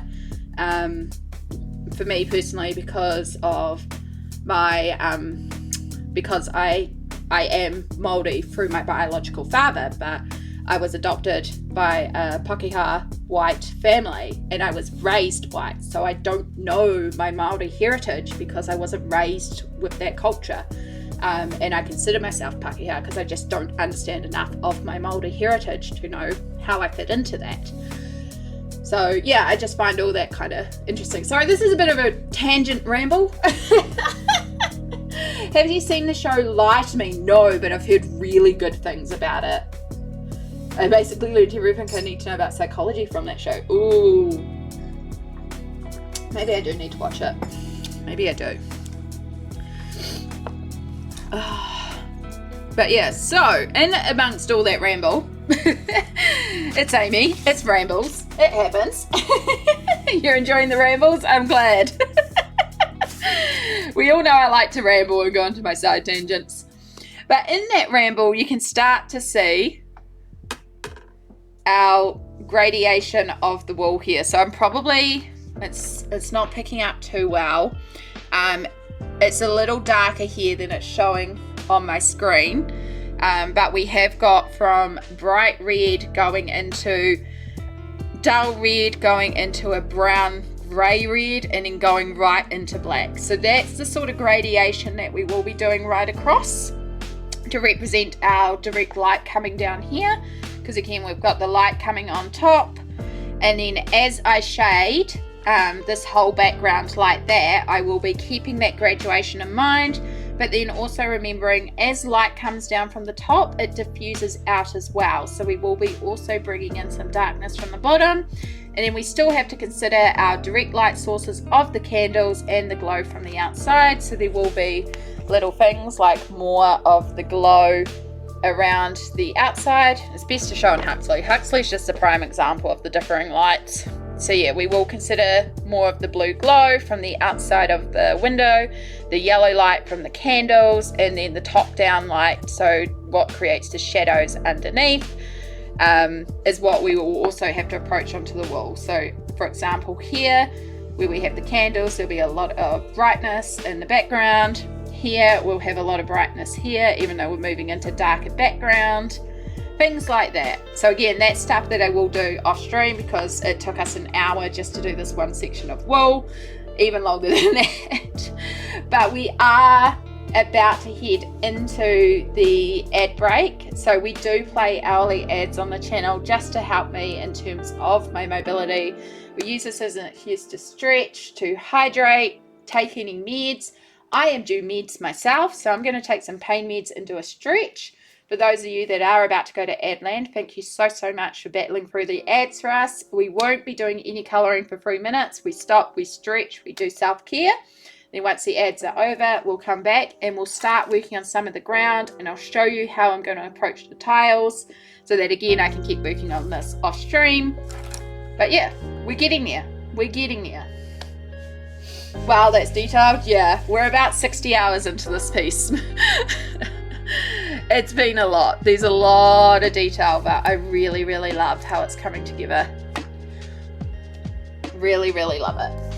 Right, let's get this ad started. Ad.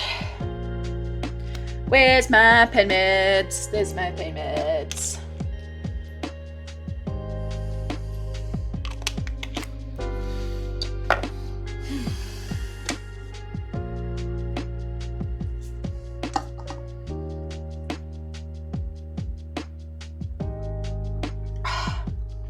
Oh, I almost didn't want to go down.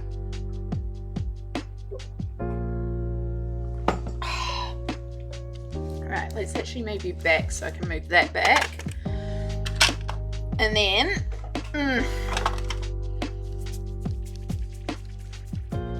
move the dust. Oh, there's the crack. Oh, there we go. Oh, it does feel so good to pop the joints. Oh, get that air out.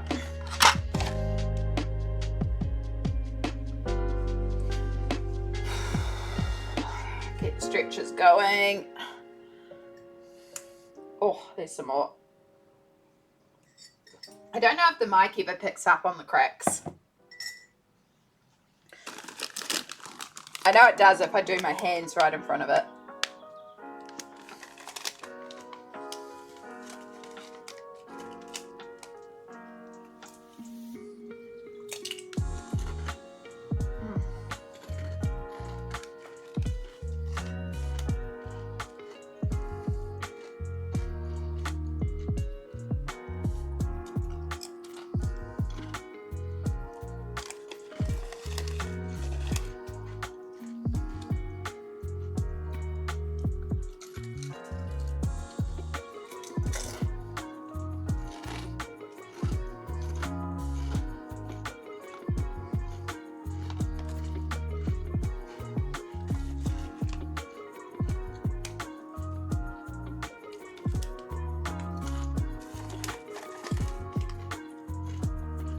No, it does pick up.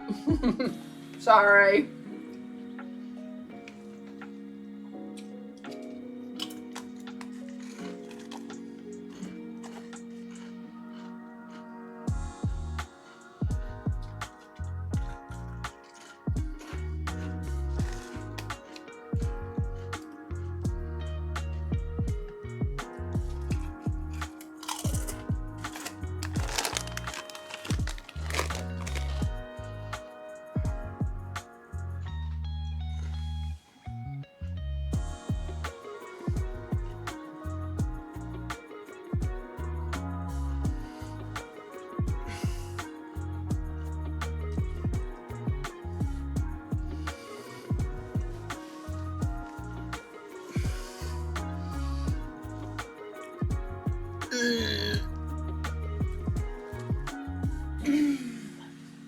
All right, there we go. There is our 3-minute stretch break. Hope everyone had a good stretch. I also took some corn chips. Yeah. Snack and stretch and meds. Good combo. All right. So, the ground. The tiles. The part that I am honestly kind of dreading the most. As much as the background's going to suck being one big empty space of plain colour, it's at least going to be sort of straightforward.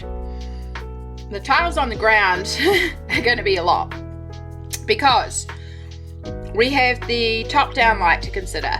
So we have a area where it's going to be lighter merging into darker. We then have the shadows to consider from that. We have the outside light to consider and the shadows that are going to be forming from that. We don't have to worry about the candle light because all that's high enough up that it wouldn't be affecting the tiles.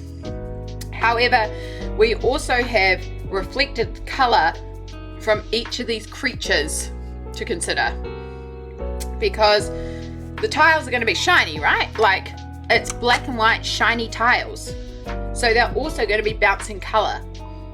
So for example, over here, if we're considering this area of the tile, we are in sort of getting towards the darker stage of the tiles. So it's not going to be pure white, pure brightness here for the white tiles. But then we also have the most direct area of blue light coming in because these ones are going to be closer to the balcony. But the blue light's also going to be coming in sections because we have this breaking it up. So we also have a shadow from there to consider. We then also have to consider that we have Gregory here, so we also have some grey that we need to pick up here. And there would even be little touches of red as it picks up Mordecai here. So there's a lot of complications in that. And then on top of that, we're doing a black and white checkered tile pattern. So we also have to remember to colour in the tile for the appropriate colour for the pattern. So the ground's a little bit more complicated than everything we've been doing so far. But if we take it slow like we have with everything else and break it down section by section, it will be alright.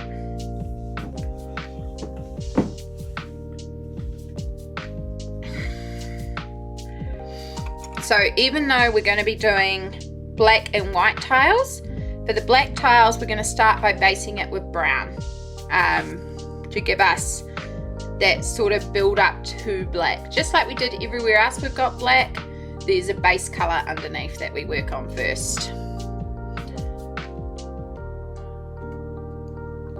So if we're looking at these tiles along here, and I do a little example around here to show you, let's start and make this one black. So we'll start by putting down just a thin layer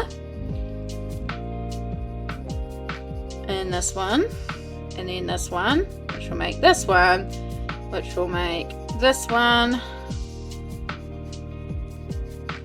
and this one,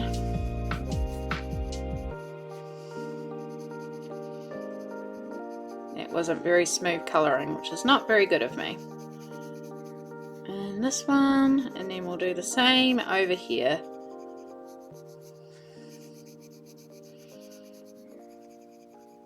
And that should be enough to start our process.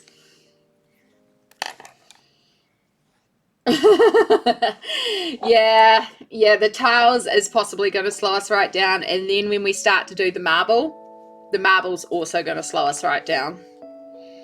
But it's really going to bring it together.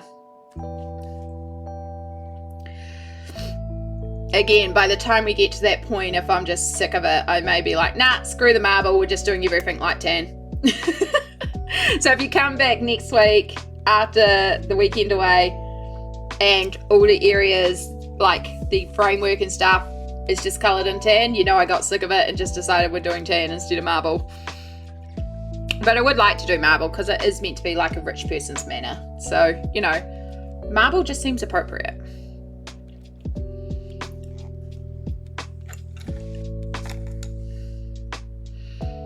Okay, so next I want baby blue,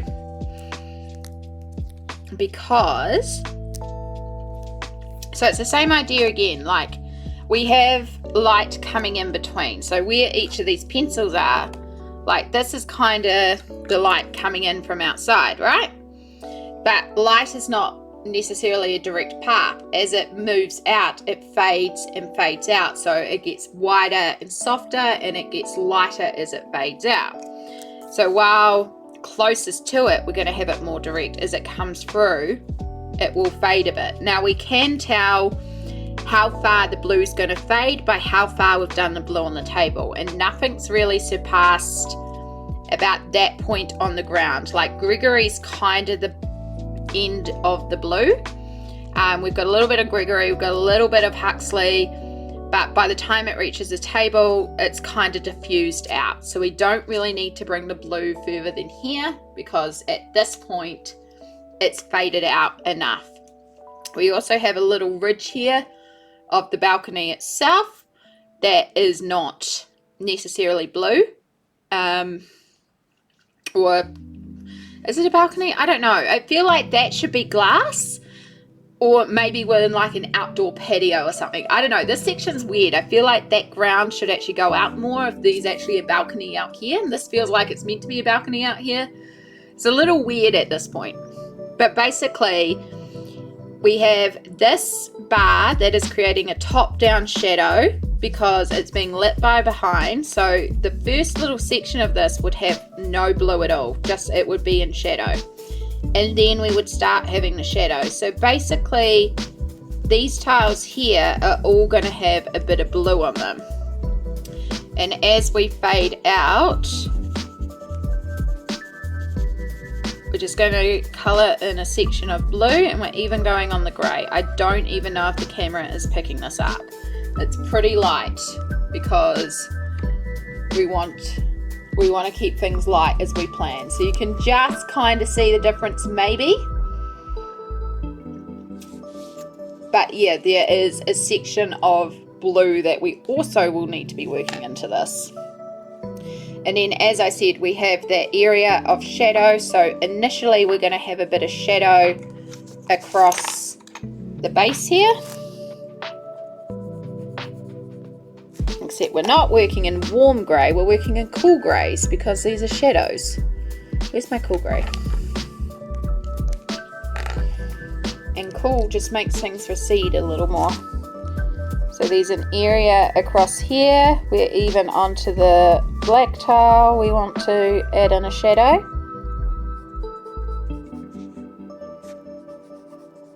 And then we have that. And then if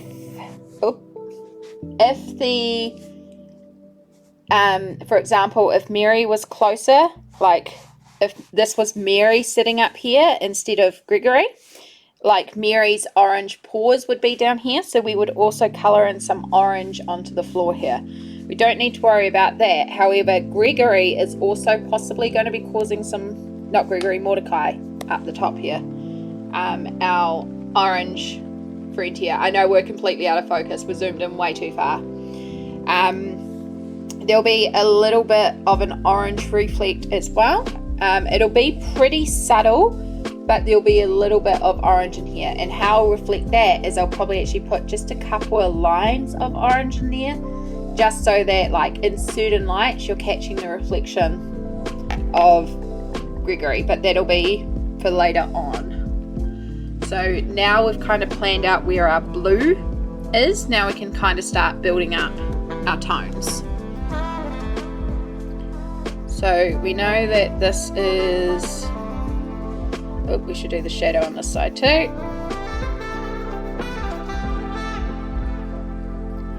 So we know that this is one of our black tiles.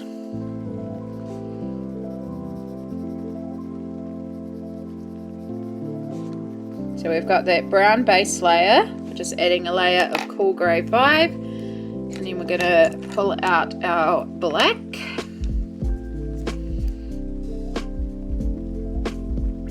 So we're going to work our darkest area and fade it out so we have a less intense layer, but we still have black over everything. And we're going to use that same trick we used before with our dark indigo blue to deepen our shadow colours. And then we're also going to get our ultramarine and shade in some of our blue reflect here from the light.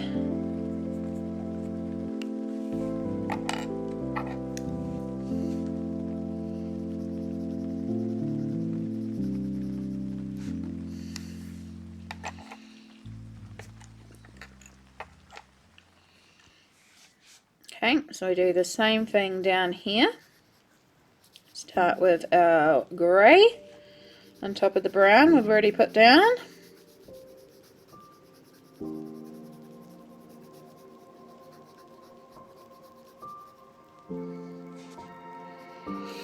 And we grab our black. Now this one again, we don't want to work the thick heavy layer because we're not trying to indicate an area of shadow, we're just trying to indicate general.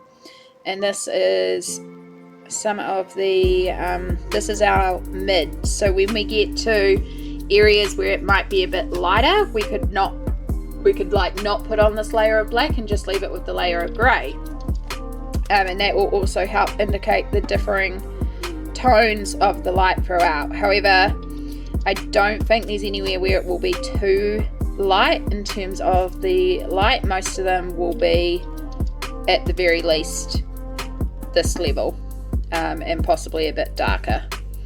And then we'll grab our ultramarine again, because again we have got that blue glow, and we're just going to fade that out a bit. Alright, so now that's in place, let's grab some of our lighter cool greys. This is where I wish I had more pencil extenders. So we do the same thing again. We're going to add a base layer in cool grey. This may be our white tile, but even white has tones. So we already have that shadow layer put in from before up the top there. So we just blend that out with our light grey.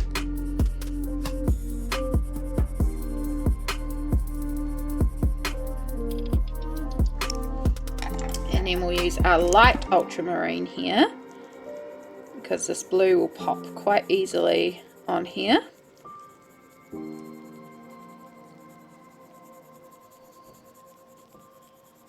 And we're just working it in the center where our channel of light is that we planned out. We're going to fade it out on the sides.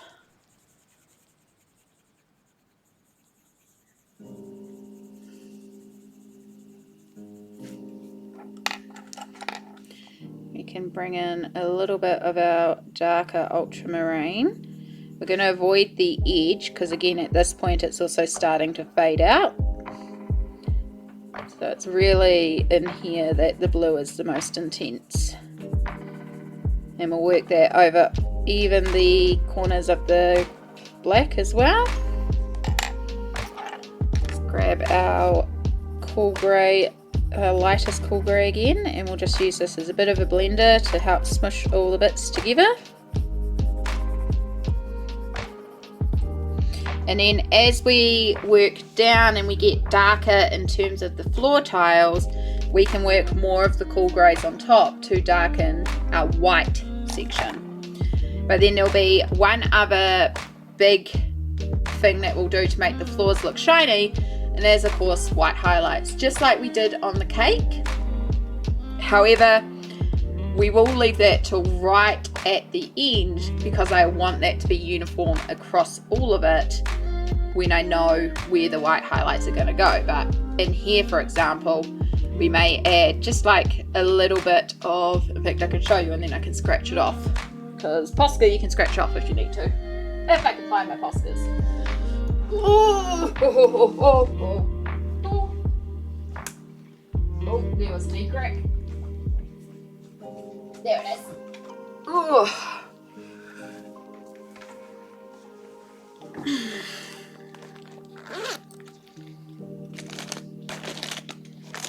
Where's my tiny white Posca? And then we also want our glacier blue. So our glacier blue is what we've been using for the outside for our light reflect. So I'll bring you right in.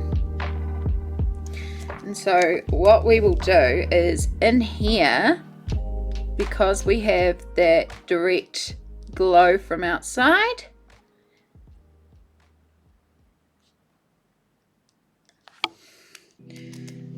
is we'll do a bright blue highlight to really intensify that glow. And then using our Posca in the white, if it wants to work,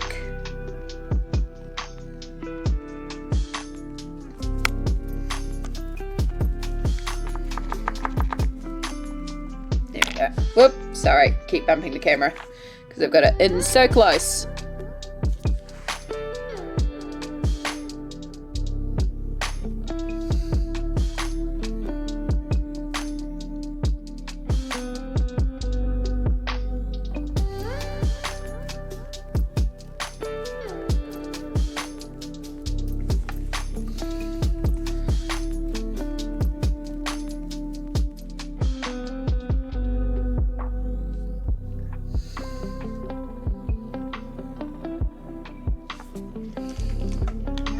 So there'll be little light reflex to indicate that the ground is, you know, shiny.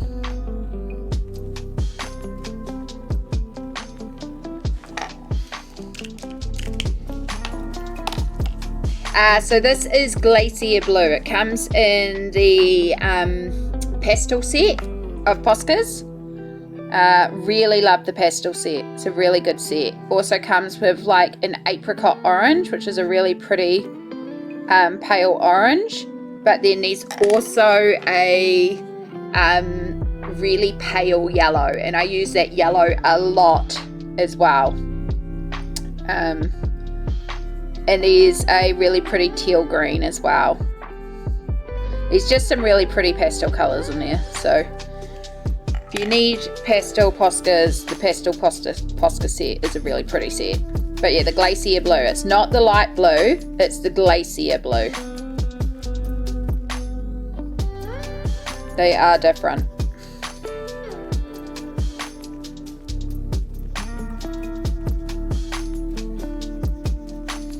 I'm just going to add a bit more shadow there. But yeah, you can kind of start to see a little bit of the floor work.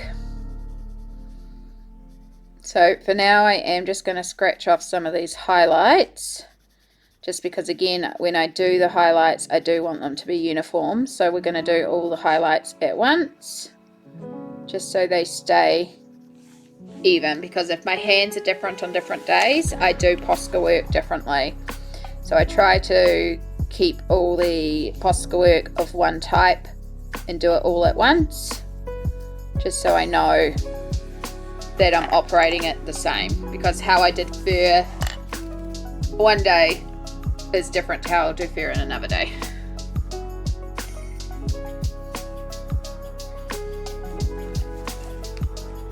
Yeah, if you can also, especially in Australia, Perfection, there is some paint pens by the brand Thule. If you can find their pastel set, they're really good paint pens too, and they come in such a beautiful range of colours. Really would like to get a set of those. They are on Amazon Australia, but they just, last time I checked, they were out of stock of most of the sets, so hopefully they get them back in stock.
I'm not sure, they're an American-based company, and I think Amazon has the rights, but could be worth checking, because if they are, that would be really freaking cool. But yeah, everything I've seen about them looks pretty good. It's just a range of colours, because I think they come in like 300 or so paint pens, like their full range. It's like a freaking good range of colours. But yeah, there is specifically a pastel set, but there's also like a brown set, a yellow set, a pink set, a purple set. So I'm like, I need.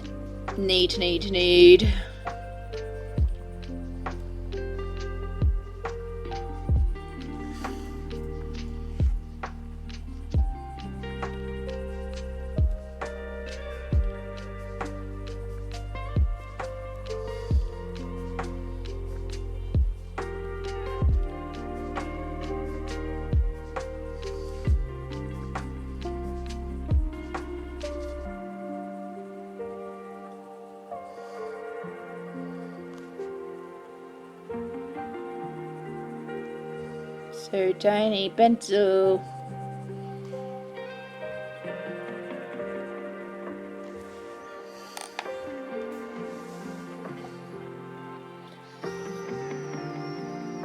So yeah, that's kind of how I will be tackling the floor as well. Very slowly, and then as I said, different sections will be darker. And we also have lots of fun areas to consider in terms of light. So like down here with Houston, we have the brown reflex, and we've got like table reflex. There's a lot of fun reflex to do, but once we get all those things done, we can also then do the wings on here. We'll be able to tell what colours will fit into our remaining sections, and it will really start to come together. I'm really excited. But one of our wonderful friends has gone live. We are at 4.5 hours, and I am at a point where I think I need to stop and have a bit of a break, have some food, and just have some downtime before I do work. So we're going to go and raid over to Vi, because of course we're going to go and raid Vi. Vi is wonderful. We adore Vi. So if you'd like to copy that raid message for when we head on over there. Thank you to all of you for being here. I hope you've enjoyed seeing little snippets of what I'm planning to do. Like I said, a lot of it's kind of boring and monotonous, but it's got to be done. So I'm going to try and do a lot of this off stream over the next week. As a reminder, there is no stream this Friday and no stream this Sunday because I'm away for the convention, but it'll be so good to see you. I can't wait. It's going to be really lovely. So yeah, hopefully we'll get a bit of this done, and then when we come back in a week's time, we will be able to come in with a really quite close to being finished piece. Like, once those elements are done, we're really close to the background. So it looks like right now Vi is just doing some chatting and doing some tech stuff, and then is going to be playing maybe The Sims or doing some game work. Should be fun. But let's get this raid started. So yeah, if you want to hang around, and yeah, we're wearing a tiara. There was a joke made about today being a crown day, so we're wearing a crown because why not? In fact, I'm technically wearing two, because I've got a tiara under my crown to keep the crown in place. Of course, Violacious is not ending up in the list. It's like, rude. There she is, Violacious. Perfect. Alright, let's start this raid. So yes, thank you so much to everyone for being here. Make sure you look after yourself and, you know, take your meds, self-care. Really have appreciated it. Good luck with all your projects and all your crafts. I can't wait to see it in the Discords and all the places that I kind of follow you all on. And again, we'll see you in just over a week with stories from Armageddon and all sorts of stuff. I can't wait. It's going to be an absolute blast. But yeah, make sure you take care of yourself, and I'll see you all in the next stream. Bye!